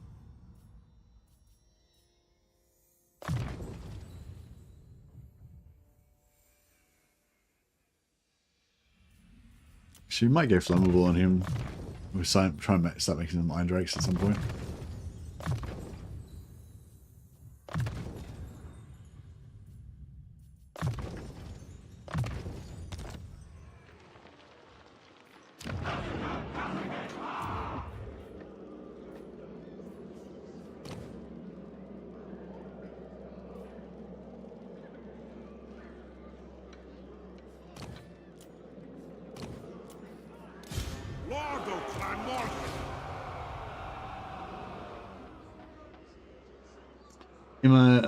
It worked great with Norsca being able to vassalize instead of just ally. I think factions are more scared to declare war on minor factions as my vassals. Like, here's a campaign, everyone will declare war on my small allies to try to isolate me. Not possible with vassals, so they just don't declare war. Oh, because they can't join on without pulling a vassal in as well. My anger burns bright.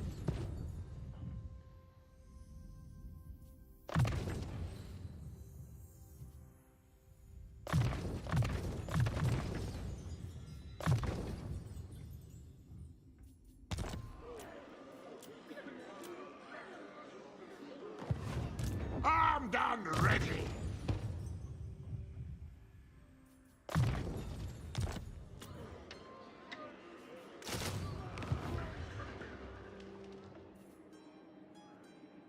Slayer.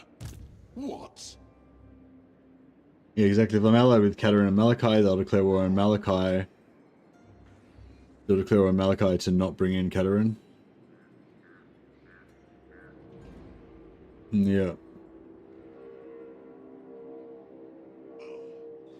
Yeah. Yeah, that sucks. Send me to vengeance. One rug. Yeah, I feel like with allies, the main use of allies is to block off one side temporarily. I thought you were ditching armies, not recruiting more. Well, I mean, I ditched some armies. It's fucking, what's with the army shaming, Lander? Fuck. Dishonored. Death Seeker.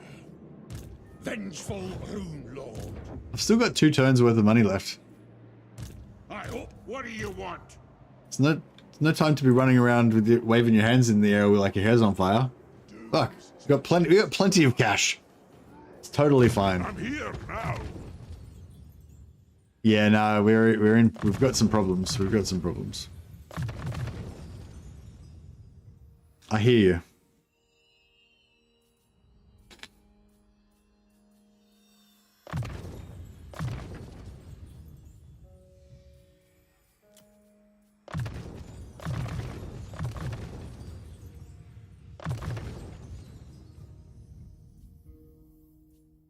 Yeah, so we've got global replenishment rate, global movement rate, and we got faction recruit rank, faction wide. Actually, I might go the recruit rank first.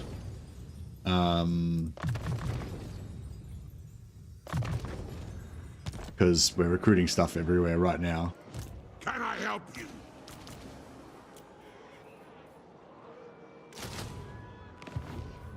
I.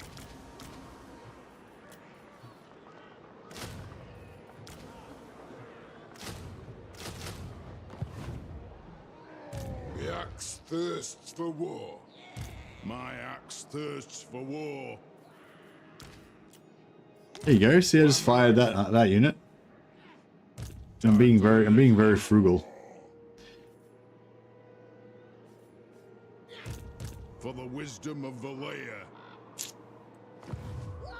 Onward. Ha ha! Let us begin. For the wisdom of Valea.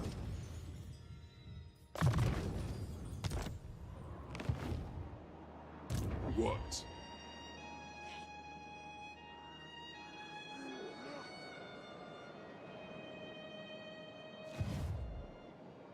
Anad?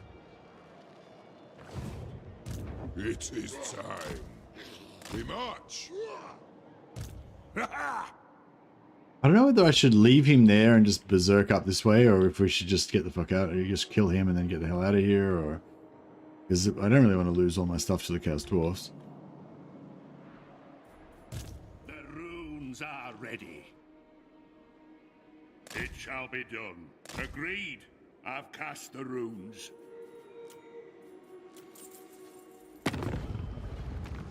By my hammer, I should slay you where you stand. Gifts given to Clan Verms.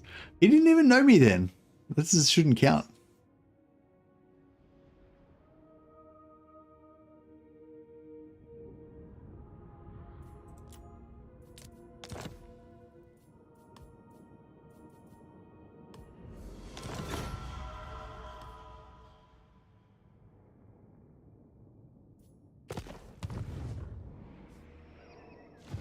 Well, Yeah, we're gonna have to. At some point, we'll declare war on Scrag and conquer all this stuff and sell that to Belagar, and that should fix our relations.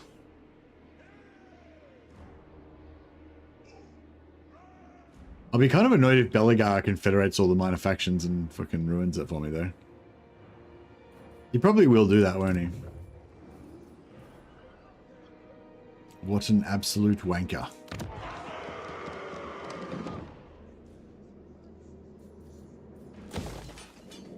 To war?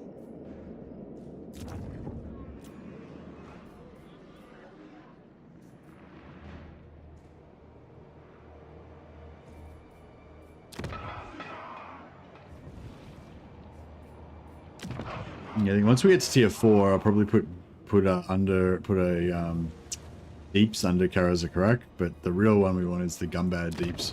But again, I reckon probably same thing with deeps. With Gumbad, I'll wait till tier 4 as well, because otherwise we won't have enough spots. Let's go jump up. Chill. Back in a sec.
So.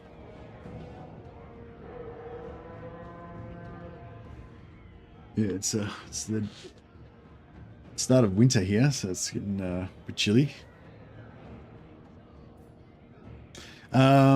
Sweet. We will intercept, wipe this guy out.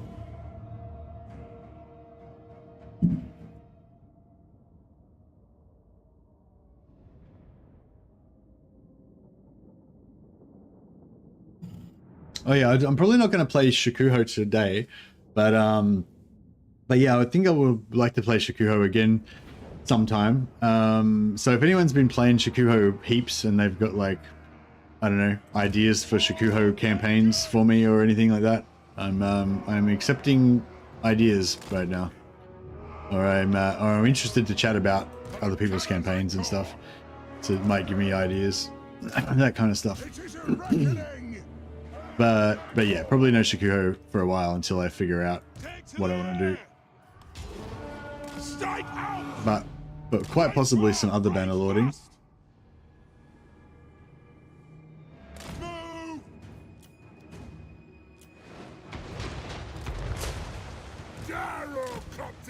What's the game called? Oh, Bannerlord. It's sorry, Shikuho is a mod for Bannerlord. It's a full conversion Japanese medieval Japan.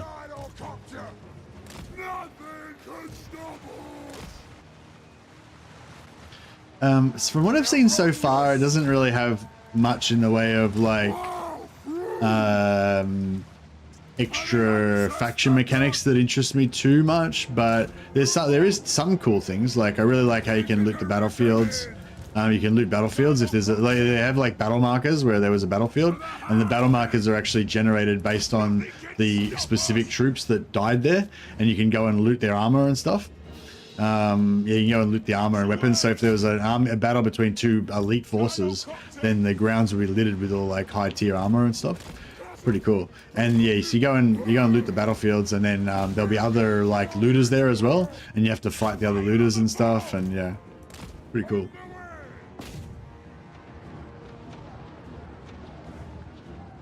There's Shikuho. Shikuho.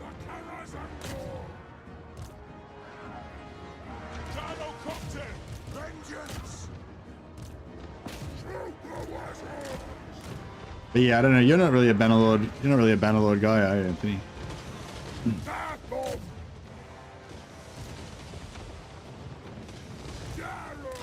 Yeah, Bannerlord's a bit more. I feel like Bannerlord's a bit more of a. I don't know. I guess you can play it. You can play it different ways, which is one of the things I like about it. But I feel like it works better as like a bit more of an RPG. It's like it's more like you're like role playing as a general rather than, you know, being like a strategy game. You end up refunding it. Shit. So not only you didn't get into it, you're like, I'm never gonna get into it either. Fucking refund. Wow. Do you like just commonly refund games all the time, or does that indicate that you really fucking hated it? Charge! Dino Copter! Let the vengeance begin! Pick your targets well! Range far! Range fast! No! Yeah, it's not so much of a tactic. It's not so much of a tactical attack. Yeah, it's not so much of a tactical and technical kind of a game. It's more of a yeah, it's more of a like RPG experience, I would say, and it's extremely grindy as well. But you know, but I quite like that as well. Dino Copter! Let the vengeance begin! Dino Copter! It's a bit like I'm not saying it's like Total War, but I'm gonna say if you think about it in Total War terms, it's a bit like that. It's a bit like that in that the battles are like a massive part of it, like the actual like just visceral joy of like running down a guy and lancing him and stuff, or throwing a javelin into someone's face at that perfect moment, you know. And yeah, just the kind of the actual clash of the real-time battles. So if you really enjoy that, if that really gives you a buzz like the real-time battles, then all the strategy elements and all that kind of stuff provides you with a framework and a context that makes those battles like actually mean something. So, you know, you can have the fun of doing the battle, but it isn't just a pointless exercise. It's actually means something, you know. It kind of, and that's kind of the same, you know, that's a similarity I think with the way that Total War works. It's like the battles themselves are this really visceral, joyful experience, you know, but instead of them just being a meaningless thing, you just reset it and that one doesn't matter and you go again. The campaign map gives you that context, and so I think they're kind of similar in that way. But if you don't enjoy that, if you don't really get into that first person battle aspect of it, then the O2 is pretty low here, so we'll break the rule.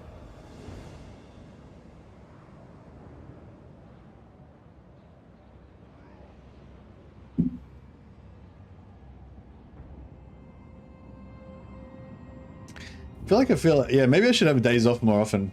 I feel kind of I don't know. I feel like I'm more, you know, more charged up for Total War today, you know, for streaming today in general, I guess. All right, so I was hoping that was going to pull him down there.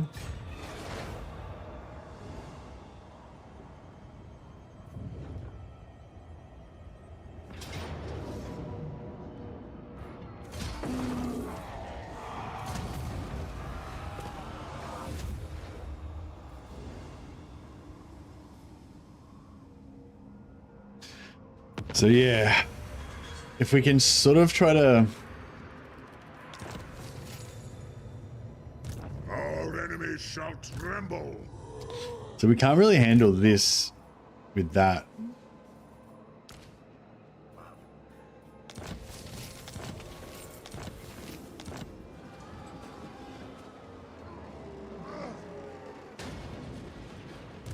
Master of runecraft. If we could take these guys out right now, that would be pretty sweet, though. Master of runecraft. I don't think we can, though. Need to fight a demon. Come back to that in a second.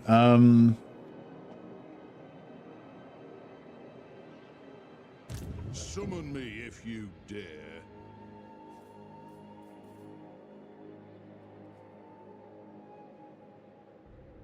Dragon Slayer of axe will travel. Beards in belts for the wisdom of Valea. Sticks in the way. I suppose.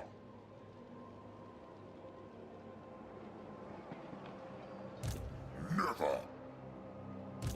Yes. The throng agrees. By the grudge I was gonna try and do an ambush trap or some bullshit, but it's like, ah, fuck it. Just get in there. For the wisdom of Valea. Not up there. Doom, where you follow me, lads. Got him. An accord bound by runic law. Alright, we need to come back here and buff the and stack these guys up with magic items, so that if he turns around and goes for us, we can take him. I do appreciate you and other streamers. After watching you guys play, I'm way better at battles than I used to be. Oh, nice. Get little tips and pick up different things from different people. Yeah. He's been besieging Grand Peak for like 20 turns though. Yeah. Yeah, he's been besieging Grand Peak for like 5 or 6 turns, I think now. Yeah. But yeah. Pretty funny.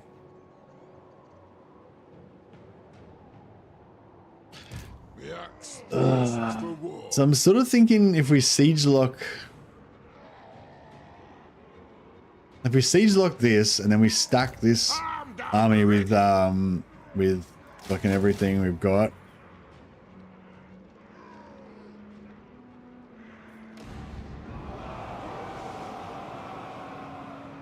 Summon me if you dare.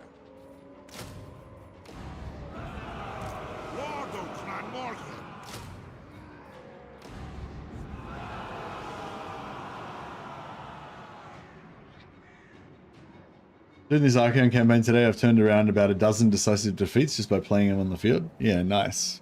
It's satisfying, isn't it? Can I help you? I think that comes back to that legend trick as well of increasing the battle difficulty. Because if you have the battle difficulty really low, then the AI will it'll always just tell you the auto resolve will be a crushing victory, and you don't need to fight the battle. And then if you ever do actually have to fight a battle, it'll say that you were supposed to basically do okay, and when you do fight the battle, it's super fucking hard. So yeah. But if you have the battle difficulty cranked up, then the auto resolve will say, oh no, you'll never win this, but then you fight it and it's not so bad. So it's like, yeah, it's like a weird kind of counterintuitive, but yeah, I think Legend kind of was on the money when he said that you better off having max battle difficulty. Yeah, that's perfect. So Ryan said he's got max battle difficulty, very hard campaign difficulty, but he's reduced the AI stats reduced by 5%. So yes, then that's the perfect way to do it, I reckon. So if you're a bit worried that you don't want to go on like full max ultra hard difficulty or whatever, then turn down the AI stats modifier. That makes the AI's units a little bit weaker, but it doesn't affect auto resolve, the auto resolve calculation or anything. Whereas this one, if you put that down to easy, it'll tell you that, leave that up. If you put this down to easy, it'll tell you the auto resolve super easy, and if you auto resolve, you'll win all the time, right? But if you actually fight the battle, it won't be super easy, and the AI will still have all these bonuses and stuff, So yeah, so if you want a good experience, crank the battle difficulty up. And if you want it to be a bit easier, just turn the AI stats modifier down. Or you can turn the campaign down as well.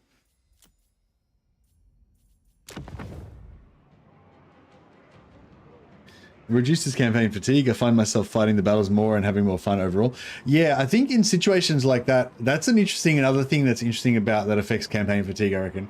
When you have a battle, where the AI says that you're going to lose, and it's a strategically important thing, something bad's going to happen if you lose, like you'll lose one of your settlements or whatever, and then it matters, and then you're like, oh shit, I'm gonna have to fight this battle, I gotta win, and it matters, and it's weird, I think that helps with campaign fatigue. If you have a battle that doesn't matter really, but you have to fight it anyway, or that you feel like it's unimportant but you have to fight it anyway, then it's weird. Like then the manual battles actually kind of increase campaign fatigue because you're like, oh, I gotta do this. Yeah. But if you feel like it matters, then it doesn't. Like, yeah, it's weird. Like if the battle matters, then that's what you're here for. That's what you want, you know. But if you have to fight a battle that doesn't matter, then that's like trash that's getting in the way of you doing what you want, you know. It's kind of thing. The dwarfs need me. All right, so we siege lock this guy with Gromby. So he's basically not going to take part now. So it's just us. It's just these 3 armies against this guy. For the wisdom of Valea. Move! By the crutch bearer's will. Vengeful Rune Lord. Lord of Clan Morgrim. All right, so we need to gear these guys up. Attack! Gromby. Gromby's probably not going to end up. Gromby's probably not going to end up fighting the battle because they might retreat. So I'll gear this guy up as our main kind of super tank. Give him all the good things. Excuse me. We're gonna have to give him tanked for 10% for extra vigor loss reduction and even faster regen, or we give him toughness for an extra 10 hit points. An extra 10 armor, sorry. How much armor, non-armor piercing shit have they got? Oh, everything. None of their shit's armor piercing. Except for this guy. It is time. I'll give him the tanked, and we'll give him Rune of Spite, Rune of Luck, and Rune of Fear, so that means he's immune to the terror from their flying mounts.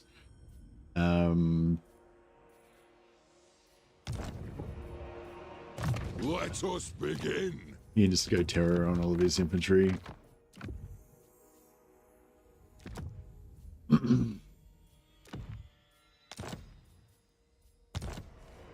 Cool, and then this guy.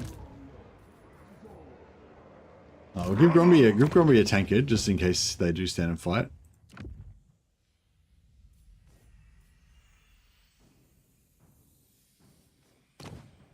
And you can have a Rune of Fear.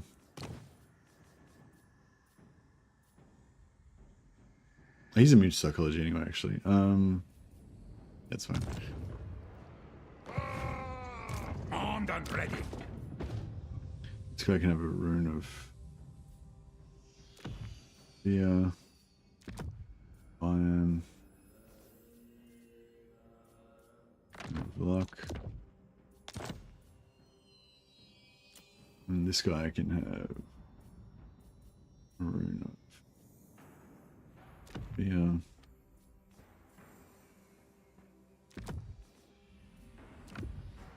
Rune of Luck, Rune of Iron, and tanked.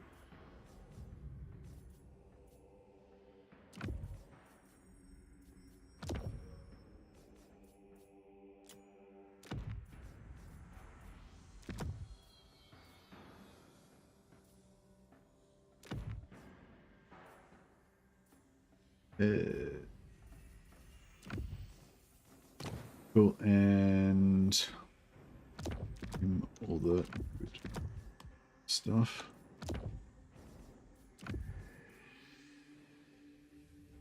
All right.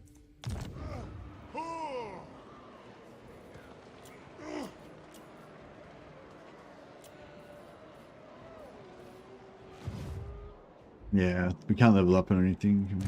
Good. Grimnir's axe thirsts.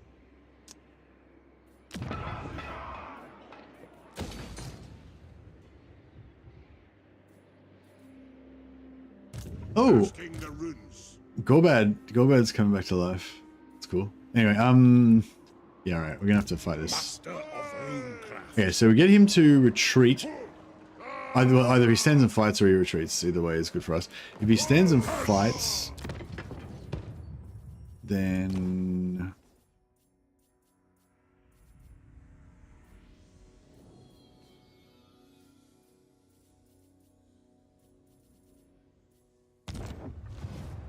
Aye. For Kara's. Alright. Close victory low. I mean, we can just auto-resolve it.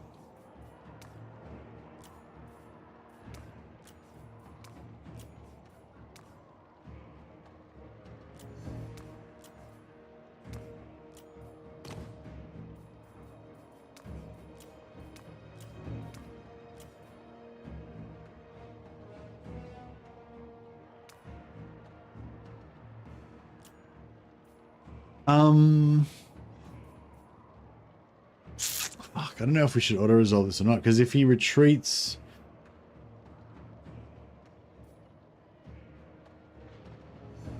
We'll fight it manually.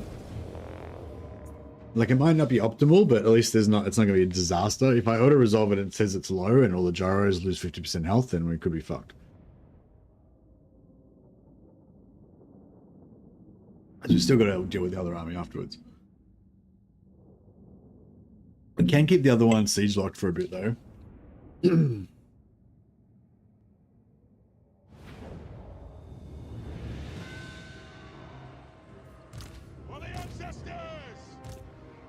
Boltors actually probably do a good job during versus gyros.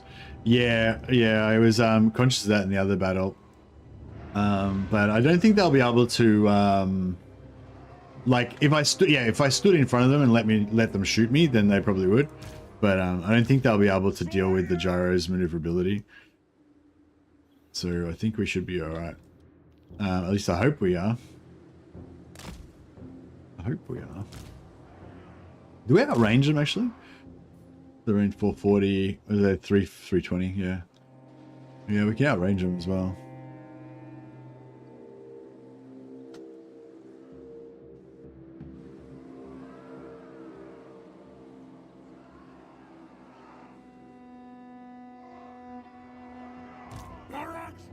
Can't see shit.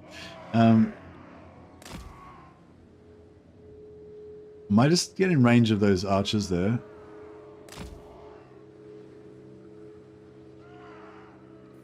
Slayers!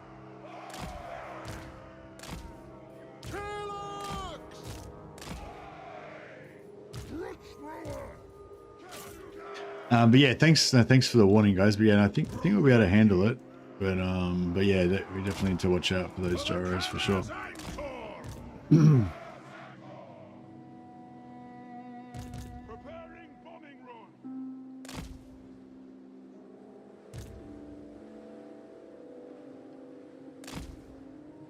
Yes! Move!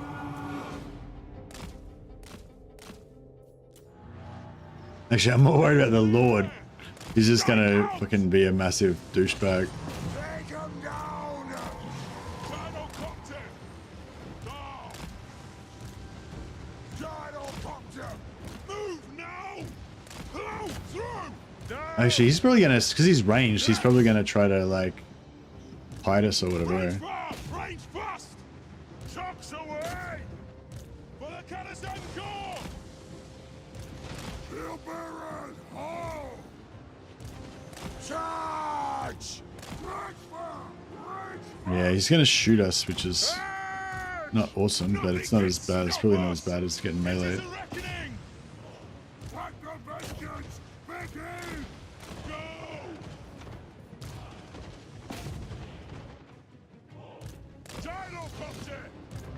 Nothing can stop us! Charge! Move! Range fast! We demand blood! Gyrocopter! They have wronged us! Move! Go! Louis, terror routed. Gyrocopter! Get him! Vengeance! Yeah, it's not super easy. Gyrocopter! Ah! For the Canazan Corps! Killers! Go! Go!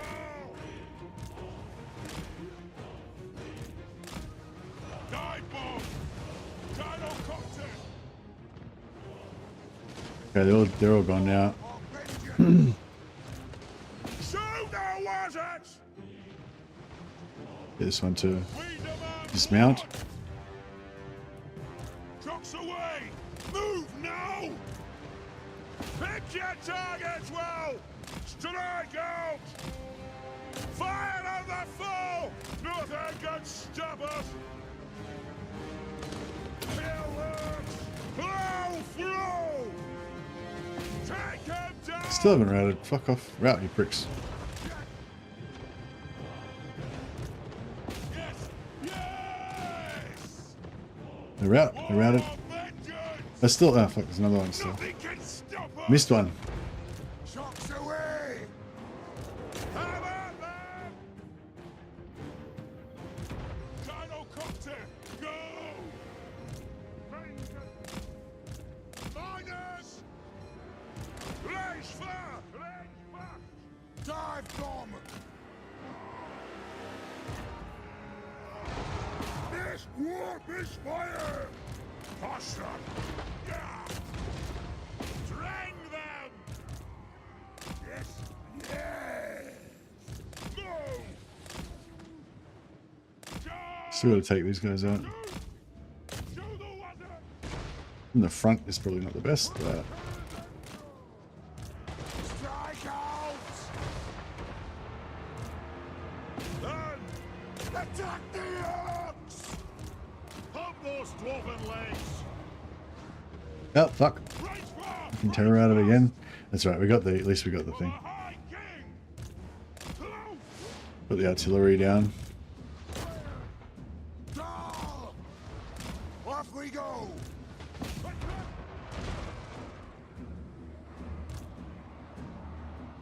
Commoners!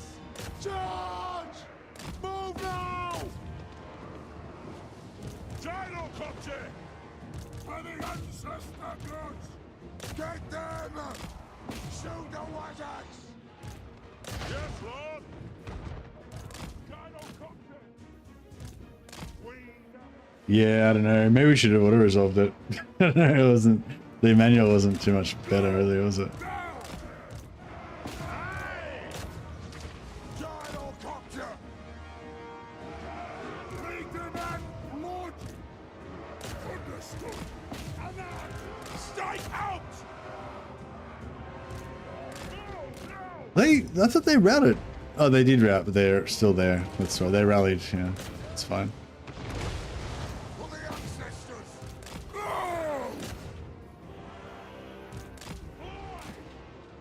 So those guys from getting killed. Miners! Be cool if we could get him to land and melee with our slayers. Move now! Look through! There's nothing I can't fix! Oxers out! Move! Gyrocopter! Wait a man's blood! Gyrocopter! Let the vengeance begin! Ready to strike! Fly!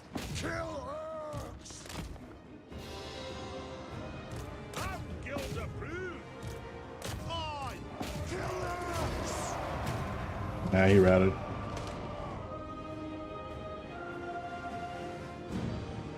Getting your you getting your Pokemons all organized. Right fast! Very good, very good.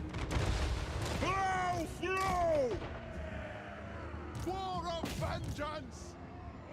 Longbeard! Yeah, they're not gonna catch them anyway. Fulfill our oaths and die! Malice killed Sigvald. Charge! You do. Fire on the foe! Take to the air! Down! Aye, as you command! Those guys up here, they might be able to. Nothing can stop us! Kill orcs! Will do!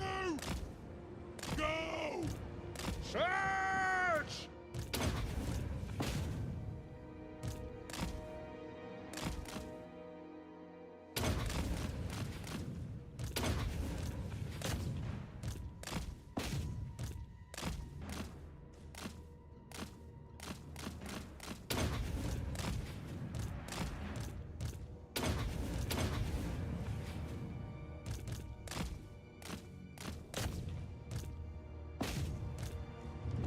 Alright, we got a few.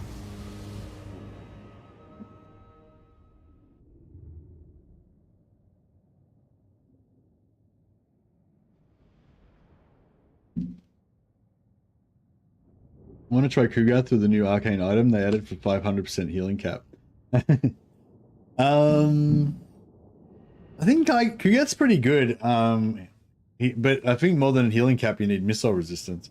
Like it's just like, yeah, that's the thing that kills Kugath. Just if you have like lots of missiles, just shooting him to death.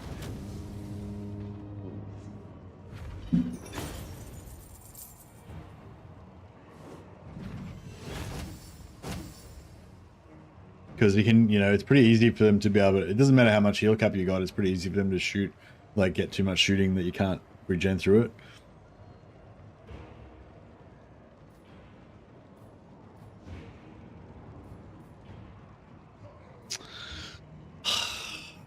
As much as I hate it, we're gonna have to take the replenishment this time.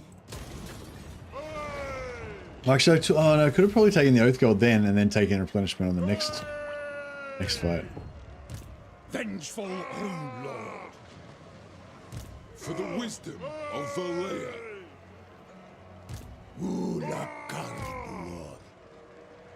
Shame!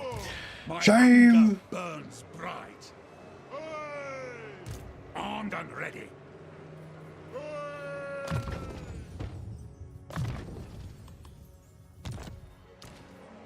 Iron-willed. Rune Lord.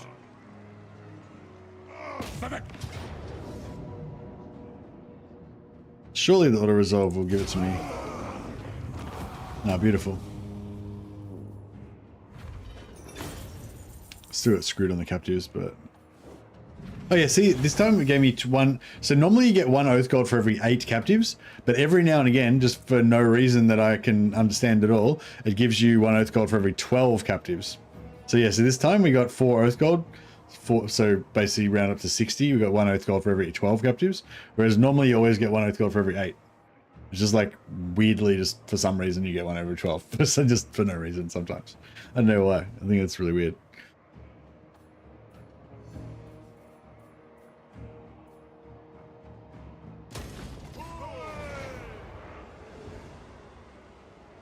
Can I help you?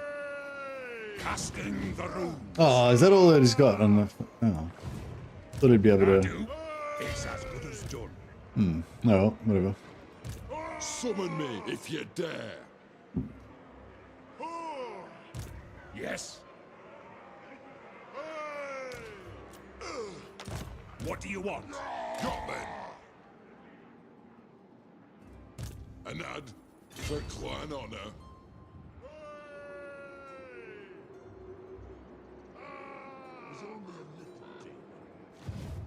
I suppose so.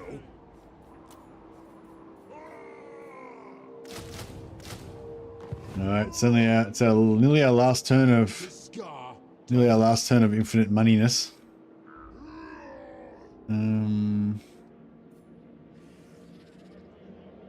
Master of runecraft. Demon Slayer. I'll cast the runes.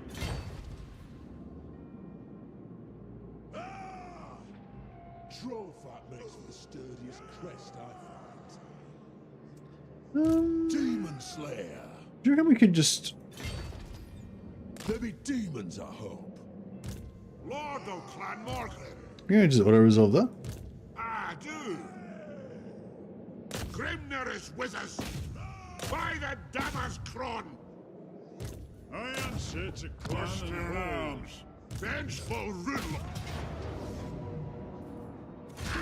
Yeah, because these guys they're only going to be around for another 7 turns, so it doesn't matter so much about keeping them healthy now.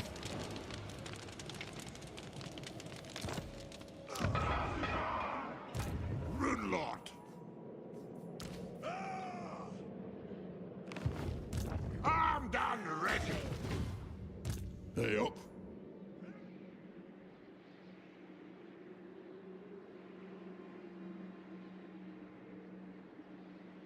Lord of Clan Morgan. Should I just beeline it into Imric's lands and start fucking him up as fast as possible? I guess so.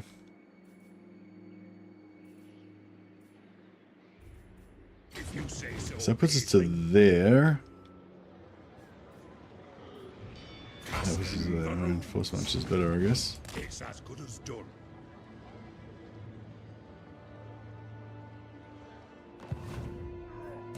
What?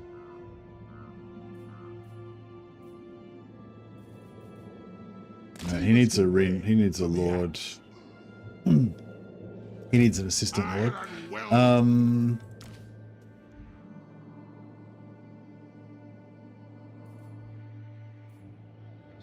I think I'll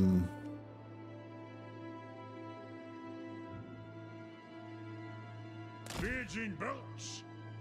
yeah, we're gonna go revive Clan Helheim to bring back the glory of the clans. One rag. Gonna punish Imric for his audacity. Honor or love?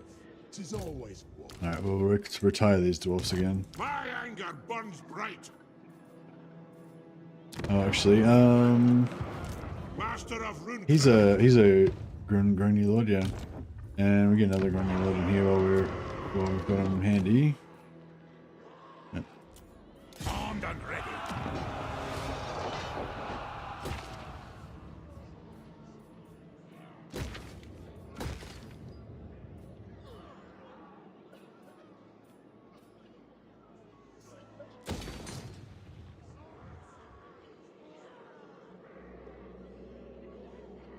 Alright, cool. And then we'll get rid of him. Casting the runes. Get rid of him. This guy, we could either bring him in as an assistant lord for the Helheim, but he's going to be too slow, I reckon.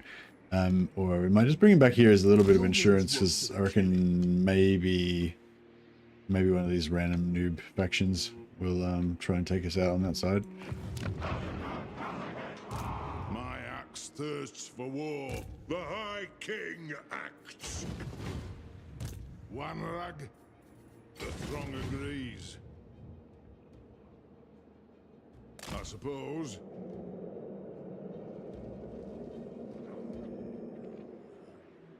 It can't actually be, like, it can't actually be empty, can it?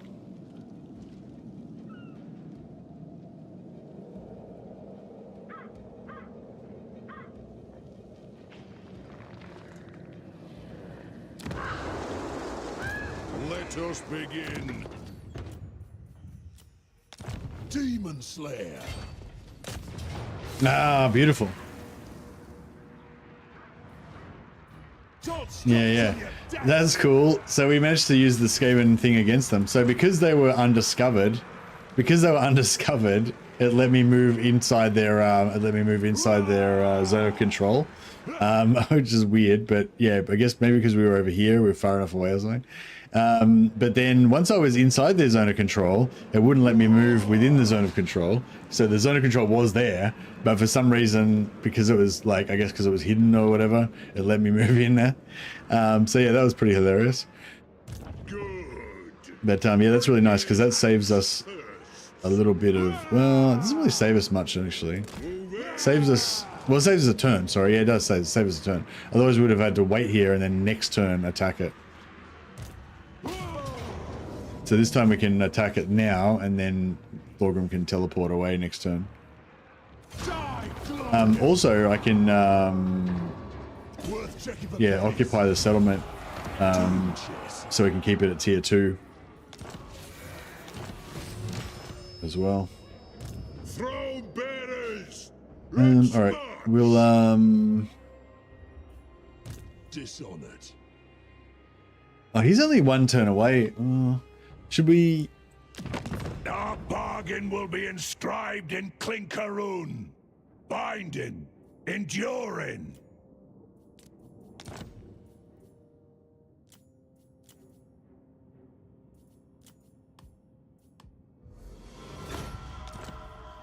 All right, welcome back to the clan, Thoric Ironbrow. So Thoric's hole down here is not really an actual real dwarf clan. It's just like an expedition that went down to like reclaim Carrickzorn. But Carrickzorn is like a historical dwarf location, so you know, so it's kind of like we haven't really like reclaimed an actual. We haven't actually really kept a hold alive. We're actually like reclaiming a hold, or you know, Thorex reclaimed a hold basically. And Ed, keep your axes close. Beards in belts. That's not what I meant to do. Got Ben? Is he at war with Lamia? No, he's not at war with Lamia.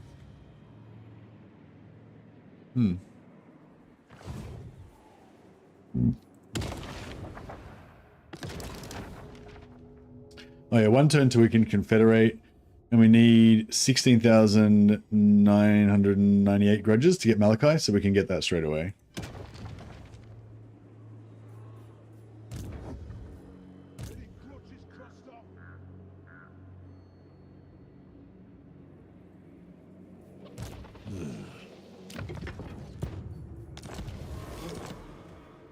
Oh. Actually, if we're going to go after Imric, we kind of needed that other lord as well, so that he can be our assistant lord. One rug! The axe thirsts for war. Ha ha! So yeah, we want to make an assistant lord so that we can move here to attack this, but then instead of Thorgrim taking it, we just get the other lord to take it, so then Thorgrim can just force march forward, you know, towards the next target and so on and so on. So yeah, basically if we have an assistant lord, it'll speed up our conquest probably by about, you know, 60% faster. But it costs us more because we've got to pay extra supply lines, so it's a trade-off. Aye up. Yes. They up. Rune Ricky. For the wisdom of Valea. All right, cool. Everything's good. We've still got probably 2 turns left before we go broke. Onward.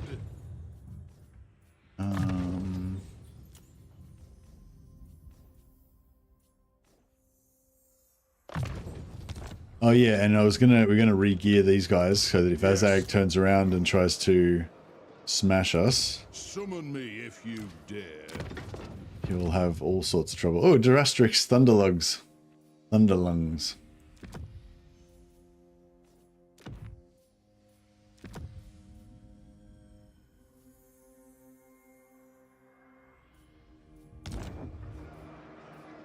To war.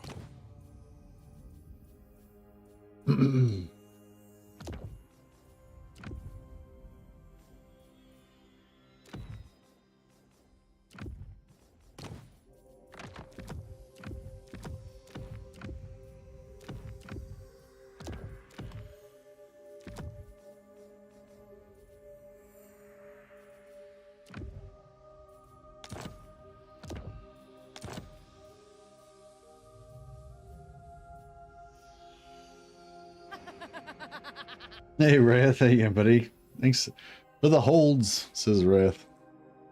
Thanks Wrath, appreciate it, man. We'll get your Wrath red path in here for sure.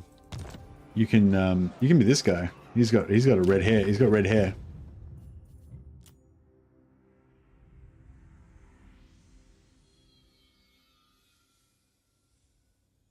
Wrath Redpath, the despised, because he's brought unspeakable shame to his clan.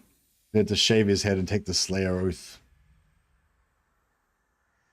He only hopes that he can die in an agonizing enough way against the most terrifying creature to actually be worthy of reclaiming his honor.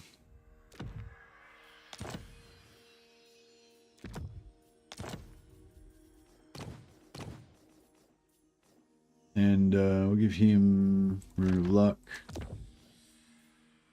Rune of Fear, Rune of Iron. Looks like Gotrek after a weekend bender. Got a pretty good mustache. Yeah, I like he looks cool, I reckon. I like him.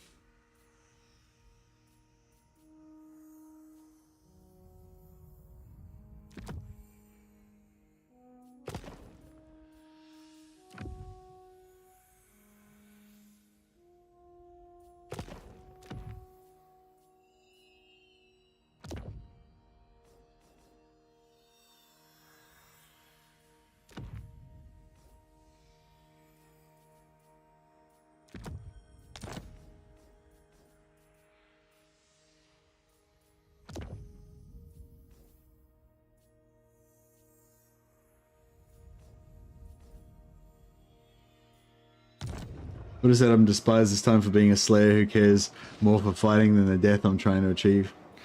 Well, that might be it too. Despicable behavior. Should be out here. He's like he doesn't even care about his shame. Just out here enjoying killing stuff. Time for a reckoning. Despised by slayers for wanting to live to fight more. I don't know. I feel like he's not that despicable that he wants to live, but he's not like going out of his way to die enough.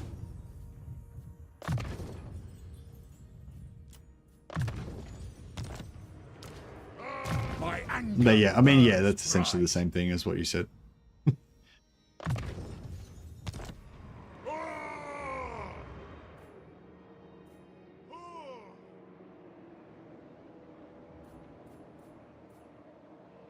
Follow at your peril. To doom, then. Just here to fight and fight some more till I can't fight no more. That's it. It's a good drinking song. Good Slayer drinking song.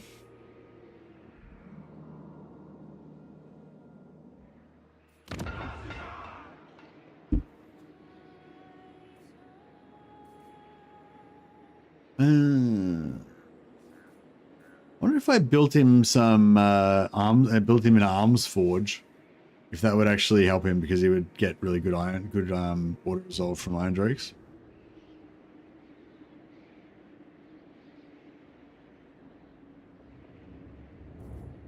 The runes are ready. Perhaps. Aye. Welcome, Dowie.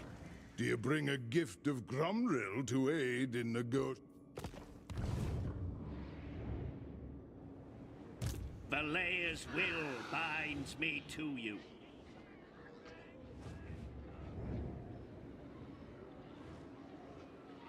A wise direction?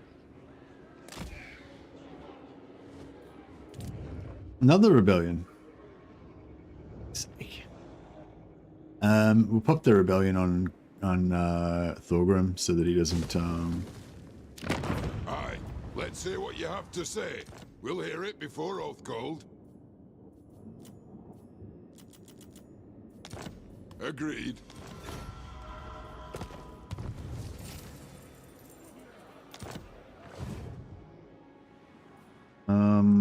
Yes, it is time.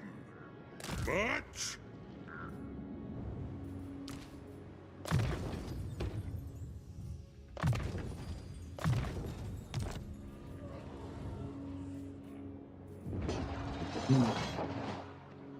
We want to trade for anything up here.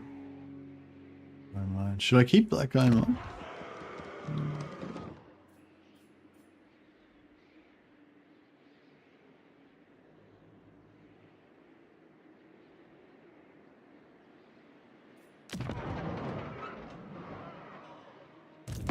Honor to your ancestors.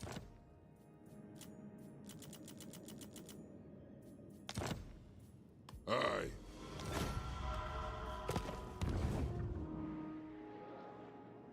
Alright, so he's got a nice little domain down here now. Pretty solid. The ancestors agree.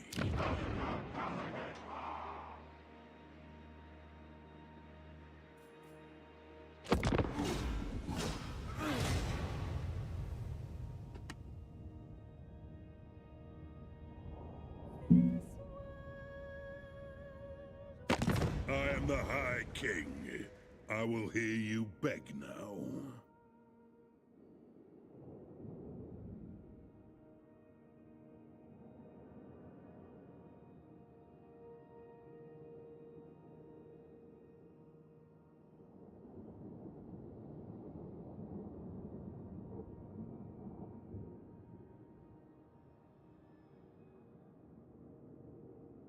I'm just going to do a little poll to see, for the second stream this afternoon, after we finish playing Warhammer, would you guys rather see Bannerlord or Mordheim?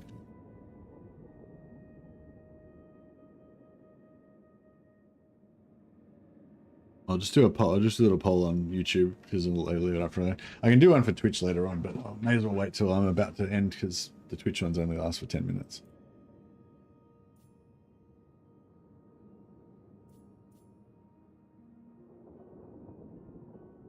Yeah, actually, so Anthony said he just got a corn book in his Kislev campaign. Time for his Ottomans to start doing some work. Yeah, good call. So basically, when you get the corn book, it gives you negative public order to your entire faction, and it gives you plus corn corruption to your entire faction, which also gives you negative public order as well. So basically, as long as you got the corn book equipped, you just start getting rebellions all the time, which is kind of good for Kislev, because Kislev has the Ottomans that can actually come out and kill the rebellions. And then you can farm, farm more stuff. Far more items and more XP and more money and all that. But yeah, I was just gonna say, I was just thinking, like, assuming you don't get the corn book, what's your strategy for I assume you do the same thing even without the corn book sometimes, Anthony. Like, do you have a strategy for that? Like maybe taking over a settlement that's got like one settlement's owned by a Skaven faction or something like that, so they've got like really bad corruption all the time, or maybe like Help It or something that's already got like really bad Skaven corruption, something like that, and then trying to like intentionally make it rebel. Do you ever do that, or you just don't worry about it unless you got the corn books? I'm not going to be friendly with her because I don't know how she's going to. She doesn't seem to be allied with Thorek, so I'm going to see how she shakes out, whether she's on our side or his, on his side or not. They're going to go for me? Yep. Nope. Yep.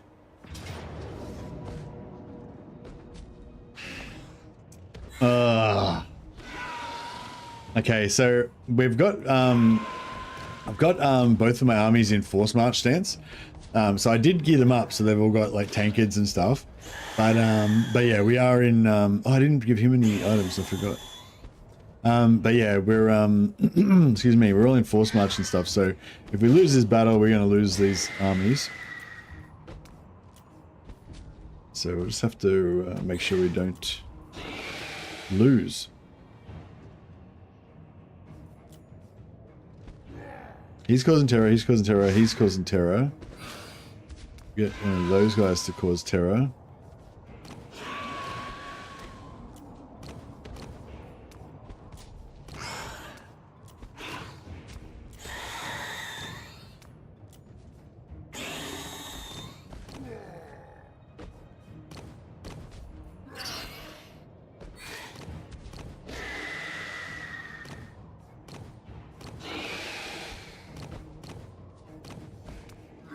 Fucking...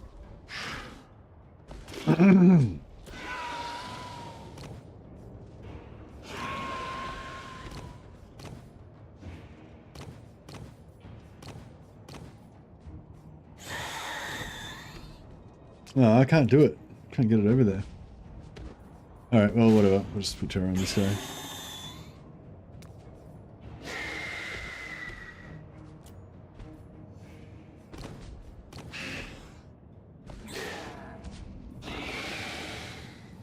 So we've got him on the Wyvern, that's a problem.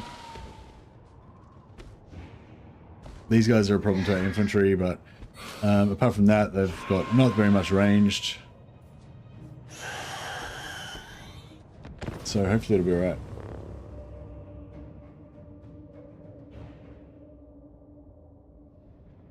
Not something that I do, but I see the merit, at least on Kislev. I do that on Imrik because it's convenient with Bitter Bay.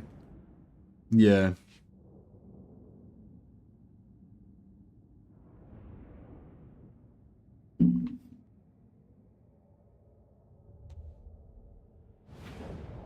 Maybe not like trying to intentionally farm it constantly, but just like, maybe it just rebels every 3 or 4 turns. Like maybe you could do Help Hit and just kind of let it rebel randomly every now and again. Just make sure you move your atom in there when it's about to rebel. Don't do it in that way.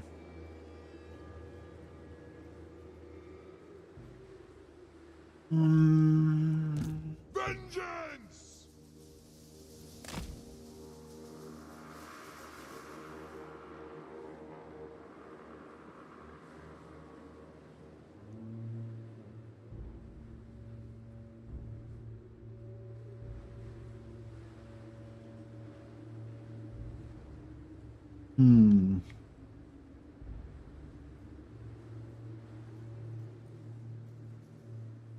Yeah, maybe we'll just start here, just like a few seconds after they come in. And then we can still maybe catch them in melee.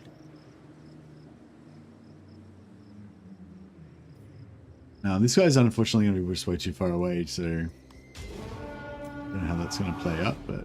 Right.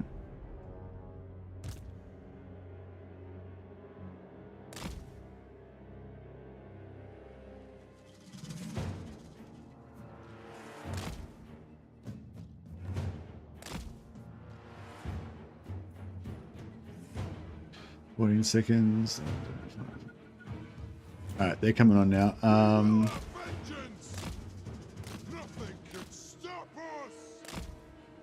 Yeah, our guys should be coming on in a second. We can just wait until they pop. Oh, beautiful. So then they should all turn around. Dwarf warriors, we have scores to settle for the ancestors. For the Karas and Gore. Kazukan Kazikia. Drops away. Shoot our warders. Gyrocopter. We will have vengeance. Yeah, they're done. For the Karas and Gore. That'll do. Pick your targets well.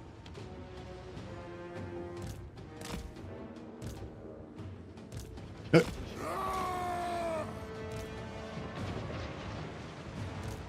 is a reckoning. Far on the pool. Victory will be ours. Nothing can stop us. Reach fast. Alrighty, so yeah, if these guys can try and pull Azag back into our Slayers, our Slayer Lords and stuff. The ancestor gods, pick your target well. Vengeance! Oh no!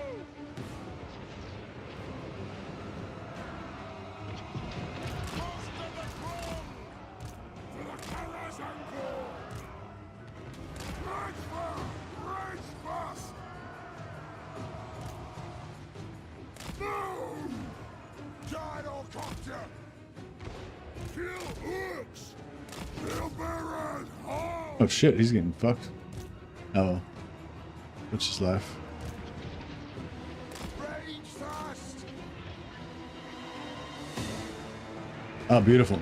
Alright. They just, it's like he even wants to be killed. Obey me! Gods!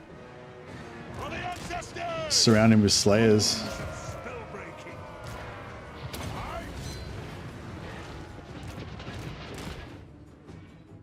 Gyrocopter! It's like he doesn't even want to live. Just getting surrounded by Slayers and Lords just beating the shit out of him. Makes them! I like it. Use this opportunity to take out the rest of his army.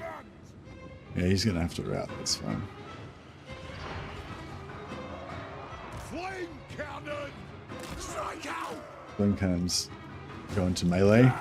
Melee flame cannon. Oh yeah, he's fucked.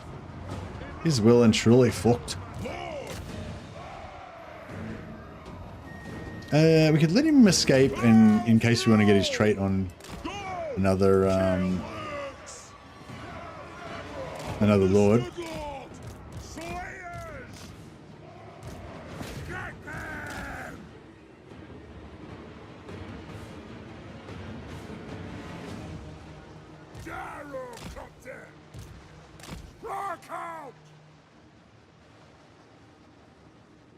Boros with an executioner sword is terrifying, yeah. Yeah, so I want to play Kislev. I think I want to play Kislev next after I finish this campaign, or I'm finished with this campaign. But yeah, I don't know. I keep kind of tossing up between, like Kislev's sorry, Castalton's kind of like my favorite in a way because I love like the orthodoxy and the patriarchs and all that stuff. But then I kind of like Katerin because I like stacking all the, you know, reductions for the Ice Guard and also just because I feel like she's like kind of the most vanilla kind of Kislev, classic Kislev, you know. But then Boris is the chadliest of all of them, and also he's kind of got that advantage of being able to get bonuses, get the bonus from both sides of the, yeah, like I am right in thinking Boris is the one that gets the easiest growth with his support because of his chaos, because basically anytime he fights anyone, basically he gets it.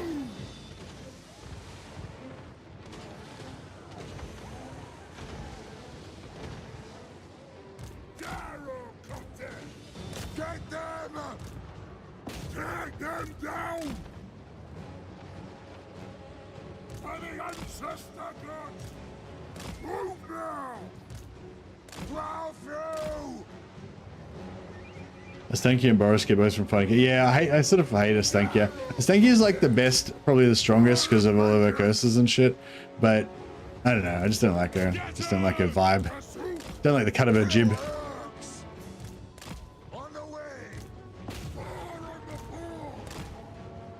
Yeah. Yeah, it's not really about the strongest for me, it's just about like the most fun. And although Astankia is kind of the most fun in a way, because she's got the most stuff, like she's got the most toys to play with, you know, but like, and cool stuff she can do. But because I just don't like her, like I don't get into the faction, I just don't get that roleplay enjoyment, you know, which is a big deal for me. So yeah, Astankia is not one of my, Astankia is not an option. Chicks with mustaches just hit different. Oh dear.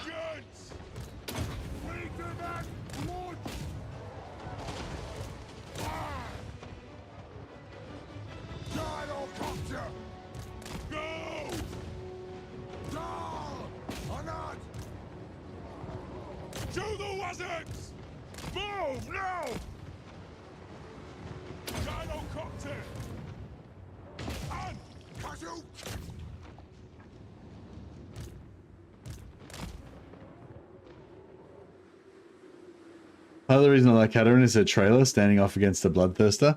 Yeah, I think like that whole idea of being Kislev, you know, holding back the darkness. Basically, Kislev is like the shield that shields the Empire, basically. Probably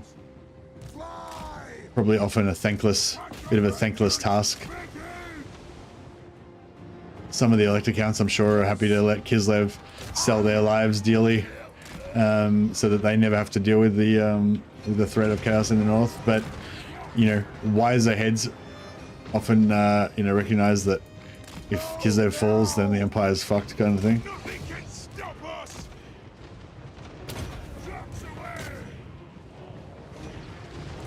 But yeah, Kislev keeps getting rolled over by chaos all the time, but they always like slow them down enough, you know, or do enough damage, weaken the hordes enough that the Empire can then conquer. Yeah, I'm just trying to get some more go over here.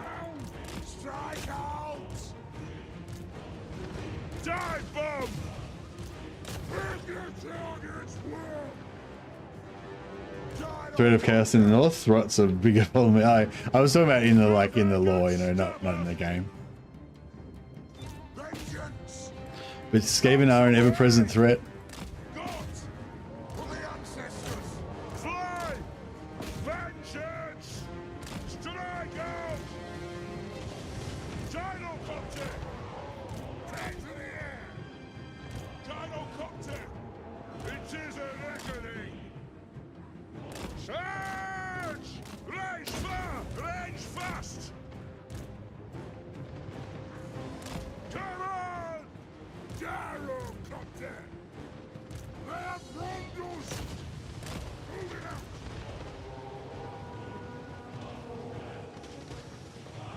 Gyrocopter!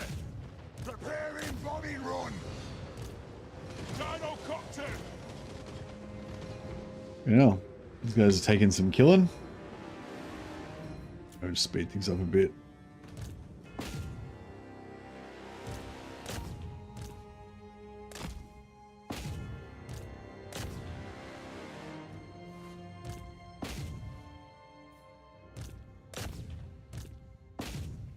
Oh, whoops.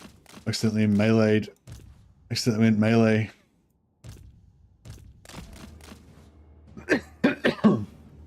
Accidentally went melee with some of our gyros. I am the ranking lord. We stay full. They have bombed us. Gyrocopter, move. Wheelbarrows, hold. Yes, yes. 12 warriors. Move to attack! On! Go!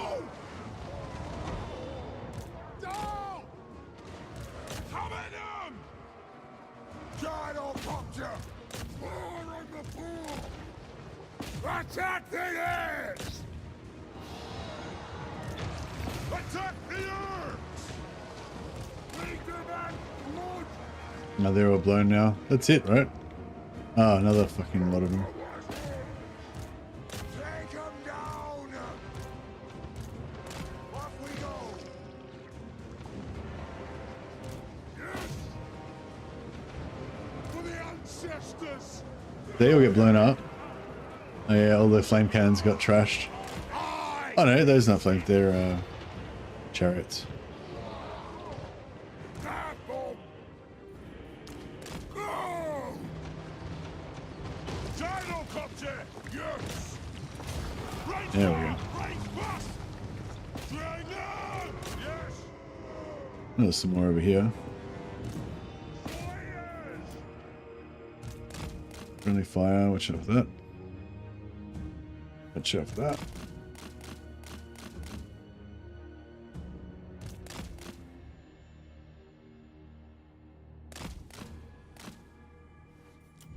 Alright, nice. Usually try to kill Throt quickly. Skaven have too many tricks to be left alive. Yeah. Yeah, I think that 3-turn Skaven start when you're playing as Malachi, we were talking about before, is definitely the way to go. If you're playing as Kislev, I don't really know. I haven't really got a, really good strat for Kislev at the moment, I don't think. I think Anthony's got a really good start for Castalton. So if I was going to play Castalton, I could do that.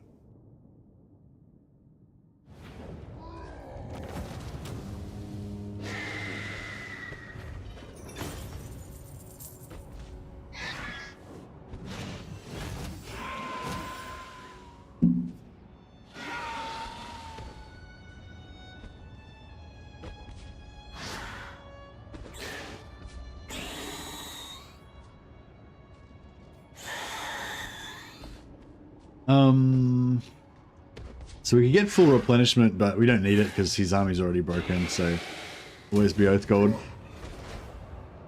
72% say Mordheim. Got 18 votes so far.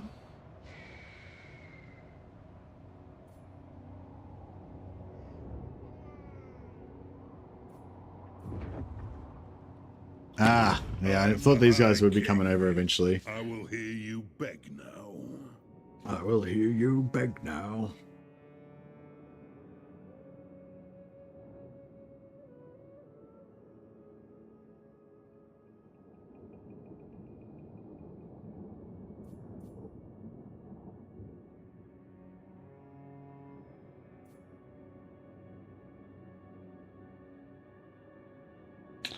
So if I was going to play Castalton,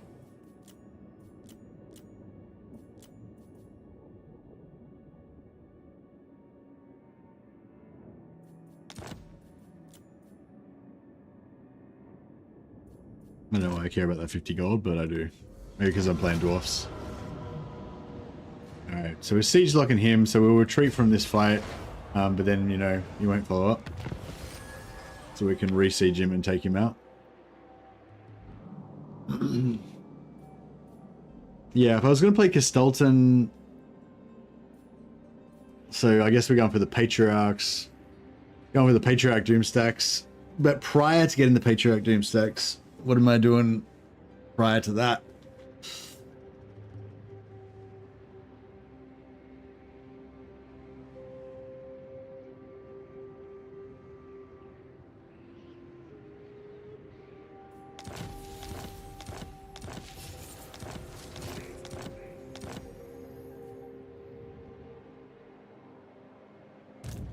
who I am. Alrighty then. The axe thirsts for war. Lord of Clan Morgrim. I... Izula Makas. I'm here.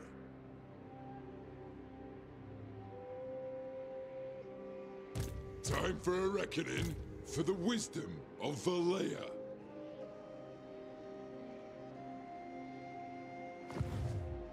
Nadu.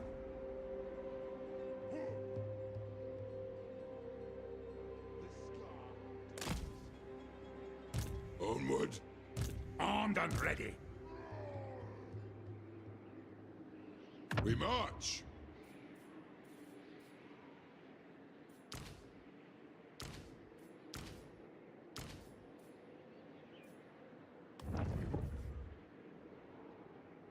I'm here now.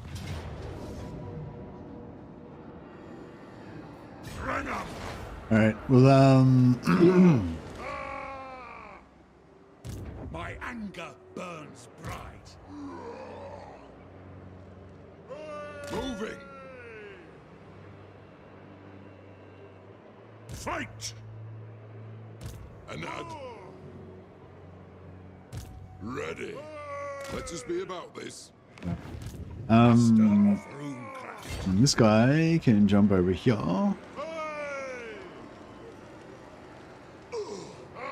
Wait, if I jump to there, Leaving. yeah, he's still in it. Iron-willed. Decisive low, beautiful. So there's no Earth Gold from this anyway, so I may as well auto it. And we'll take the sack.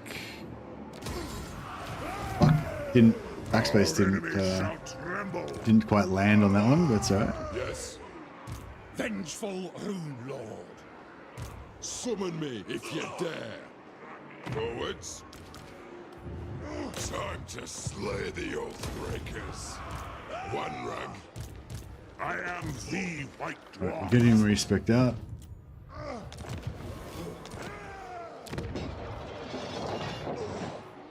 How can I help? Rune Lord. For the king. Alright, retake this. It's tier 1 anyway, so there's no... It is time. We don't need to... There's no bother. I'll do it. All right. we can sack it, is what I'm saying.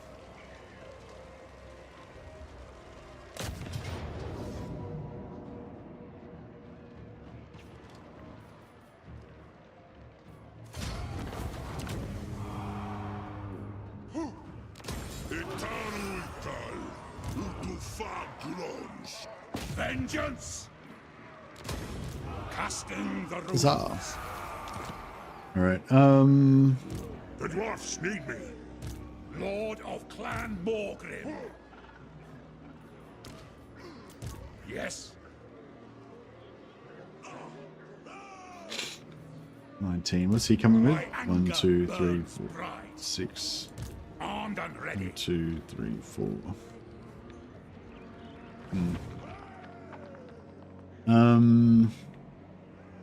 You know who I am. Can I help you?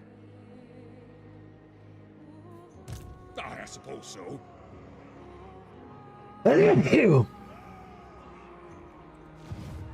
One flag. Setting off. Crumbrindle. Don't you fret. It's done. I hope. Rune Ricky. Excuse me, sorry.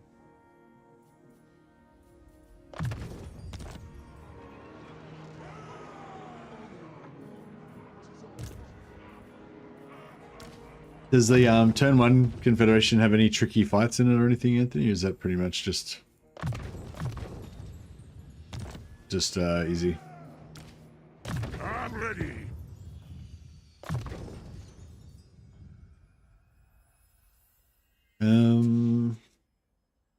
Do want to get lightning strike on him, but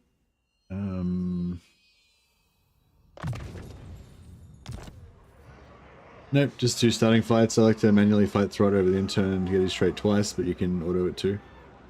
Okay, and the 2 starting fights are not hard? Oh, you mean just the normal two starting fights that you do? Yeah.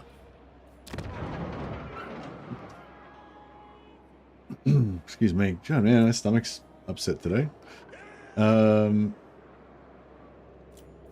Yeah, nice. Is that where? Was that in the guides section, or is that just in the Kislev science or something that you put that? I should try and have a read of it, have a study of it before I start my next Kislev campaign. All right, so yeah, so this is why I wanted this guy here in case this kind of shit happened. Says anything I don't like. I don't really want to fight these dickheads, but Bane of demons. My doom may lie below. As long as we walk. Stop that. all right. So hopefully that might be just enough to hold them back. If not, you know, it's only tier 1, so it's not the end of the world. In the Kislev folder, I just have the diplomacy values. Okay, cool. I'll check it out at some point. But yeah, I don't think I'm going to play it tomorrow or anything, but maybe in, next, I don't know. I kind of just want to play this one until, you know, until it's dead. But yeah, it doesn't feel dead to me right now. It feels fun. So I think I should keep it rolling. Let's march. Beards in belts. Hey, Rick. What's going on, buddy? Nothing, nothing bad happening here. We're just out for a bit of an underway stroll. So we'd, you know, pop by since we're in the neighborhood. Vengeful Rune Lord. Demon Slayer. Should we attack? Master of Runecraft. No, we can't quite hit it this turn.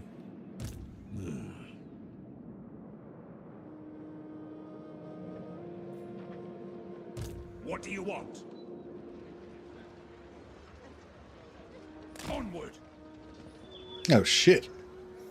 There's a bit of Ready. The ancestors. Do you truly believe you can avert? fuck, he's not at war with anyone. Oh man, I didn't realize that. He's not actually at war with anyone. So he might just decide to turn around and fucking fight me. Fight me! Never trust a dwarfish trespasser. And he's probably coming to steal your minerals. Your attempts to unseat me are comical. Perhaps you now realize this.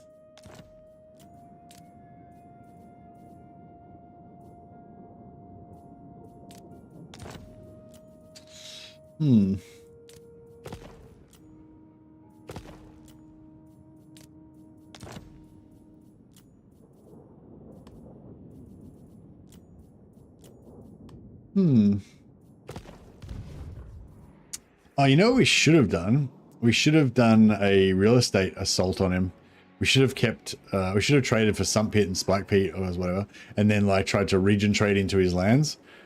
So we could have just surprise screwed him over. My anger burns bright. What? I see the winds. I do.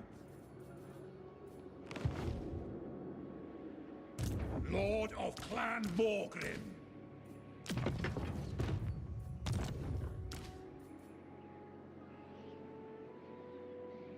I'm not sure if I want to gear up so that if they attack me I can take them out, or if I want to like I bring Azurian's fire.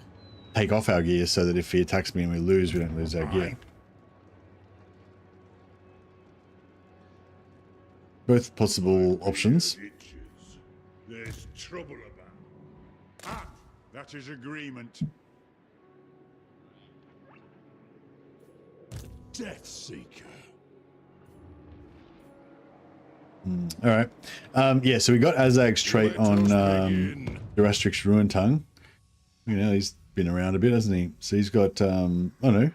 Oh, it was the other guy that got it. for the wisdom Snorri of the Gundrickson.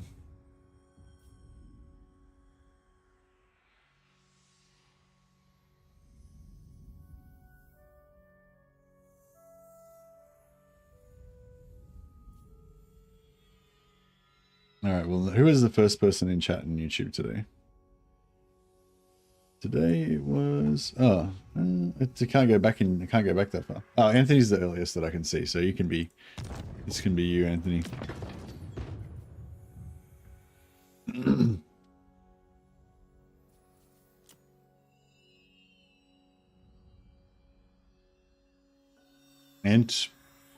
What's the dwarf name? Anthony. Anthgron. That sounds like Anthron. Yeah, that's alright. That'll do it. That'll work. Caputzen. Yep. Caputzen. Anthron Caputzen.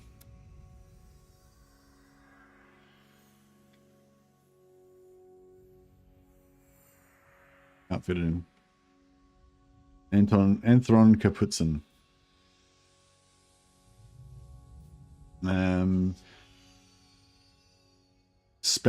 Spelljammer. The Spelljammer. He's immune to magic, basically. The Spelljammer. Boom. Bit of a D&D reference there. There we go. Alright, that way I can remember who the one is that's got the spell resistance. The throng agrees. It is Glory. time. Glory to the Caputzen clan. The clan demands war. We'll just slow this guy down a little bit Targ them. Ready axes. so we can pop this guy Time in. for a reckoning. Agreed. Be gone. The diplomat to Kislev. Yeah, that's right. You're the dwarven envoy to Kislev. Time to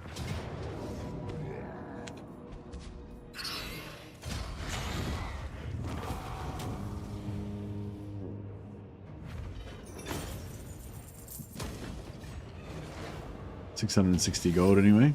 Very good. Alright, Drastic's Ruin Tongue is all fixed up now. So yeah, so now we need to get up here and try to reclaim the holds. summon me if you dare. Aye, grudges will And be we're gonna settled. need an assistant lord as well.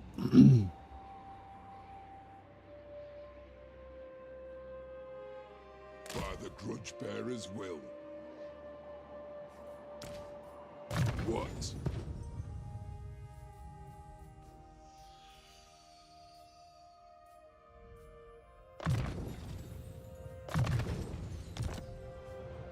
Feels like a real age of reckoning. Oh yeah, we're going jihad on Aye, as the High King excuse me, on the orcs up here.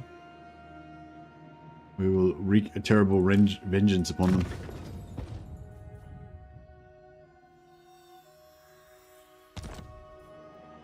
I mean, as far as grand ancient holds go, Karaz-a-Karak is like, you know, heaps cooler than Karak Kadron. Their hold doesn't hold a candle to our hold, you know. They're like inferior cousins with their slightly less good dwarven workmanship, you know. But just because they're like not as good as the Karaz-a-Karak dwarfs doesn't mean we're going to let some filthy greenskins come and occupy it. What? We're going to have to go down there and stomp some greenskin guts out. It is time. And then we'll return the holds to our cousins of Karak Kadron in honor and glory. And then we'll give them the bill for our services, which will be hefty.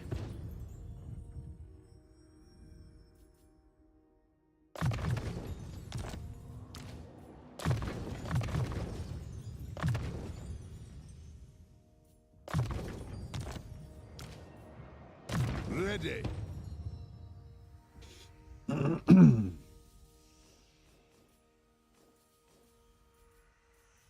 Yeah, we'll make him a bit tankier, so he can, you know, go all Rune of Spite and stuff if he needs to.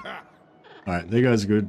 This is now handled. Plus, we can push out and crush these guys again.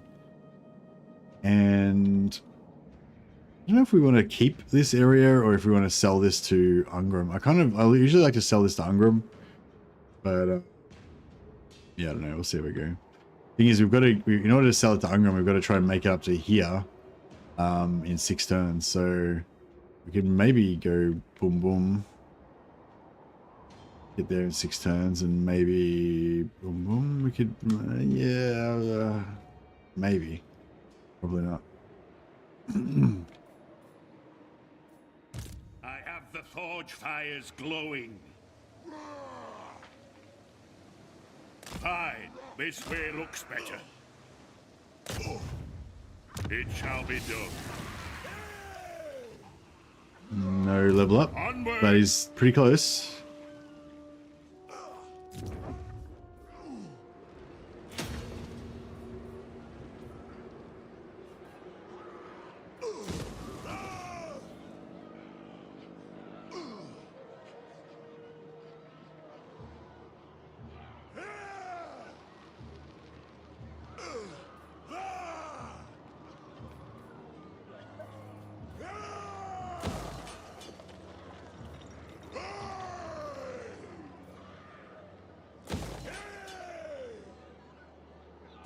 Rune Lord, Rune Ricky.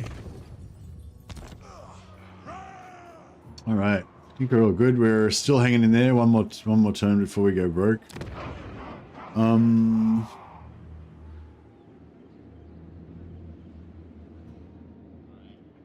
Full stack against Kolek, but they're mostly shit. Okay.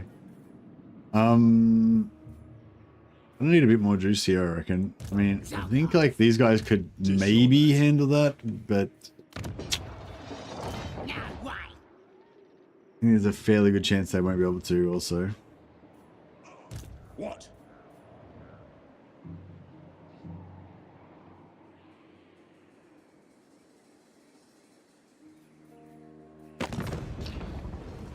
Can we make some money from diplomacy?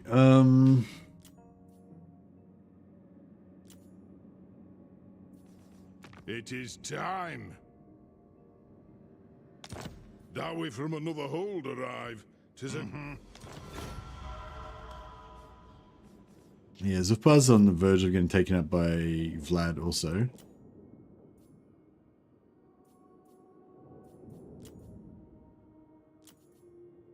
Do not underestimate me. I have been here a long time.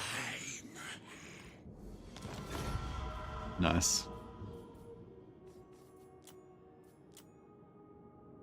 Wissenland and Nullum. Wissenland can wait. Our meeting cannot.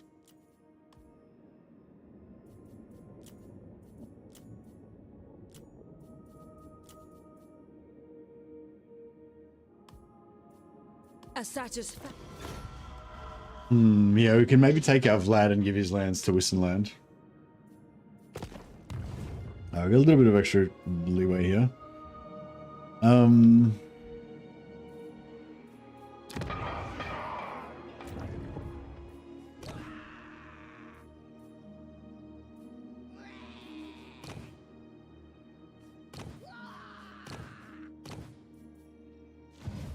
To doom, then.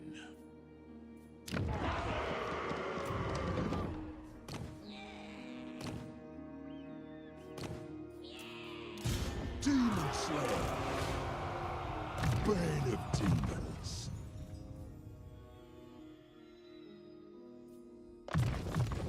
More means to kill.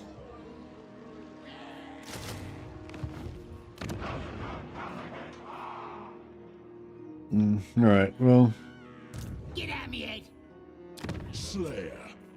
We've got a garrison, we've got these guys with those guys. I kind of feel like maybe it's doable. For my oath. See how we go, I guess. Is Gotrek this I like how these guys have come ashore here and they're starting to conquer down here. This is like the minor faction boost at work. Carrick Hearns is going gangbusters down here. Pretty cool.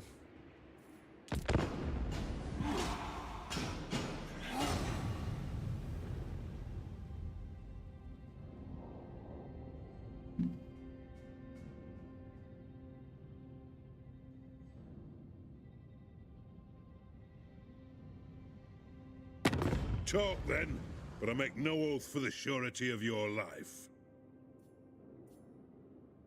No.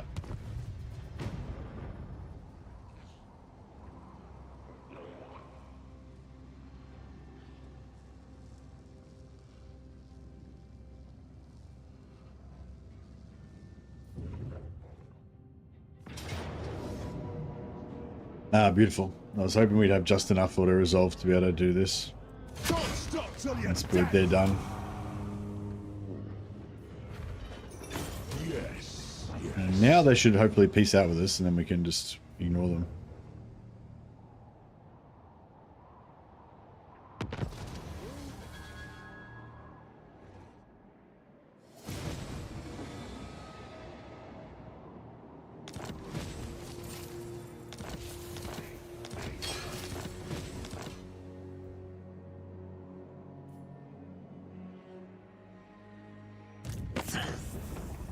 They still don't want to make peace with us. Before I have you killed. Their rank, like their strength rank 120, like, you know what I mean? Like surely they would, surely they don't want to keep fighting us. I ain't doing that. Doesn't make any sense. Why? What? It's madness. Follow at your peril. The dumbass crop drives you on.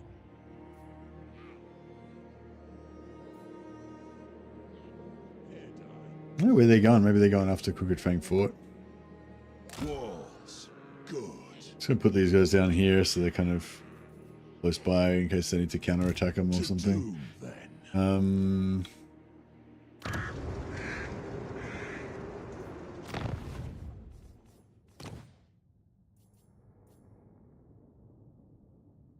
There's another army there. Oh, fuck off.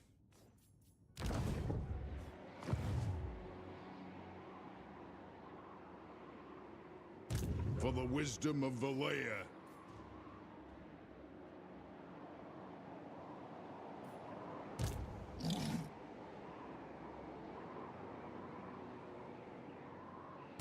Wanrag. By the grudge bearer's will.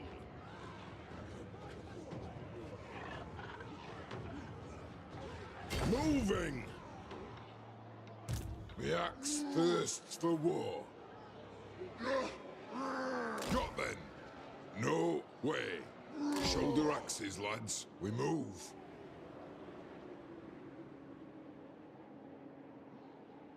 So yeah, so Nollingram's going to start, and we're going to get our Nollingram, our Age of Reckoning is going to end, and we're going to get a Nollingram in 5 turns, and then it's going to recalculate the new one.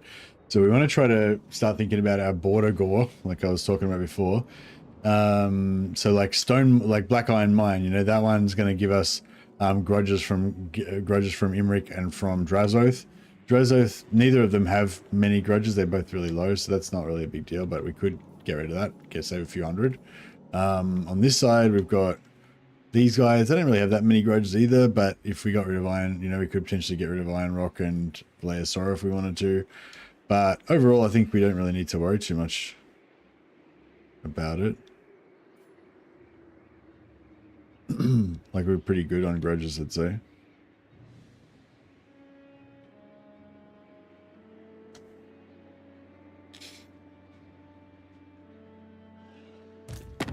Dowie from another hold arrive. 'Tis a great day.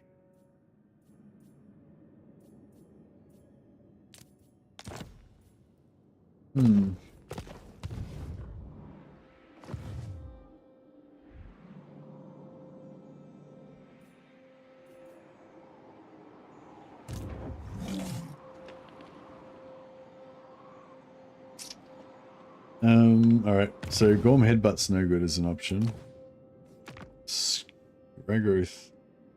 Skagoth the Unbreakable. Yeah, maybe.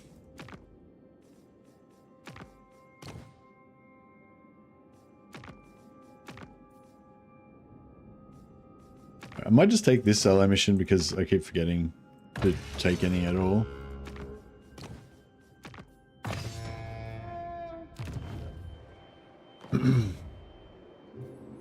I am the White Dwarf. I'll see it done.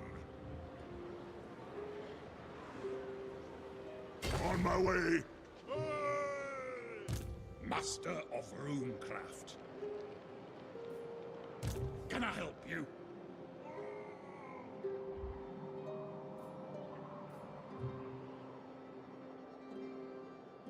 I know we should go up north with him or go down and join up here. My original plan was to go here and give Gromby a full stack of gyros because Gromby's quite good at buffing gyrocopters.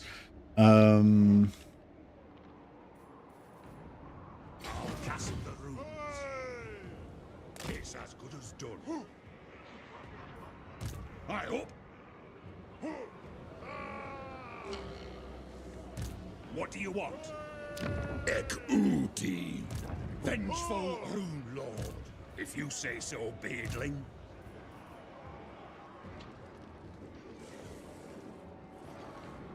On my way.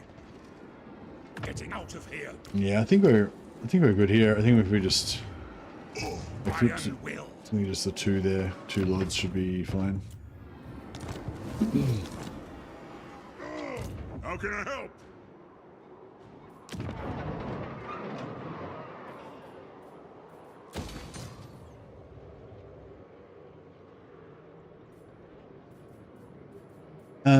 Yeah, so we could do a deep seer now, but I feel like it's not gonna be worth as much until after we build this. Then it's gonna be a lot more valuable. But yeah, now we're totally fucking broke. There is that. For clan honor. Excuse me. However, Infused by Hoet's wisdom. Yes. I need an opinion. I made a couple of massive tactical errors and lost a battle that was winnable, and Control-Alt deleted to redo, but on my no defeats run, but I won the fight on redo. Legit or not legit? Can't decide. Yeah, it's not legit. Sorry, man. You gotta imagine if you were playing it live. No, it's not legit. If it was not a no defeats campaign, then you know what I mean. Like my shame. Yeah. No, my thing is basically if it's a challenge campaign, like if you're specifically doing like I'm doing a challenge campaign, it must be no defeats. Then yeah, then you can't do it because it's otherwise it'll ruin your spirit. It'll be like a little black mark in your soul. You have to carry it for the rest of your days.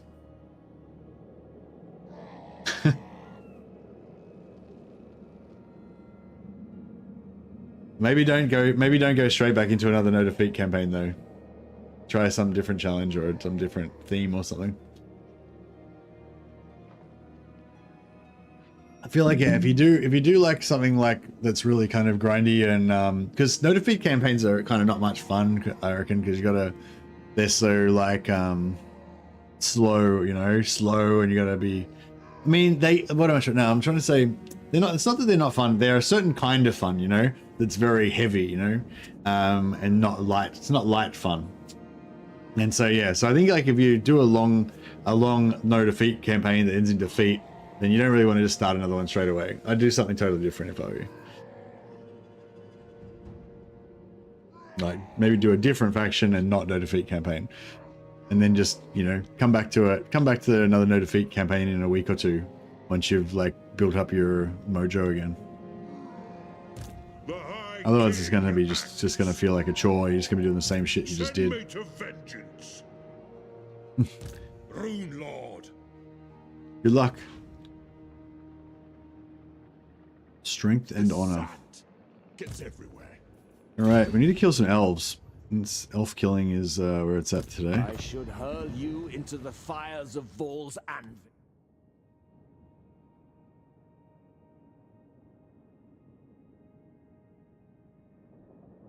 I agree with Legend. No defeats encourage you to make terrible tactical decisions, include like selling settlements instead of losing. Yeah, and also like I really like using settlements as bait. Like if you, especially if you've got like a busted settlement that's just been sacked, it's essentially worth nothing, right? So if it's a no defeat campaign, you have to try to fight some sort of epic battle to defend some settlement that doesn't fucking matter. Like, you know what I mean? Like, whereas if you're not playing a no defeat campaign, you can use that settlement as bait, put it like an ambush army next to it, and like it just gives you like there's a lot more fun decisions. Like, yeah, anyway.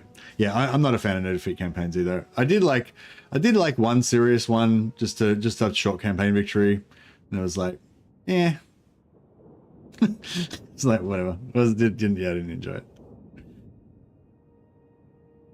I do like some challenge campaigns, but yeah, no defeat's not one of my favorites.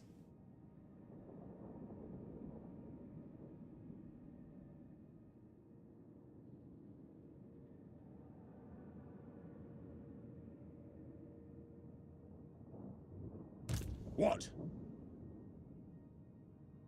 Yeah, the thing with no defeat campaigns is that it's like a challenge, but it's not really like, what am I trying to say? It's not really hard in the same way as other types of challenges. Like the thing with the no defeat campaign is mainly it's just a challenge of concentration. You know what I mean? Like you just have to keep checking everything every turn and keep concentrating every turn on everything. Like, do you know what I mean? It's not like the battles are any harder or like, well, I mean, it is a bit harder, like in normal sense, because you do occasionally have to fight a really losing battle or whatever. But like, yeah, you can always just sell the settlements or just arrange your settlements so that you never have one that can be taken or whatever. You know what I mean? Like it's not so much like, it's a weird challenge because it's not so much like it's heaps harder. It's just that you have to make different types of decisions to what it's just like playing differently. It's just like it's kind of like a themed run more than a challenge run, I would say, you know, but it's like a shit theme that's not fun. You know, that's kind of my take on it. But anyway, yeah.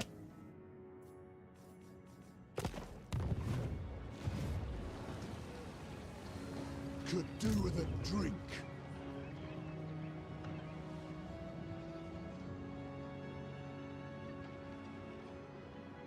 Death Seeker. Maybe I should I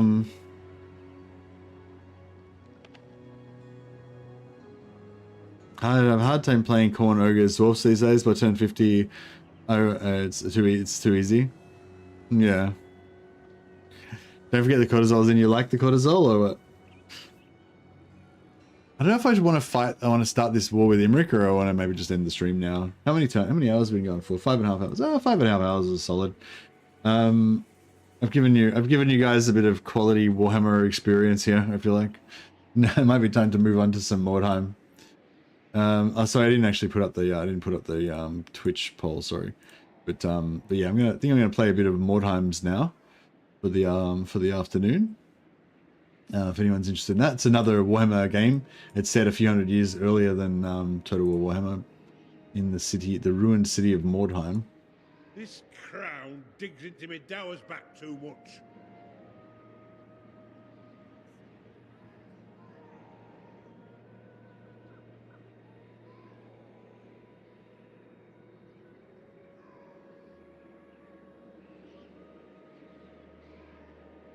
So yeah, we'll check back in with our advanced Sisters of Sigmar warband, and see how they're going. I'm just setting up another stream. I'll punt you guys over to the new stream in just a minute.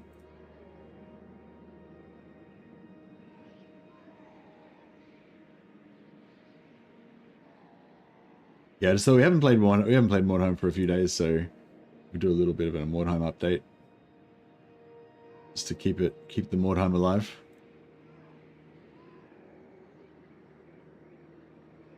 In case it doesn't redirect you automatically, I'll just put a link. I'll just put a link in the chat there. So if you want to chat to me on YouTube, just click the link and go to the new chat, because I'm going to close down this old chat, the Warhammer chat now.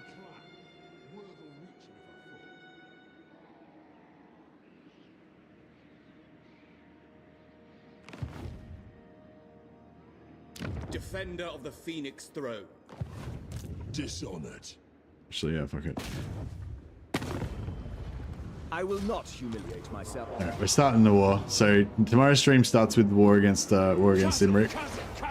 So just that way we get the auto save there.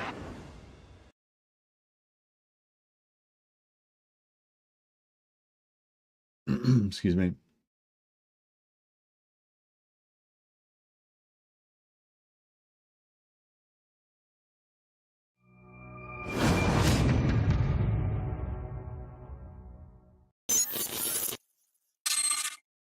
All right.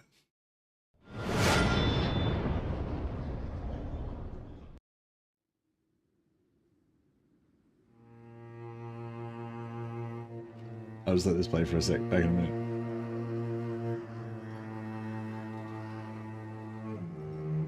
Not since the horror